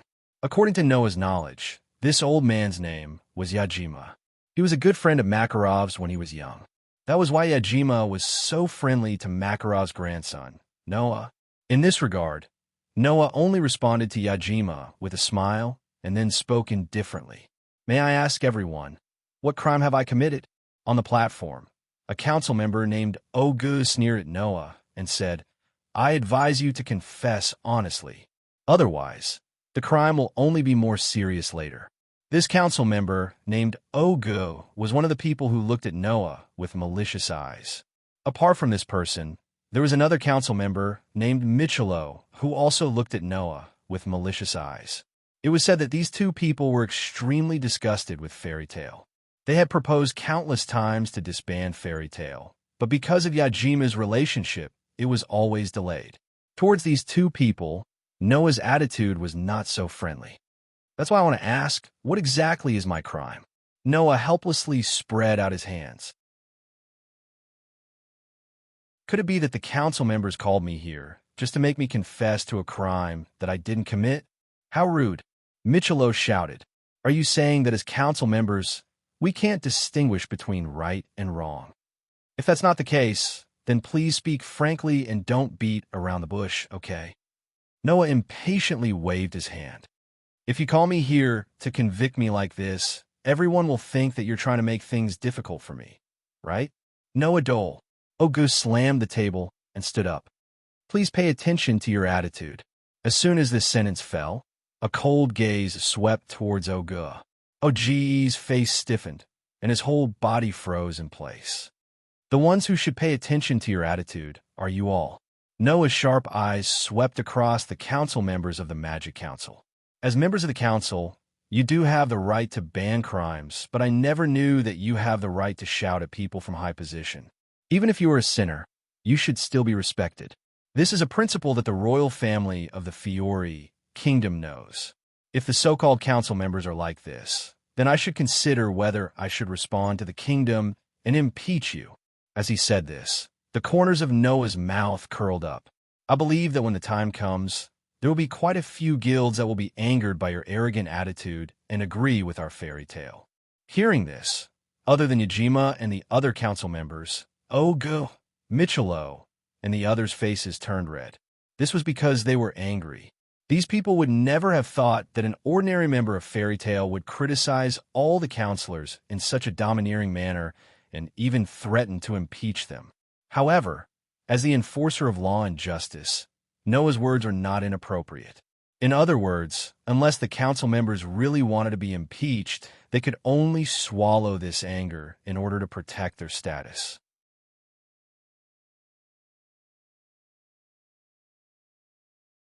Chapter 382. Following Noah's forceful speech, the entire court was covered in an oppressive silence. Ogu, Michelo, and the rest of the judges, whose impression of Noah was already bad because of Fairy Tale, had ugly expressions on their faces, but they couldn't say a single word. They could only stand there stiffly without moving. Under such circumstances, one of the counselors who acted as a middleman spoke. "Well, everyone, please calm down. We're here to conduct a fair trial as members of the Senate. We can't let our personal emotions affect the fairness of the trial. It'll be even more disgraceful if we get into an argument." Hearing this, Oga, Michelo, and the others snorted and turned their heads away. Noah, on the other hand, shifted his gaze to the person who spoke, his eyes flickering with a peculiar glint. The person in front of him was about the same age as Noah. He had short blue hair, and on one side of his cheek, with the eye as the center, a sword-like tattoo was engraved on his handsome face. This wasn't the first time Noah saw this face. He had seen it more than once when he was young. At that time, Noah went out to war for the first time as a magic shooter. When he took on a mission, he used that mission as an opportunity to get to know many people. That was when Mira, Elfman, and Lysana got to know each other.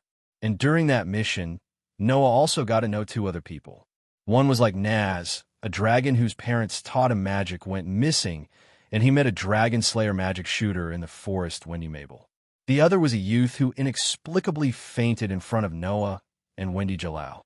The judge in front of him looked exactly the same as Jalal. When he first saw this person, Noah was shocked and thought that the other party was the youth who called himself Jalal. In the end, after the other party saw Noah, he only looked at Noah with an amused expression. His eyes didn't reveal any other emotions from seeing or hearing Noah's name. Therefore, Noah concluded that this person definitely did not recognize him. As a matter of fact, Noah was even more certain after knowing the other party's name. Zeke Klein. That was the name of the judge in front of him. The other party was not Jalal. But for some reason, this guy called Kieran looked very similar to Jalal. Noah did not know the reason or secret behind this, so he chose to wait and see. However, Noah had a feeling that this guy named Zeke wasn't that simple. "Sir Noah, we have called you here to discuss the matter of Joseph's death," Zeke said to Noah with a smile. "We all know that Joseph destroyed your guild and then ambushed you. Even if he was killed, it could only be said that you were defending yourself. However, some of the people here think that your defense is a little too much, so they want to convict you. Zeke Klein, don't casually stir up trouble. This is just the truth," Michelo said with an unkind expression. Many people saw with their own eyes how his golden wolf defeated President Joseph with an absolute advantage. After President Joseph was defeated, he allowed his servant to kill President Joseph. This is no longer a matter of self-defense. It's possible that it's premeditated murder. "Michelo, your words are a bit too serious." At this time, Ajimas spoke. "He's just a child. How could he deliberately kill someone like President Joseph? So what if he is a child? He is Makarov's grandson," Okai said without hesitation. "I definitely don't believe that he didn't deliberately condone it. I think it's inappropriate to judge President Joseph's death as a case of self-defense." Hearing this, Noah laughed. His laughter was unusually harsh. Oga and Michelo glared at Noah. "What are you laughing at? What am I laughing at?" Noah said bluntly. I'm laughing at you guys. Is there really nothing wrong with your brains? What did you say?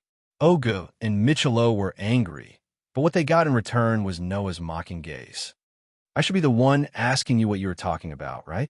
Noah looked at Ogu and Michelo with an extremely disdainful gaze. What did you think I just heard? You said that many people saw my BO defeat Joseph with an absolute advantage, so attacking the defeated President Joseph became a murder.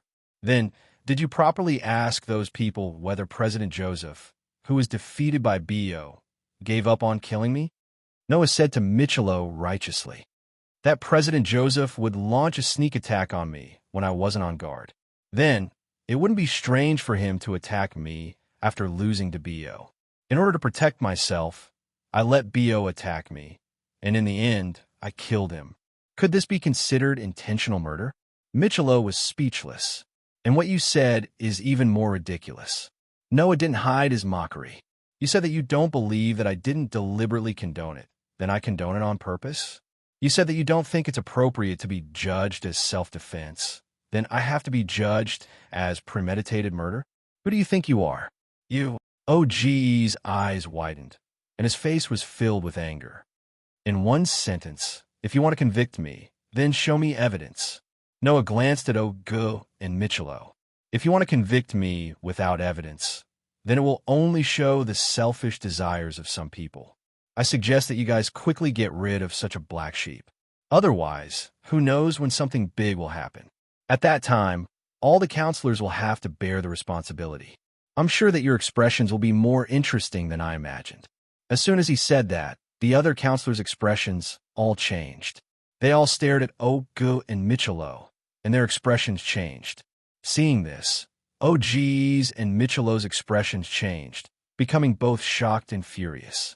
This made Noah laugh coldly in his heart. No matter where the so-called high officials were, as long as they had power, then apart from a very small number of people, most of them would become extremely selfish. Just like how the higher one's status was, the more afraid one would be of death. These people would only seek personal gain for their status and power, and were afraid that they would have to bear the responsibility when something big happened. Noah had seen many such people in the world of the Dark Bullet. Therefore, a casual sentence to sow discord was enough to make these counselors fight amongst themselves. And as expected, most of these so-called counselors had their hearts corroded by power and were corrupted by the regime. Therefore, Noah could already predict how things would develop next. Ahem, ahem. A counselor deliberately coughed twice and raised his hand. I think that the evidence to convict Noah Doria is insufficient. We should acquit Noah Doria on the spot. Ogu and Michelo's expressions changed again and again. Under such circumstances, the other counselors began to agree. I agree. I agree. I agree. 3 other counselors followed suit. I agree too.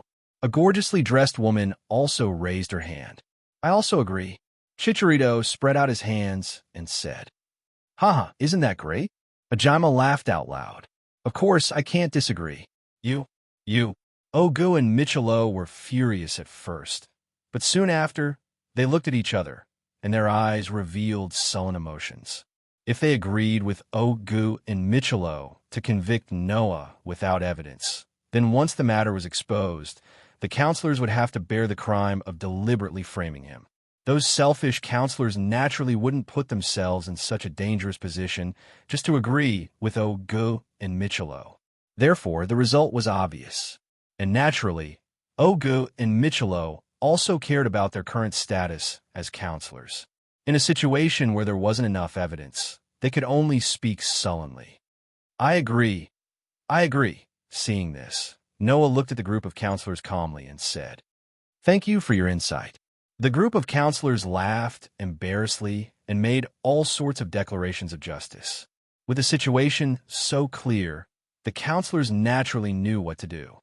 Now, we announce that Noah Doria is acquitted on the spot due to insufficient evidence.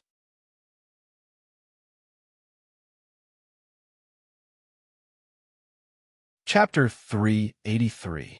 After the end of the trial, Noah walked out of the courtroom without the slightest reluctance. Along with him was Ajima. "Thank you very much, Mr. Ajima." Noah still held some respect for Ajima, who was of the same generation as his grandfather and was also a close friend. In addition, Ajima had indeed helped Fairy Tale a lot, so it was only natural for him to thank him. "I've really caused you a lot of trouble. I didn't help you at all. You relied on your own strength to make those counselors speechless. It's really Ajima's blessing to have a grandson like you." Ajima didn't seem to care much, but he seemed to enjoy Noah's respect. It was like meeting a polite child, and his face was peaceful. "I have rarely seen such a smart and rational child like you in Fairy Tale." Ajima looked at Noah with great satisfaction. "I always thought that the young people in Ajima's guild were very impulsive and needed our protection. Now it seems that we were just meddling in other people's business. I'm getting old." "Please don't say that, Mr. Ajima," Noah quickly said. "I also have impulsive moments, don't you know that?" "That's right. Even that Joseph was killed by you. You were too harsh." Speaking until here, Ajima couldn't help but sigh. However, this time, Joseph really did go too far. He can't blame others for being killed. Although I think it's a bit inappropriate for you to kill him, but seeing your performance today, I don't think you really did it out of impulse. You must have your own considerations, and Ajima must also think so. So he didn't blame you, right? Hearing this, Noah was silent. Noah didn't think that he was wrong to kill Joseph. After all, with Joseph's sinister personality, if he was allowed to live, he would definitely find trouble with Fairy Tale by any means possible. He might even cause Fairy Tale's members to encounter all kinds of dangers because of him. Whether it was from the perspective of protecting his companions, protecting his family, or from Joseph's actions, it was absolutely necessary to get rid of Joseph. However, Makarov and Ajima certainly didn't think so. No, it should be said that whether it was Makarov or Ajima, they clearly knew the threat that Joseph brought. However, even so, if they were given a choice, they wouldn't kill Joseph. It wasn't because Makarov and Ajima were too kind, but because they had a kind of tolerance for everyone and sincerely hoped that the other person would walk on the right path, even if the other person was evil. Although Noah inherited Makarov's magnanimity, his magnanimity wasn't as great as his magnanimity towards all humans. For example, for a child like the cursed child who was extremely pitiful, Noah would feel distressed and want to save them. Another example was the Holy Son of Heaven, who was somewhat naive but absolutely kind-hearted. Noah would also sincerely help him. But for a guy like Joseph, whose heart was evil and rotten, Noah wouldn't casually show his tolerance. Of course, if it was only because Joseph was an evil person, Noah wouldn't have the leisure to specifically kill him. The main reason was that Joseph touched Noah's reverse scale and sent himself to death. Noah naturally wouldn't let him go. In general, Noah still wouldn't find fault with Makarov and Ajima's selfless tolerance, but he also had his own way of doing things. He could be tolerant, but he couldn't be truly selfless. No matter which side it was, it couldn't be said to be wrong. It was precisely because of this that Makarov didn't say anything to Noah. Ajima would also unconditionally help Noah like now, right? In short, little Noah, you also have your own considerations. Little Ma chose to believe you, and I will also choose to believe you. Although your way of doing things is a bit extreme, we don't think you're wrong. Ajima put his hands behind his back, raised his head, and looked out of the window, and said earnestly, "Little Pony and I are already old, so we won't be able to take care of Fairy Tale for much longer. As you know, there are many people in the council who don't like Fairy Tale. Once Little Pony and I retire, the guild can only be protected by you two." Little Ma was originally worried that there wasn't a suitable successor for the guild, but I think Little Ma should be relieved now. Ajima nodded with gratification. "Compared to Lax's, Alusha, and Mishgang, I think you're the best successor for the guild. Little Noah, your own guild also needs to be protected by you, understand?" Noah nodded heavily and watched Ajima's back as he left. When Ajima's figure disappeared from Noah's sight, Noah suddenly spoke. "If you continue to hide and secretly observe, I will have to suspect that you have other intentions." As soon as his voice fell, a clap sounded. as expected of an existence that can even kill the 10 Saint Magus Masters. This little trick can't fool you. Accompanied by such a sentence, two figures appeared out of thin air in front of Noah. Looking at the two figures, Noah raised his eyebrows. One of the newcomers was none other than Zeke Klein. The other person had long black hair and was dressed flirtatiously in the inner court of the council. Noah remembered that the other party's name was Yerusha. Looking at Zeke Klein and Rudia, who appeared out of thin air in front of him, Noah frowned inwardly. Under the detection of his outstanding sensing ability, Noah discovered that not only Zeke Klein, but Arudia also seemed to be a little strange. She was completely different from Zeke Klein. If Noah had to put his finger on it, Kieran gave him a strange feeling. It was as if something was very wrong with him. Arudia, on the other hand, gave Noah a strange feeling, as if she was hiding something. With his outstanding sensing ability, Noah could sense these things, but he couldn't go any further. If even Noah's sensing ability couldn't sense anything more, it was enough to prove that Zeke Klein and Rudia weren't simple. Suppressing the suspicion in his heart, Noah looked straight at Zeke Klein and Arudia. What advice do the two esteemed counselors have for me? Don't tell me you're going to condemn me again. Don't be so nervous. Zeke Klein leisurely raised his hand and made a gesture of surrender. I don't mean any harm. We're different from those cowardly fellows, little brother Noah. Yerusha smiled charmingly. She didn't do it on purpose, but her every move gave off the vibe of a mature woman. We're here because we want to see what kind of young man can kill the 10 Saint Magus Grandmasters. We've met in the court, right? Didn't you see enough back then? Noah curled his lips and smiled. Besides, the one who killed Joseph wasn't me, but my companion, Golden Wolf Bio. Even if you want to see, you should be looking at Bio, right? Such a brash tone, as expected of someone from fairy tale. Urudia shrugged. Well, although I don't hate it. Don't underestimate yourself, Sir Noah. Zeke Klein looked at Noah with a meaningful gaze. You're different from those old fogies. I feel that to be able to subdue a golden wolf that has the ability to kill one of the 10 great Saint Grand Magi as its master, your abilities are definitely not simple. As he said this, Kieran bent down and gave Noah a noble salute. I believe we'll have many opportunities to meet in the future. Urudia also gave a slight salute and showed Noah a beautiful smile. I'll be looking forward to your guidance when the time comes. After leaving these two sentences behind, Zeke Klein and Urudia's figures blurred and disappeared in a flash. Looking at this scene, Noah's eyes flickered slightly. Although he couldn't tell where these two came from, just like what Zeke Klein and Urudia said, Noah also felt that his fate with them wouldn't be limited to this. Besides, Noah's intuition told him that. The next time they met, they might not be able to chat like this without any tension.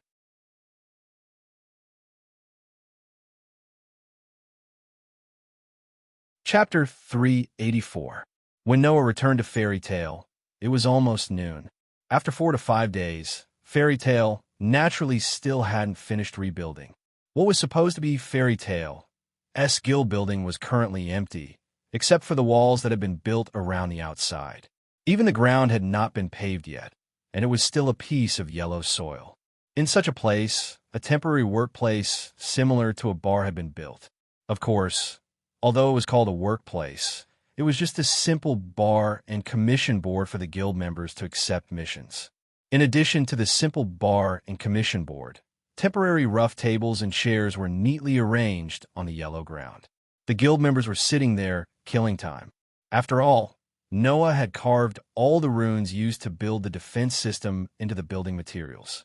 Now, he only needed to commission the workers to build it. There was no need for the guild members to be involved in the hard work.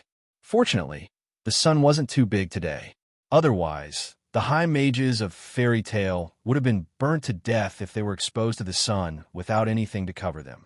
However, as long as one was a magic shooter of Fairy Tale, they would not have any complaints about this. After all, to everyone, the existence of the guild was the most important. They already had a strong sense of belonging to the guild.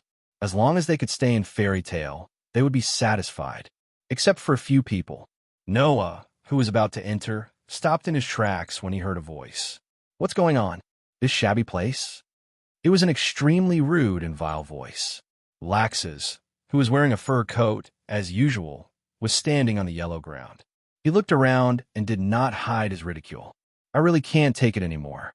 I was actually reduced to this state by a mere phantom lord. Is this still the invincible fairy tale?"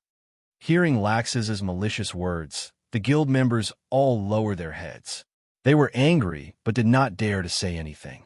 Therefore, no one noticed that Laxus, whose face was full of ridicule, looked at the yellow ground, the simple bar, and the commission board of the guild. His eyes slightly trembled and flashed with anger. "Useless. There are so many of you, and you can't even protect the guild. As expected, it is because there are too many weaklings and trash in the guild. If I were the guild leader, I would definitely kick out all those people who only know how to eat. Not a single one would be left." Hearing this, Elisha could not help but stand up and look at Laxus with a stern face. "Laxus, what do you mean by this? You still don't understand? Then, let me tell you clearly. No one knew why Raxus was so angry, but it was rare for him to voice out his twisted thoughts in front of the entire guild.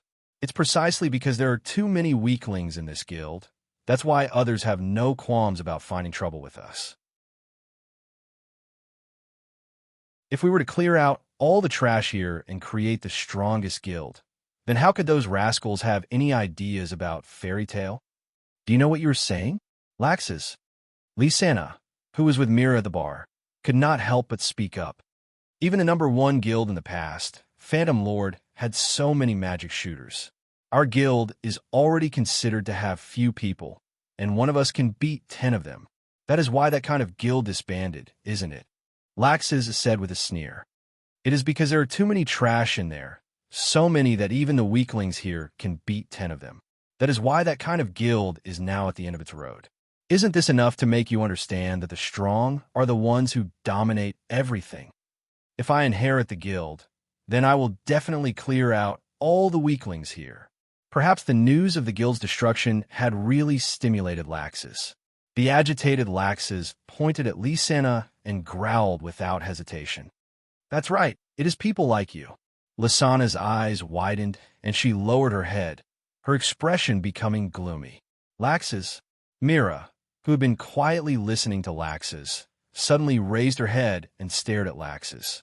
Her body flashed with a terrifying magic that made people's hearts tremble. "Oh, how long has it been since I last saw you like this?" Laxus raised an eyebrow. "I thought that after 2 years, you're no different from those trash who only know how to put on an act. I didn't expect you to have such courage.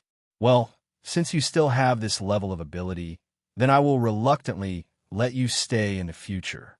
Laxus, Elisha could no longer bear it and glared at Laxus. "That's too much." Lucy and Lebby bit their lips and tried hard not to show their disgust. "Damn it." Gray clenched his fists and his eyes were filled with anger. "You bastard." Naz rushed towards Laxus with a blazing flame burning in his hand. Against the sudden rise in temperature, he swung his fist in the direction of Laxus. "I must teach you a lesson today." Hearing this, Raxus revealed a look of disdain. Before Naz's fist wrapped in flames was about to hit his body, a bolt of lightning flashed all over his body. He directly turned into a bolt of lightning and disappeared on the spot. Hoodash!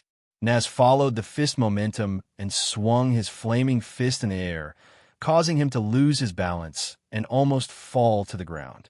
Until this moment, a lightning bolt appeared behind Naz. Laxus reemerged from it with his back facing Naz with a mocking look on his face. However, Laxus didn't notice it.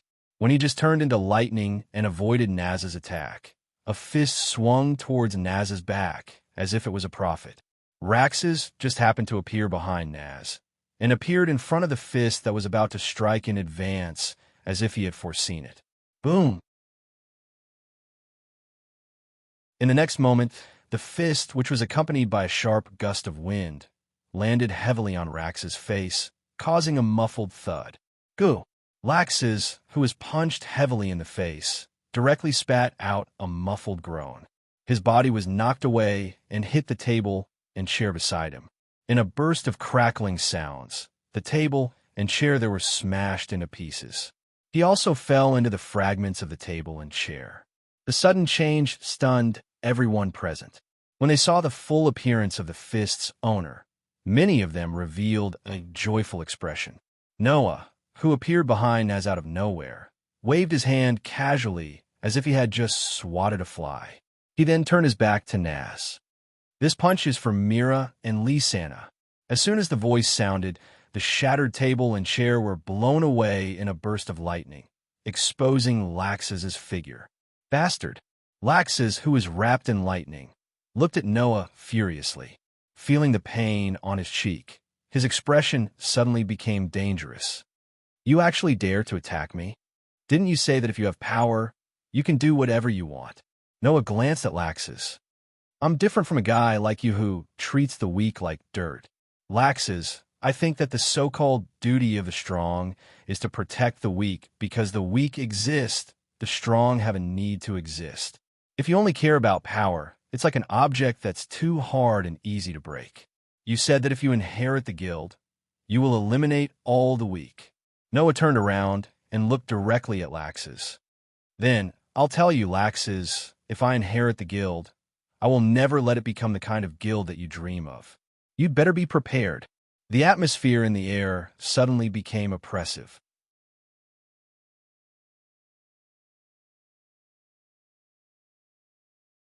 Chapter 385. Everyone in Fairy Tale was staring at Noah and Raxus, who were confronting each other in the middle of the field. They all subconsciously held their breaths, not daring to even breathe. When Laxus heard Noah's words, his eyes widened. Then he slowly lowered his head and raised his hand to cover his forehead. After a while, he suddenly laughed out loud. Ha, ha, ha, ha, ha. Looking at Laxus, who suddenly laughed out loud, everyone present looked at each other in dismay. Only Noah stared at Laxus with a calm face, as if he already knew the reason why Laxus suddenly laughed out loud. Good, good, that's great. This will be interesting." Laxus, who was laughing maniacally, raised his eyes and met Noah's calm gaze. "Since you've already said this, then I'll take it as you declaring war on me.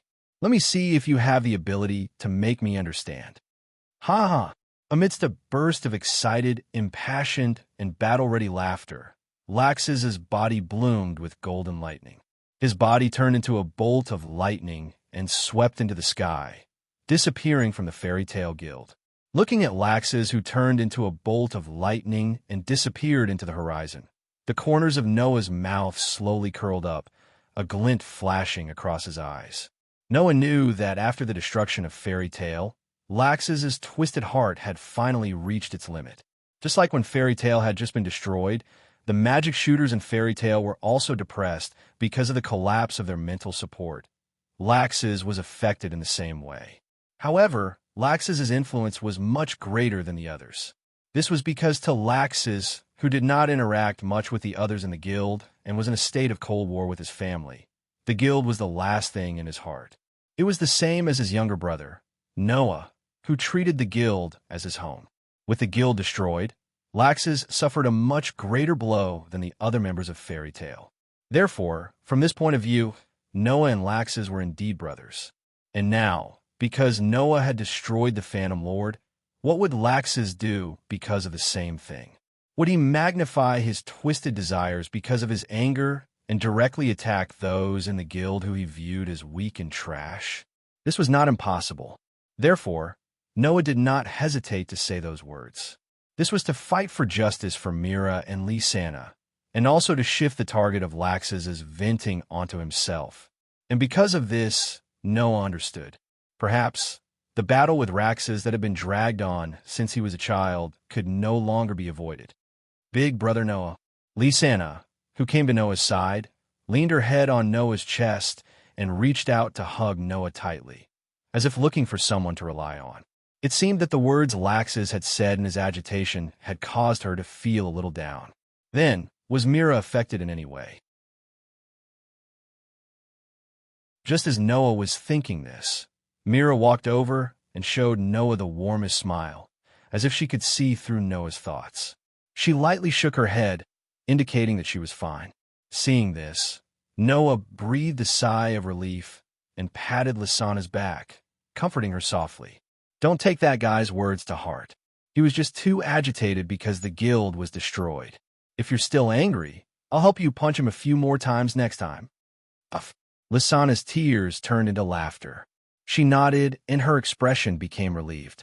She leaned against Noah and did not leave, snuggling into Noah's embrace and enjoying the warmth of Noah's embrace. Damn it, Lax is that guy. Nez clenched his fist and shouted, Next time, I'll definitely fight him to the death. He's really getting more and more overboard, Lax is. Gray was speechless. Undoubtedly, he wasn't like this in the past. Why would such a person be the archmage of fairy tale? Lucy asked worriedly. Also, he said that he would inherit the guild. Could it be that he's going to become the leader of fairy tale? Isn't that a matter of course? Beside Lucy, Lebby shook her head with a heavy expression. Laxes is the grandson of the leader. If the leader abdicates, then Laxes will most likely inherit the guild. What? Lucy cried out in surprise. How could this be? It's not strange that you don't know about this. Elusha shook her head.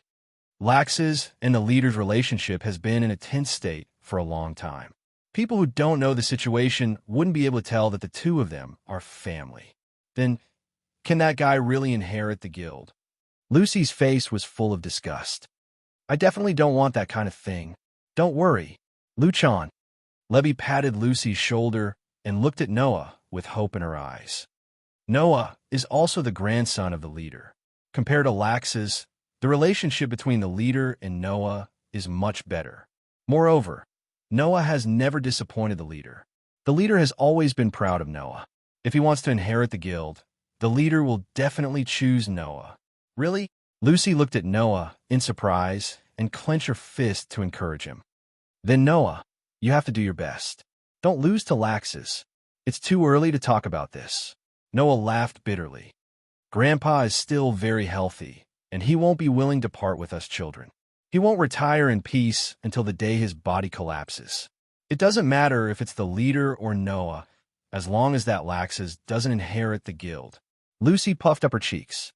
Even if he becomes the guild leader, no one will acknowledge him as someone who doesn't care about his companions. That's right. Noah looked up at the sky and muttered softly. Why can't you understand this logic? Laxes, hearing Noah's muttering, Mira, Lysana, Elusha, Lebby, Lucy, and the others looked at each other and looked at Noah with a trace of heartache. Noah was in a state where he almost went to war with his own brother and was viewed as a one-sided enemy.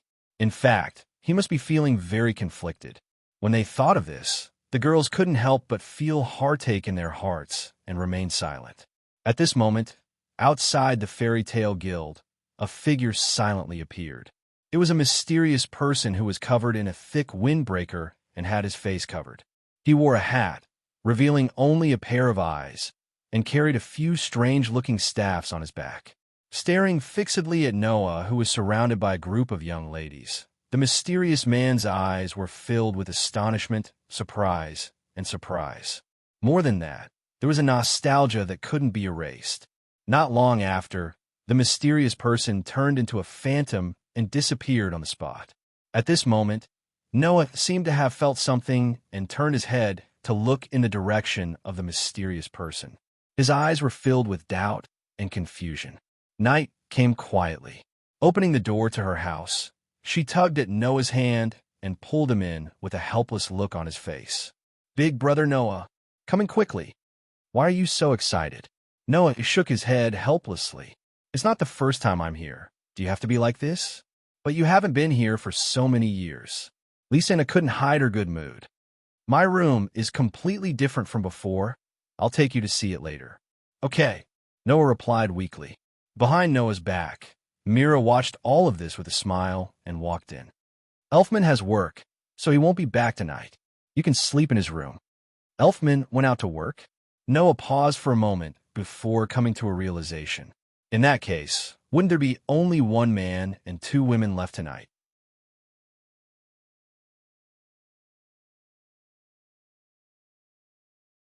Chapter 386. Ever since the fairy tale guild building was destroyed, Noah had no home to return to. No, to be more precise, Noah had no place to stay. This was to be expected. After all, the Fairy Tale Guild was Noah's home. This was not just a matter of belonging, but also a matter of living a normal life. Don't forget, Noah lived in the Fairy Tale Guild. This time, the Fairy Tale Guild was destroyed, and Noah had completely lost his place to live. Until the new guild was completed, he could be considered homeless. Therefore, during this period of time, Noah had been living in the guild that had no roof and was only left with a piece of yellow soil. This was not a big deal. Noah had once cultivated outside for 4 years, deep in the mountains and forests. Wild mountains and forests. Where had he not lived before? Noah had lived in worse environments than this. Thus, in a way that was equivalent to camping, Noah lived in the guild building that had not yet been completed. This matter, until today, was finally discovered by Mira and Lysana, because they had to clean up the table and chairs that Noah had smashed when he punched Laxes. Mira and Lysana stayed a little longer and went outside to buy new tables and chairs. In the end, Noah, who did not know about this matter, thought that Mira and Lysana had already returned and leaned against the wall that had already been completed. He directly sat on the ground and fell asleep. Thus, Mira and Lysana, who had returned to the guild, smoothly discovered this scene.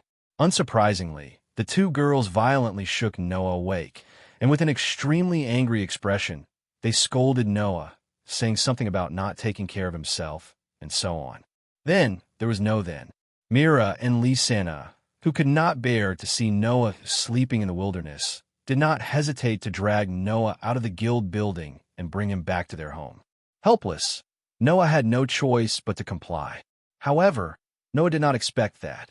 Elfman was not at home, leaving only Noah, Mira, and Lysana in the house.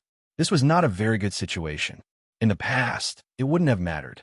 But now that he knew how Mira and Lysana felt about him, Noah could no longer stay under the same roof as the two beautiful girls.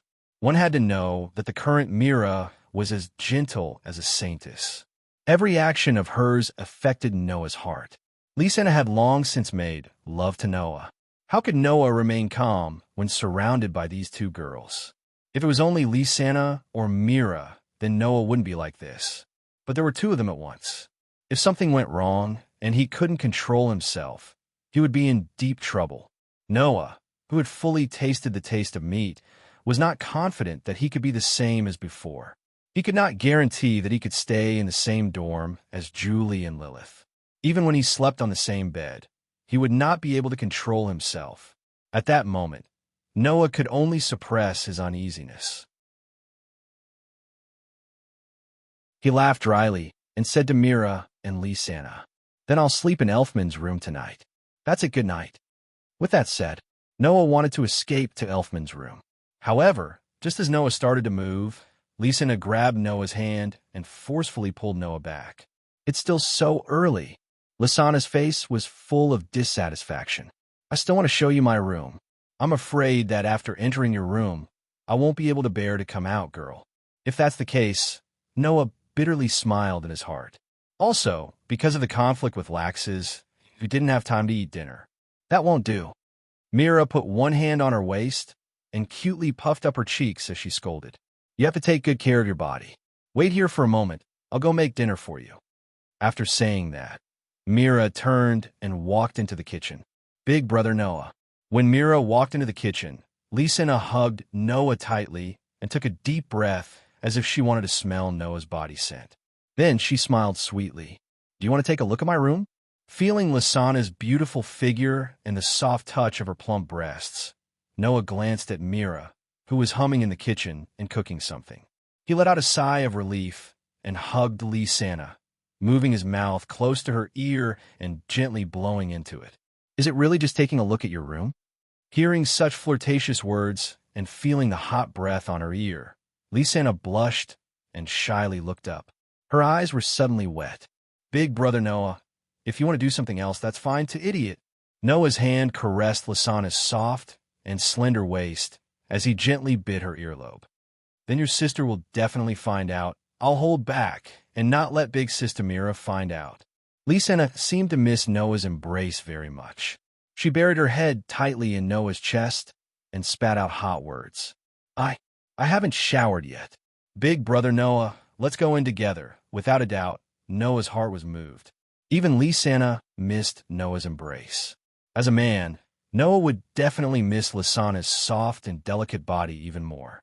If possible, Noah really wanted to do the same thing as that night, tightly entwining with the beautiful girl in his arms. Thinking of this, Noah's heart also surged with a trace of warmth.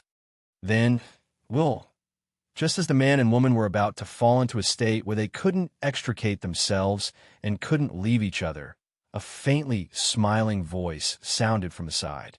I was wondering why you were suddenly silent. So you were whispering something that others can't hear? Noah and Lysana were both startled. They jumped away reflexively and put some distance between them. They looked at the source of the voice and saw Mira looking at her grown children.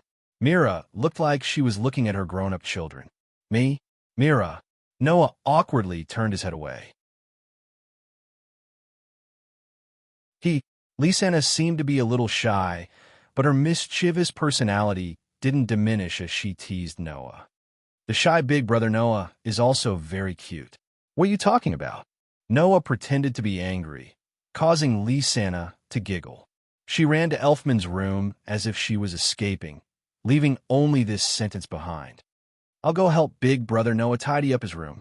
Looking at the escaping Lysana, Noah helplessly smiled. Aya. It was only at this moment that Mira stretched out a finger and tapped her smooth chin. Did I disturb you too? Seeing Myra's natural expression, Noah bitterly smiled. Mira, are you also going to tease me? Because Mira came in front of Noah and looked up at Noah. Her gentle eyes met Noah's gaze, and there were slight ripples in them. Noah only does bad things to Lysana. This sentence caused Noah's heart to beat faster. This expression, this sentence, it wasn't hard to guess what Mira meant. Mira. Noah couldn't help but reach out his hand to Mira. Myra's eyes rippled at almost the same time. Instead of retreating, she moved forward and snuggled into Noah's embrace. She lifted her chin slightly and closed her eyes. At this time, if Noah still didn't know what to do, then he wouldn't be a man. Noah took Myra's lips as she let out a soft whimper. Chirp. TSK. Mira didn't know if it was because she didn't want to fall behind Lysana, but she opened her lips and welcomed Noah's tongue into her mouth. She stuck out her sweet little tongue and tangled it with Noah's. After a long while, the two wet lips parted. Just now, you said you wanted to bathe together, right? Mira looked at Noah's face without blinking. Her pretty face was slightly flushed, and her hands were crossed in front of her chest, making her look even more voluptuous than Lysana's. If Noah wants, I could do it too. Noah couldn't help but swallow a mouthful of saliva. Mira tilted her head and looked at Noah with her beautiful eyes. Her red lips moved slightly, and the words that came out of her mouth made Noah's heart waver. Do you want to see? My body. Do you want to see? This could basically be considered as a useless sentence.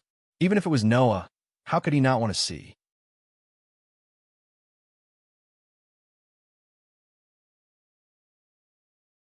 Chapter 387. Noah had always thought that his self-control was very good. After all, since he was a child, Noah had worked hard to learn to control his emotions at any time in order to not let the overly strong magic power go out of control with his emotions. He became extremely good at this aspect. Later, the ability to not lose control when sharing a bed with Julie and Lilith was mostly thanks to this ability that had been cultivated since childhood. But now, Noah found that his ability to control his emotions was really not that great.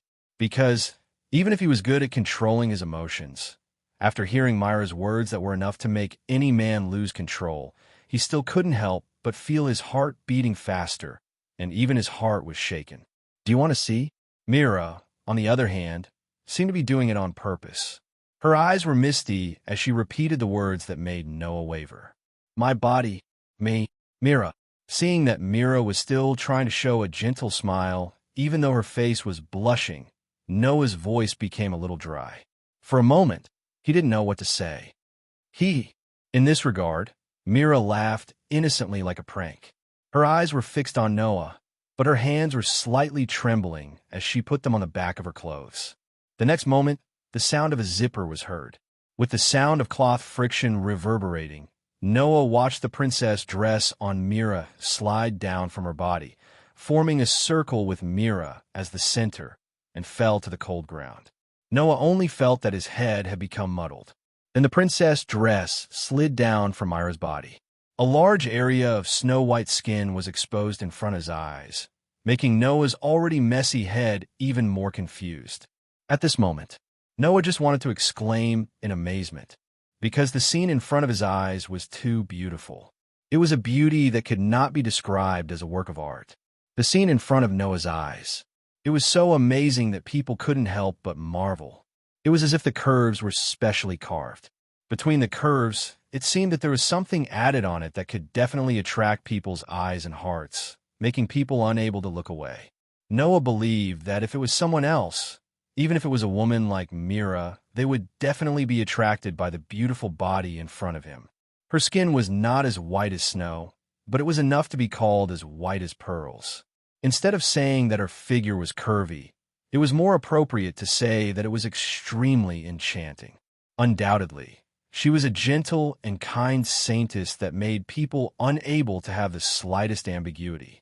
Such an existence. When she stripped the last cover on her body, not only did she not lose the sacred and inviolable sense of holiness, but there was also an additional attraction that could make anyone to go crazy. Unsurprisingly, Noah's attention was captured by Mira's figure, and he was completely absent-minded. Noah really didn't expect that Mira would actually take off all her clothes in front of him and become really naked, and it seemed that even Mira herself didn't believe that she would do such a bold thing. Her pretty face was flushed, and her slender arms were also blocking her chest, covering the holy mound that men yearned for. Her delicate body was also trembling slightly. Mira didn't know that although this could serve as a little cover, it made her charm even easier to make people go crazy, because that pair of extremely plump and round breasts were not something that Mira's pair of slender arms could block. In addition to being able to cover up that captivating red, it made her even more obvious that pair of great breasts on her body. Noah had always thought that Lysana's figure was already considered good. After all, Lysana's figure was also very plump. But who knew that compared to Mira? It was still a little worse. And this difference lay in that pair of plump breasts. From Noah's point of view, Mira's chest was at least 2 times larger than Lysana's. It was very likely that it was even 3 times larger. It made people's blood boil. Therefore, Noah almost uncontrollably reached out his hand towards that sacred place. Noticing Noah's actions, Mira's delicate body trembled, but her eyes never left Noah's face. Although her pretty face was getting redder and redder, her expression was always extremely gentle, and it was getting more and more intense. It turned out that Mira and Lysana were indeed sisters. Just like how Lysana would feel shy in front of Noah, but she was still unwilling to reject Noah and boldly showed her beauty to Noah. Mira certainly knew the consequences of not rejecting Noah's outstretched hand. She was definitely very shy and timid in her heart, but she still didn't choose to escape. Instead, she slowly let go of the trembling hand that was blocking her chest, revealing that round longing in front of Noah without missing a single bit. Noah, who clearly knew Mira's feelings, was extremely moved. He stroked his hand on that yearning that couldn't be refused as long as it was a man. What entered his hand was a full smoothness, followed by an indescribable softness. Noah was already quite familiar with this kind of softness, but he still couldn't help but be moved at this time. Thus, Noah subconsciously began to gently knead. Mira's pretty face became redder and redder, and her eyes became more and more blurry. She began to pant lightly, exhaling scorching hot breaths. Her delicate body trembled uncontrollably with Noah's actions. She raised her hand without resistance, puffed out her chest, and offered her most beautiful place to Noah for him to play with as he pleased. Unknowingly, the two's bodies began to draw closer, and their heads also moved closer to each other, tasting each other's lips. the sound of panting, the sound of sucking. Their flirtatious voices reverberated under the eaves of the house that was neither too big nor too small. Not long after, even Noah's clothes fell to the ground at some point. In the next second, a suppressed groan of pain rang out in the hall, followed by a series of muffled groans. The man and woman who were immersed in each other's embrace had long forgotten. They weren't the only ones under the eaves. Sigh. In Elfman's room, Lysina leaned against the door, listening to the sound of panting and the crisp sounds of collisions from outside the door. She sighed unhappily. Even Big Sister Mira has become that bad guy's thing. Looks like us sisters can only take advantage of that bad guy. Lysina sighed faintly and even started to sulk. Damn Big Brother Noah, he's such a playboy. Forget about Big Sister Mira, but if he wants to find another woman from who knows where, he'll have to get through me first. Otherwise, this night was especially long. It wasn't only for the man and woman who were immersed in each other's embrace, but also for the woman who was directly entangled in the hall. It was the same for the girl who could only hide in the room and listen to the sounds that constantly tortured her nerves. Everyone. The next day, when Mira returned to the bar counter of Fairy Tale, she had transformed back into the gentle signboard girl. Her face was glowing as she enthusiastically waved at everyone in the guild. Work. Do your best. Oh, the magic shooters who were planning to accept the commission and join the team to rebuild the guild cheered excitedly under the cheerful support of the popular masked girl, as if they had been injected with chicken blood. No one knew that the famous masked girl and signature girl of Fairy Tale, who still seemed to belong to everyone, had in fact become the possession of only one person last night without anyone knowing. If they knew, the male archmages who were enthusiastically responding to Myra's greetings wouldn't be as excited as they were now. Instead, they would even have thoughts of committing suicide. Sitting next to Noah, Lebby, who was asking Noah about runic script, asked curiously, "It feels like Myra's mood is a lot better than before. Did something good happen? Is that so?" Noah laughed dryly. "Something good should have happened, right? But Mira is very gentle. To Mira, everyone's good news is her good news. That's why she's always in a good mood. Today, she's even better than before," Rebby said with a puzzled expression. "I've only seen Mira this happy once when you came back. Could it be that it has something to do with you this time?" Noah was speechless.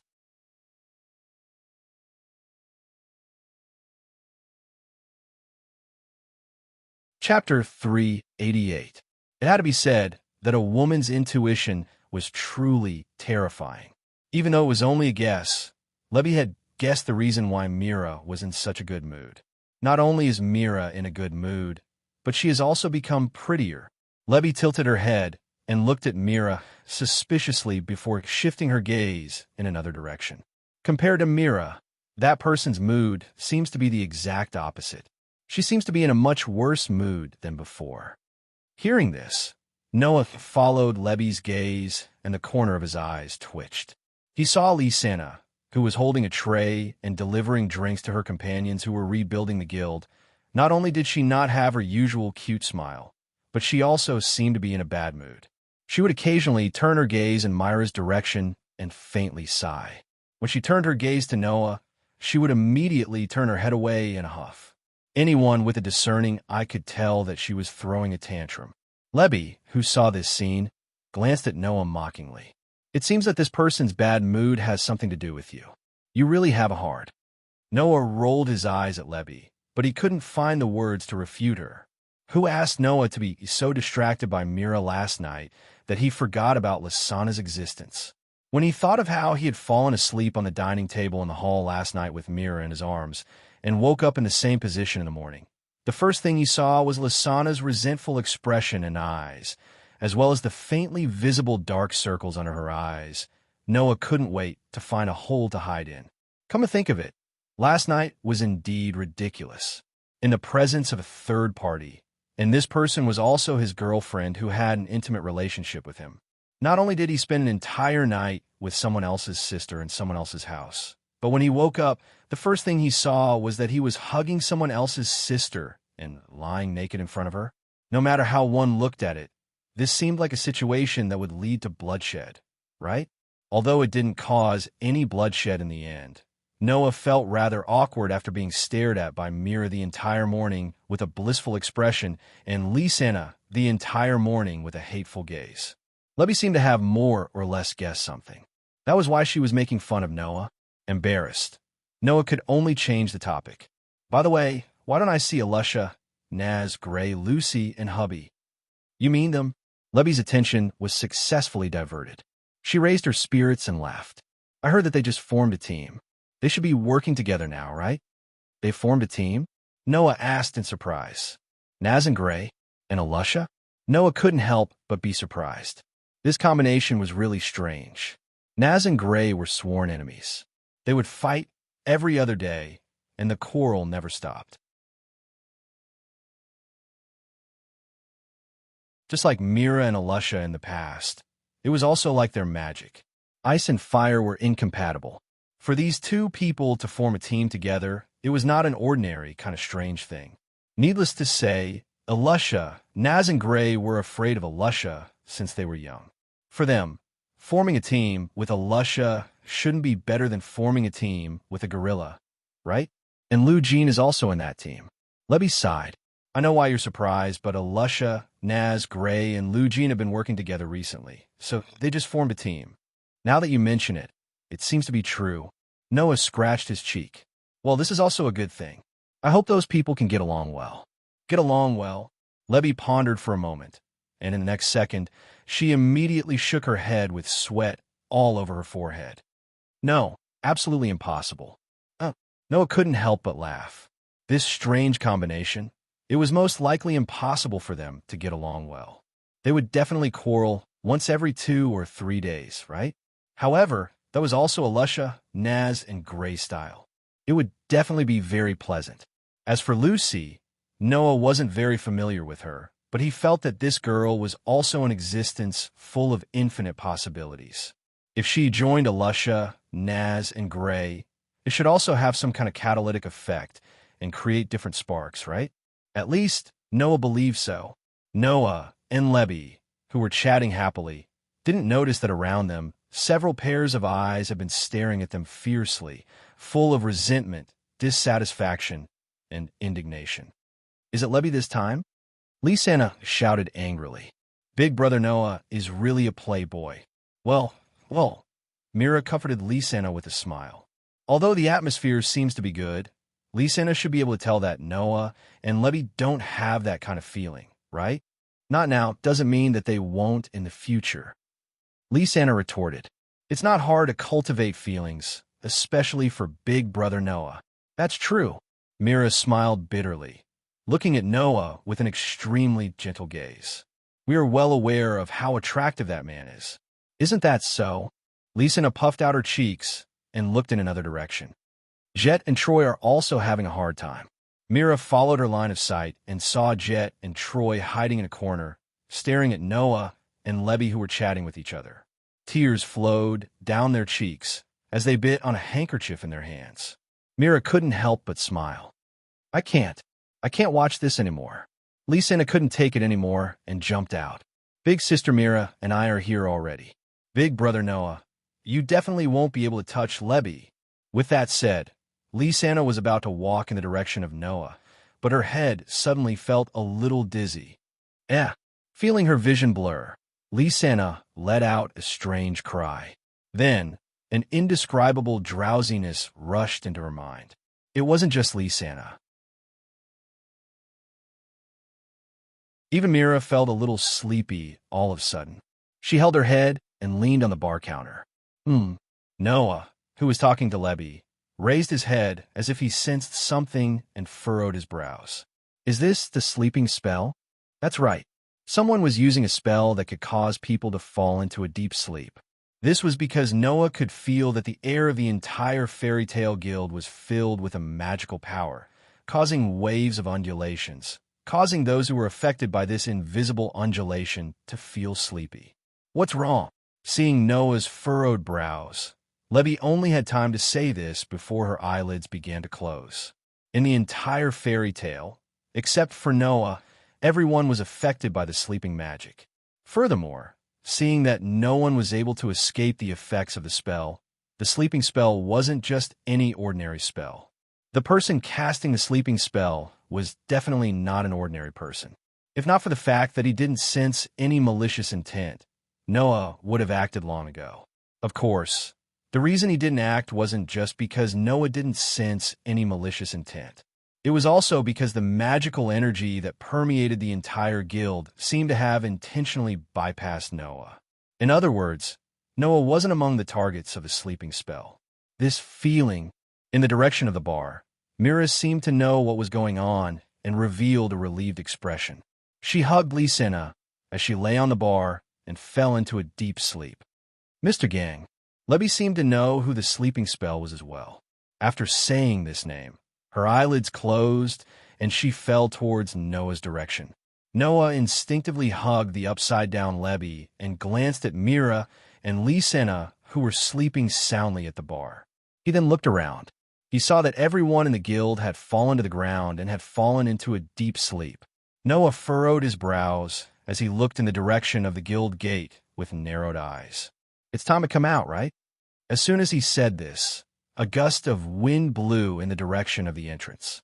Not long after, a figure silently appeared there. The newcomer was wearing a windbreaker and was dressed strangely. On his back were a few strangely shaped staffs, and he wore a hat and a mask. Noah, with his senses fully activated, found that he couldn't detect any magical energy from the newcomer and couldn't help but become cautious.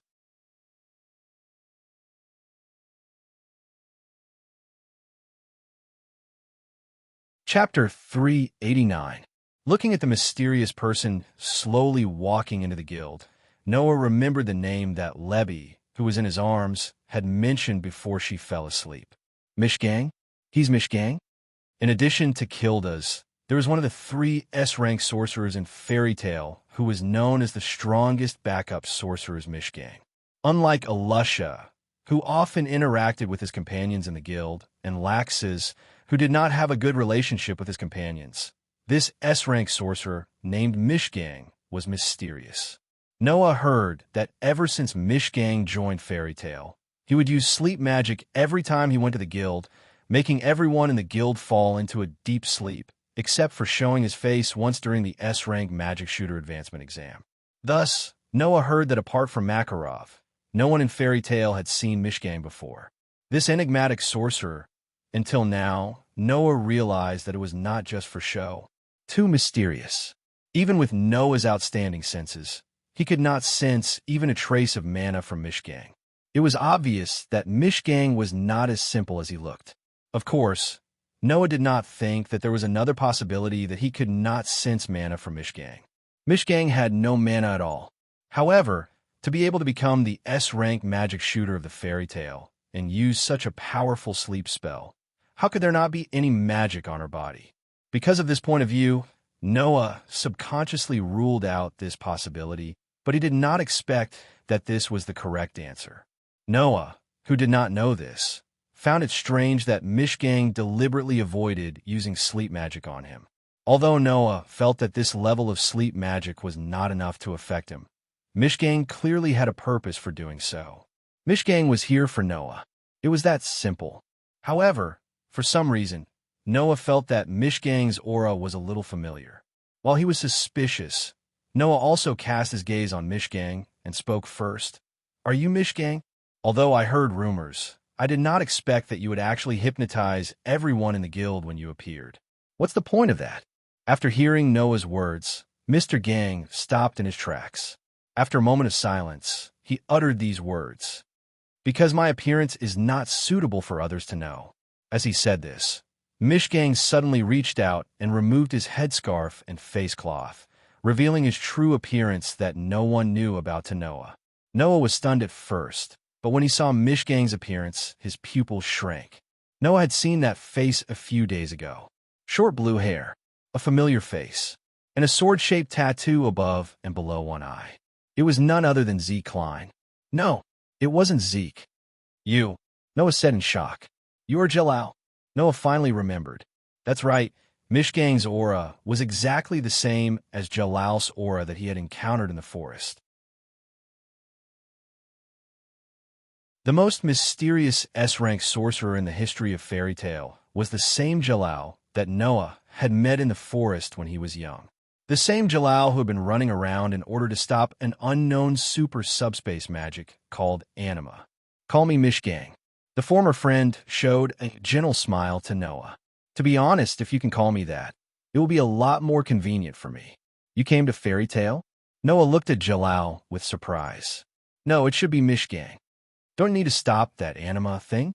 I am now wandering around the world, stopping the activation of anima everywhere." Mishgang stopped smiling, and his expression more or less carried a hint of helplessness. "However, traveling everywhere also means that I need to have sufficient travel expenses. For the sake of living, I can only find a guild to join and work while traveling. Because you're in fairy tale, I thought of coming here, but after I arrived, I found out that you had already left." Noah had left fairy tale for a full 6 years. Mr. Gang had probably joined fairy tale in the past 6 years, but Noah was coincidentally not in the guild, so they hadn't bumped into each other. Now that they had finally met, it was only now that they had finally met. "It's not easy for you." Knowing that Mishgang was the Jalal that he had met when he was young, Noah's mood became better, but he quickly thought of something and hurriedly spoke. "What about Wendy? Where did Wendy go?" When they parted ways with Mishgang, Noah left Wendy in Jalal's care. Now, Mishgang had joined fairy tale, and he had joined fairy tale for quite some time. Then, where was Wendy? Could it be that an accident had happened? "Don't worry, nothing happened to Wendy." Sensing that Noah's face was gradually darkening, Mishgang quickly understood what Noah was thinking and hurriedly spoke. "I put Wendy in a good place, and she is now living there." "Put Wendy in another place?" Noah frowned. "Why? When I was bringing Wendy to look for Grandine, I encountered anima." Mishgang sighed. "Because it would cause a great disaster if it was allowed to activate. So in order to stop it, I could only put Wendy in a safe place. After all, it would be too dangerous for Wendy to get close to the anima." "Is that so?" Noah's brows relaxed little by little. "Then where's Wendy now?" "I put Wendy in a guild," Mishgang answered honestly. "That guild is called Cat Shelter." "Wendy is in Cat Shelter?"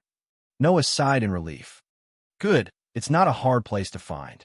Although it hadn't been long since he returned to this world, Noah had enough information about this time period, including some of the more famous guilds. Cat Shelter was one of them.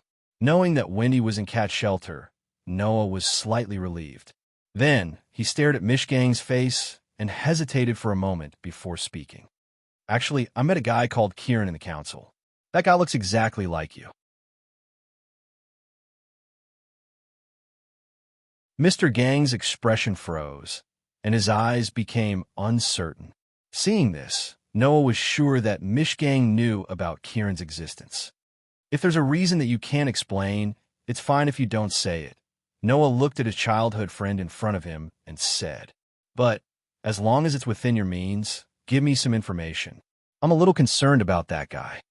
"You're right to be concerned about him," Mishgang said in a deep voice. "I know about Kieran's existence as well. He's not a simple person." Mishgang hesitated for a moment, then seemed to give up on something and said to Noah, "If I'm not wrong, Kieran must be related to Jalal." "Jalal?" Noah was completely stunned. "Jalal? Wasn't that Mishgang?" "You might be surprised, but I still have to tell you."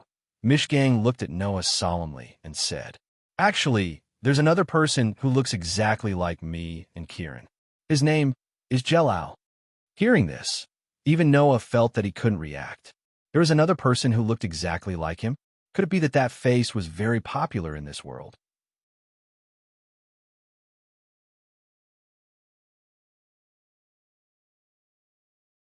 Chapter 390. Noah looked at Mr. Gang's back as he walked away from Fairy Tale. Only when Mr. Gang's figure disappeared from his sight did he look down at his hand. There was a piece of paper in his hand. There was an address written on it. It was a set of coordinates on the ocean. Paradise Tower?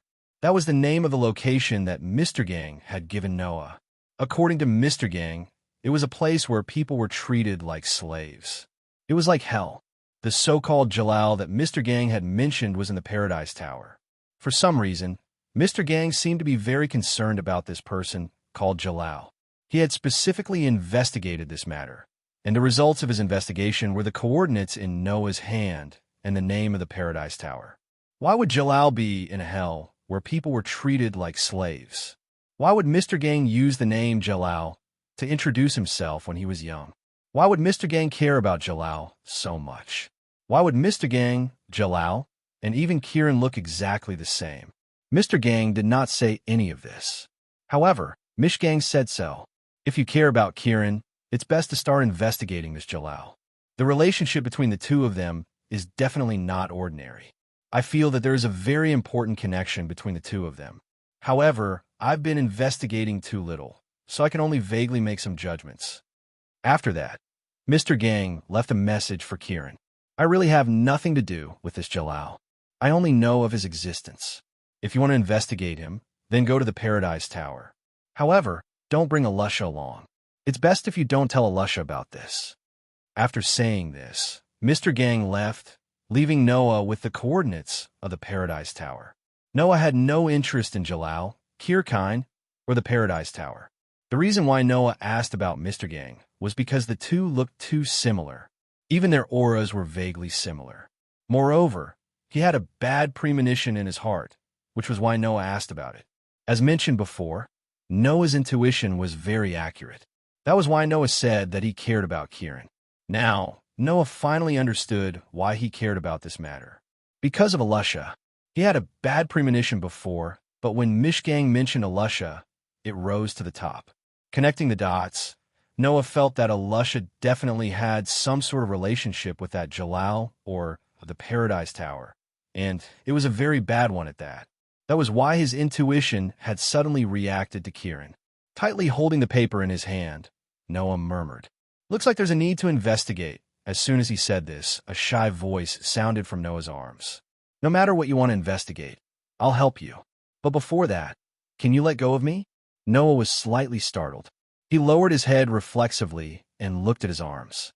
Then he saw her. She looked at Lebby, who had her hand on her chest, and her petite body was twisting slightly. She seemed to be a little uncomfortable, and her face was flushed red with shyness. At this moment, Noah was tightly hugging Lebby's extremely slender waist, pressing her into his embrace. Their bodies were tightly pressed together, and Noah could even faintly feel the pair of small softness and Lebby's drumming heartbeat. Feeling Lebby's rapidly beating heart as if it wanted to jump out of her chest, Noah finally reacted. However, before he could let go, a low voice sounded from behind Noah. "How long do you plan on hugging her?" "Oh, yeah, brother. Noah shuddered and abruptly let go of Lebby. He jumped up and distanced himself from Lebby. Yes. I'm sorry. I didn't do it on purpose. I know. I still have memories before I fell asleep. I still remember falling in your direction before I fell asleep." Lebby also tidied her clothes and smiled awkwardly. "Noah must have hugged me to prevent me from falling to the ground, right?" Hearing this, Noah could not help but laugh dryly. Rather than saying that he hugged Lebby to prevent her from falling to the ground, it was more accurate to say that because of the appearance of Mr. Gang and the information it brought, Noah had long forgotten that Lebby was still in his arms. Furthermore, the reason he hugged Lebby was because he saw Lebby leaning towards him. Although Noah did have a gentle side, this time he did not hug Lebby because he had such a considerate intention. It was truly a sin. "Brother Noah." On the other side, Lisena looked at Noah with a fake smile. "Although I can roughly guess what happened, I still want to ask. You didn't do it on purpose, right?" "No, absolutely not. Absolutely not." Noah shook his head like a rattle drum. "I definitely didn't do it on purpose." "Really?" Lisena looked at Noah suspiciously and said unwillingly, "Then I'll forgive you." Noah laughed bitterly. Had it been her usual self, she wouldn't have shown such obvious suspicion even if she didn't have absolute trust in Noah's words. Obviously, because of what happened last night with Mira, Lisena was agitated. "Don't be awkward." At that moment, Noah hugged her from behind and rested his chin on her shoulder as he said softly, "Don't worry. I know it's my fault, and I also know that Lisena will definitely forgive me. I also know that you don't mind that I have Mira, but you feel bad, right? Because, perhaps it was because of Noah's hug, Lysana finally stopped being awkward and revealed her inner thoughts. I'm not as pretty as Sister Mira, and I'm not as gentle as her. Now that Brother Noah has a better Sister Mira, I don't know if he'll forget me. You're such an idiot. How many years have you known me? Am I that kind of person? Noah gently bit Lysana's earlobe. If you say something like that again, next time, I'll have to punish you. All right, I won't say it again. Lysana playfully stuck out her tongue and gave her body to Noah. She leaned into Noah's embrace, her face finally showing her usual cheerfulness. Although she didn't receive a pledge of eternal love from Noah, nor did she receive any sweet nothings from Noah, Lysana, who understood Noah, knew that such words were equivalent to a promise from Noah. Noah was indirectly telling her that he would never forget her. That made the little bit of uneasiness in her heart disappear, leaving behind only the warmth and happiness of a lover. Immersed in the warmth, the two of them had long forgotten where they were. Before long, Myra's helpless voice sounded in their ears. You too, can you do this kind of thing when we get back home? Noah and Lysana were both startled. They raised their heads and looked around, only to discover that at some point, everyone in the guild had woken up and surrounded them. You really surprised me. Kana looked at Noah with a teasing gaze. I didn't expect that not only Mira, but Lysana as well. Noah. Levi covered her mouth with a look of surprise. You plan to date both Mira and Lysana at the same time? Damn it. Jet and Troy were even more enraged.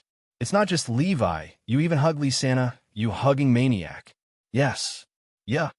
The male sorcerers in the guild all cried out in resentment.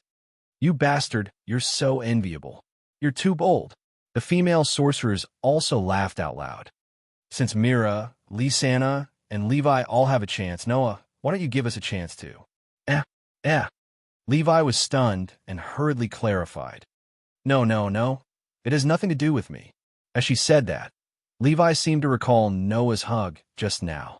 Her cheeks turned red again, and she kept sneaking glances in Noah's direction.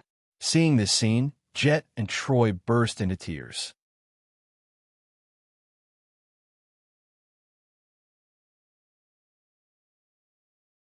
Chapter 391. The sun was setting in the west, and the sky was filled with the glow of the sunset. With the help of the sparse light, Noah, who was holding a box in his hand, pushed aside the bushes and passed through the trees. After passing through a small path, the scene in front of him began to open up. Not long after, an open space with a clear river appeared in front of Noah. And on the bank of the river, a girl with eye-catching crimson long hair was waiting there. Ha ha ha! Amidst the awe-inspiring shouts, Alusha, who was wearing her usual ice-cold armor, held a knight's sword in one hand. Like a Valkyrie descending from the sky, she nimbly ran back and forth on the bank of the river while waving the knight's sword in her hand at an extremely fast speed, bringing about waves of sword light. Clang, clang, clang. The crisp sound of the sword, striking the air, was like the sharp sound of something breaking through the air. Looking at Alusha's ghostly figure and the waves of sword light that flashed one after another, Noah felt as if he was looking at Alusha, who was diligently practicing her swordsmanship on the bank of the river when she was young. He couldn't help but let out a gentle smile. In the blink of an eye, so many years had passed. Whether it was Noah or Alusha, they had both grown up. Unlike the Alusha, who could only use her swordsmanship in a clumsy way to grow up, the current Alusha's swordsmanship had already reached the acme of perfection. It was far from what the past could compare to. Moreover, Alusha was no longer the novice magic shooter who couldn't even obtain a work permit and could only stay in the guild to temporarily hone her magic. Instead, she was a true powerhouse. She had obtained the title of one of the 5 S-rank magic shooters in Fairy Tale and also obtained the title of Fairy Queen. She was known as the strongest female magic shooter in Fairy Tale and was also one of the strongest candidates for a true powerhouse. Thinking of this, Noah felt as if the events of his childhood were still vivid in his mind. One by one, they flashed through his mind, causing Noah to be immersed in the memories of his childhood. Unfortunately, This memory did not last for long. Noah, as a surprised voice sounded, the sword lights flashing on the riverbank all disappeared. Noah came back to his senses and looked in front of him. He saw Alusha's two knights, swords turning into rays of light and disappearing into Alusha's hands. Alusha turned her gaze towards Noah and said in surprise, "How strange, you actually came here. What do you mean by that?" Noah shook his head in amusement. He walked forward to the riverbank and looked at the flowing water in the clear river.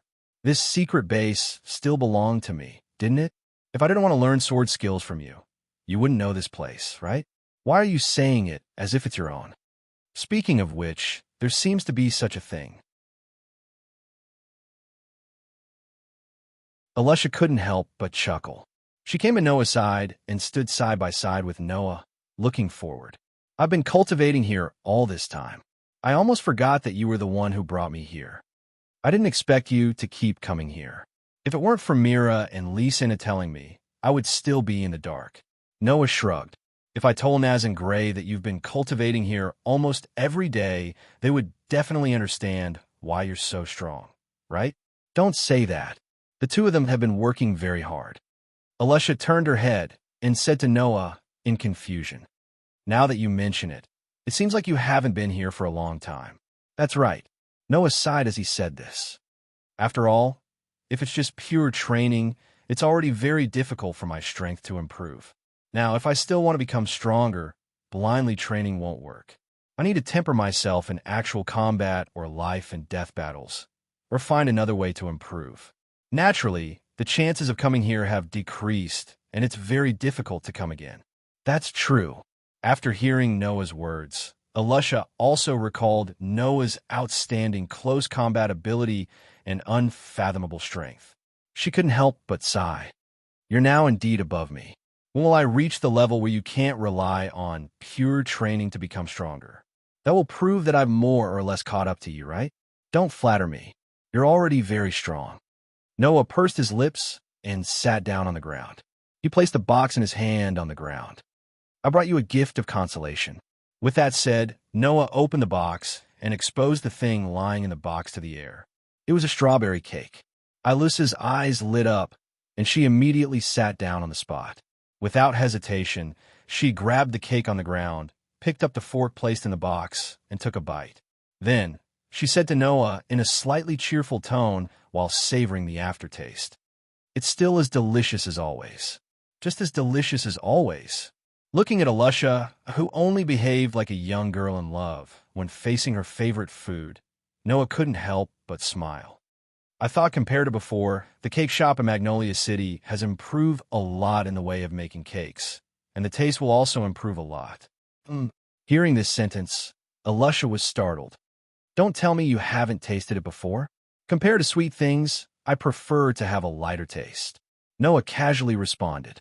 "And just as I said, this is a gift of consolation for you." Alusha took another bite of the cake and held the box containing the cake.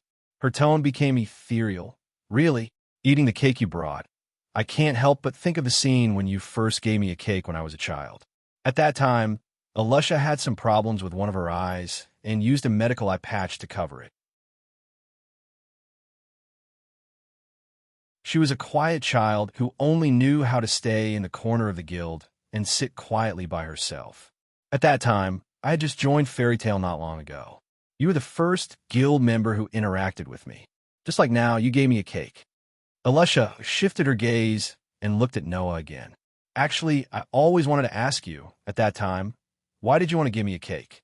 Hearing this, Noah went silent. Why? Why did you want to give Alusha a cake and interact with Alusha?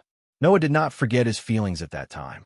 "When I first saw you, I knew that you were a person with a lot of stories," Noah said indifferently under Alusha's gaze. "Alusha, in fact, in your heart, there has always been a part that no one can touch, right?" Hearing this, Alusha's expression froze, and the light in her eyes also froze. Such a young child, to be able to resist playing with others in such a crowded place. Either you are afraid of strangers, or you must have a reason to do so, Noah said as if he did not notice Alusha's change. "But no matter how I look at you, you don't look like someone who is afraid of strangers. So, I think you must have a past that you can't talk about, and it is definitely not a good past. Is that so? The expression on Alusha's face disappeared, and the gaze she looked at Noah became uncertain. So, at that time, did you do that because you sympathized with me? Sympathized? Noah laughed and shook his head. It would be good if it was sympathy, but unfortunately at that time, the only feeling I had was envy. Envy? Even Alusha was stunned when she heard this. Envy? Envy that she was alone? Envy that she had a bad past? Was this something to be envious of? If it was someone else who said this, Alusha would definitely think that the other party was mocking her, but Noah was not that kind of person. Then, what did this sentence mean? Even if you have a bad past, a painful past, or even a desperate past, it is still a past that belongs to you.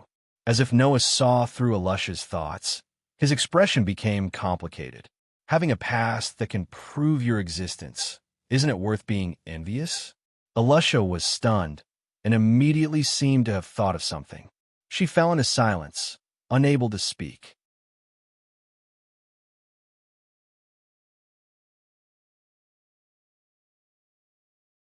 Chapter 392.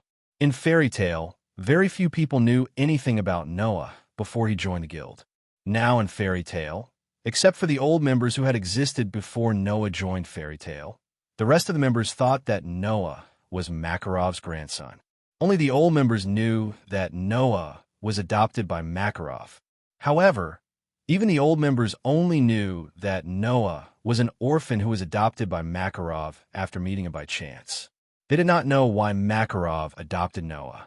After all, Fairy Tale had always accepted many orphans from all over the world.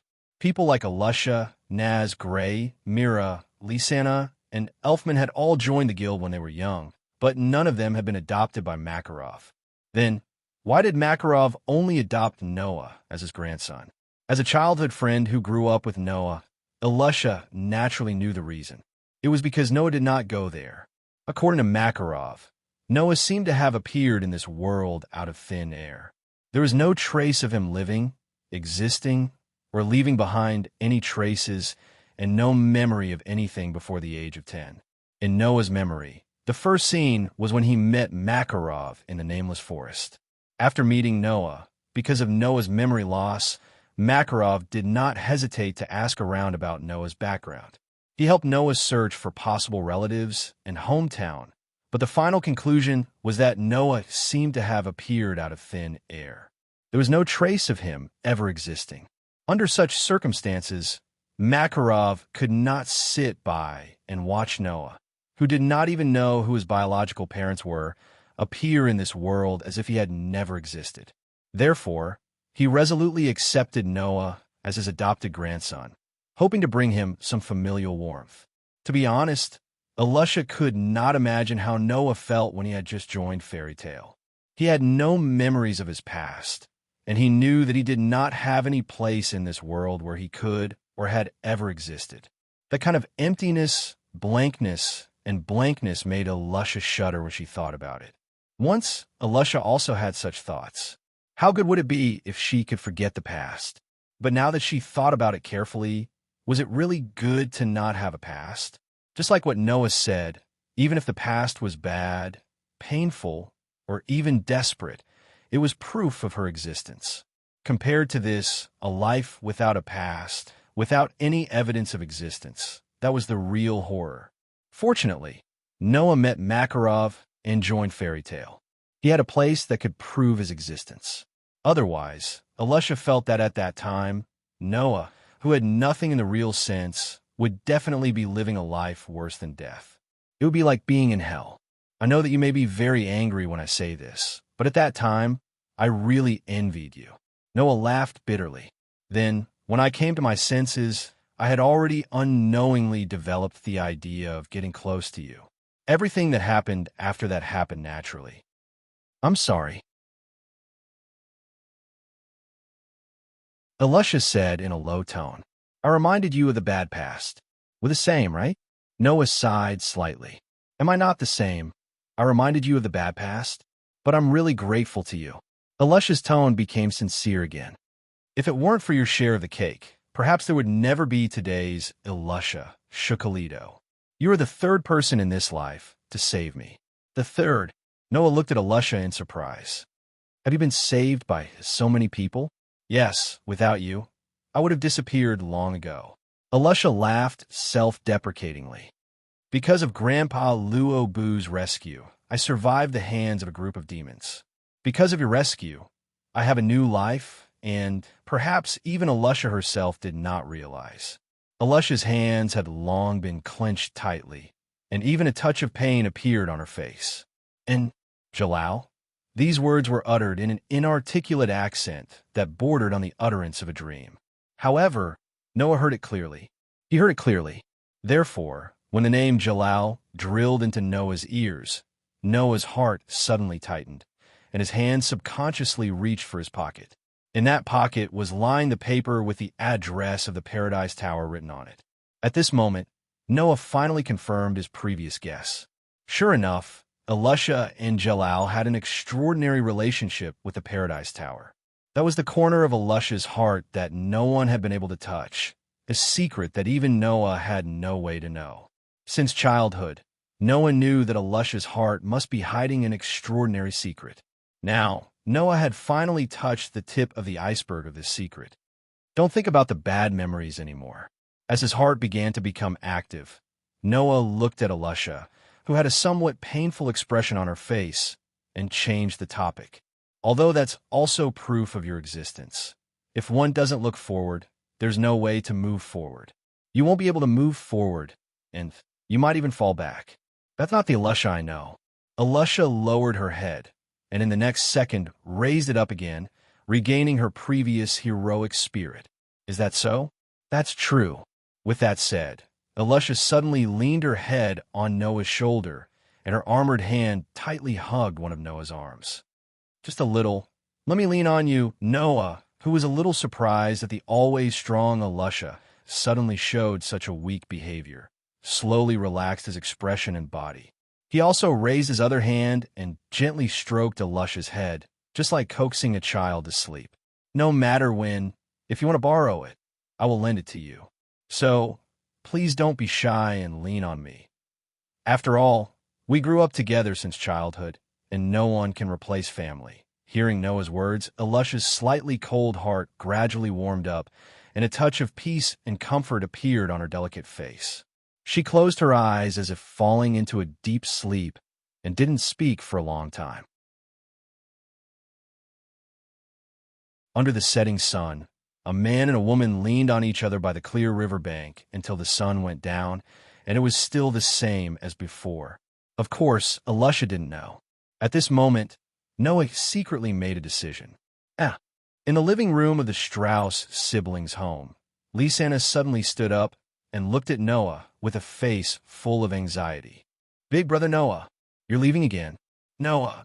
Myra's gentle expression, which had always been gentle to Noah, dimmed. She seemed to have suffered a blow like Lysana. Seeing this, Noah knew that Mira and Lysana had misunderstood. Don't worry, I'm not going to cultivate this time. It's just that there's something I want to do, and there's a place I want to go to, Noah hurriedly said. If there are no accidents, I'll be back in about 10 days, or a month at most. It's very likely that I'll be back in 2 or 3 days. I won't be leaving for that long. Hearing this, Mira and Lysana's expressions brightened, and they breathed a sigh of relief. Are you going to work? Lysana asked. Can I go with you? No need. I'll be fine by myself. Noah scratched his cheek. I'm not going to work. I just have something to do. Don't worry. Seeing that the two sisters were still a little worried, Noah comforted them. Don't forget, even if you're worried about me, I have Bio by my side. Nothing will happen. Then do you need me to prepare anything for you? Mira asked considerately. You don't have any money on you, right? What about the travel expenses? Noah was speechless. Let me and big sister Mira prepare the necessities for your trip. Lysana smiled mischievously. We'll also prepare the travel expenses for big brother Noah. Don't worry. Noah could only laugh dryly, speechless. This time, he really was suspected of living off a woman. You're tuning into the Romance Rendezvous YouTube channel. We're so grateful for your support, and don't forget to subscribe to join us on this incredible journey through captivating stories. Your generosity through donations truly makes a world of difference, as it's the primary source of revenue that allows me to expand and enhance this channel for you. Thank you from the bottom of my heart for being a part of this adventure.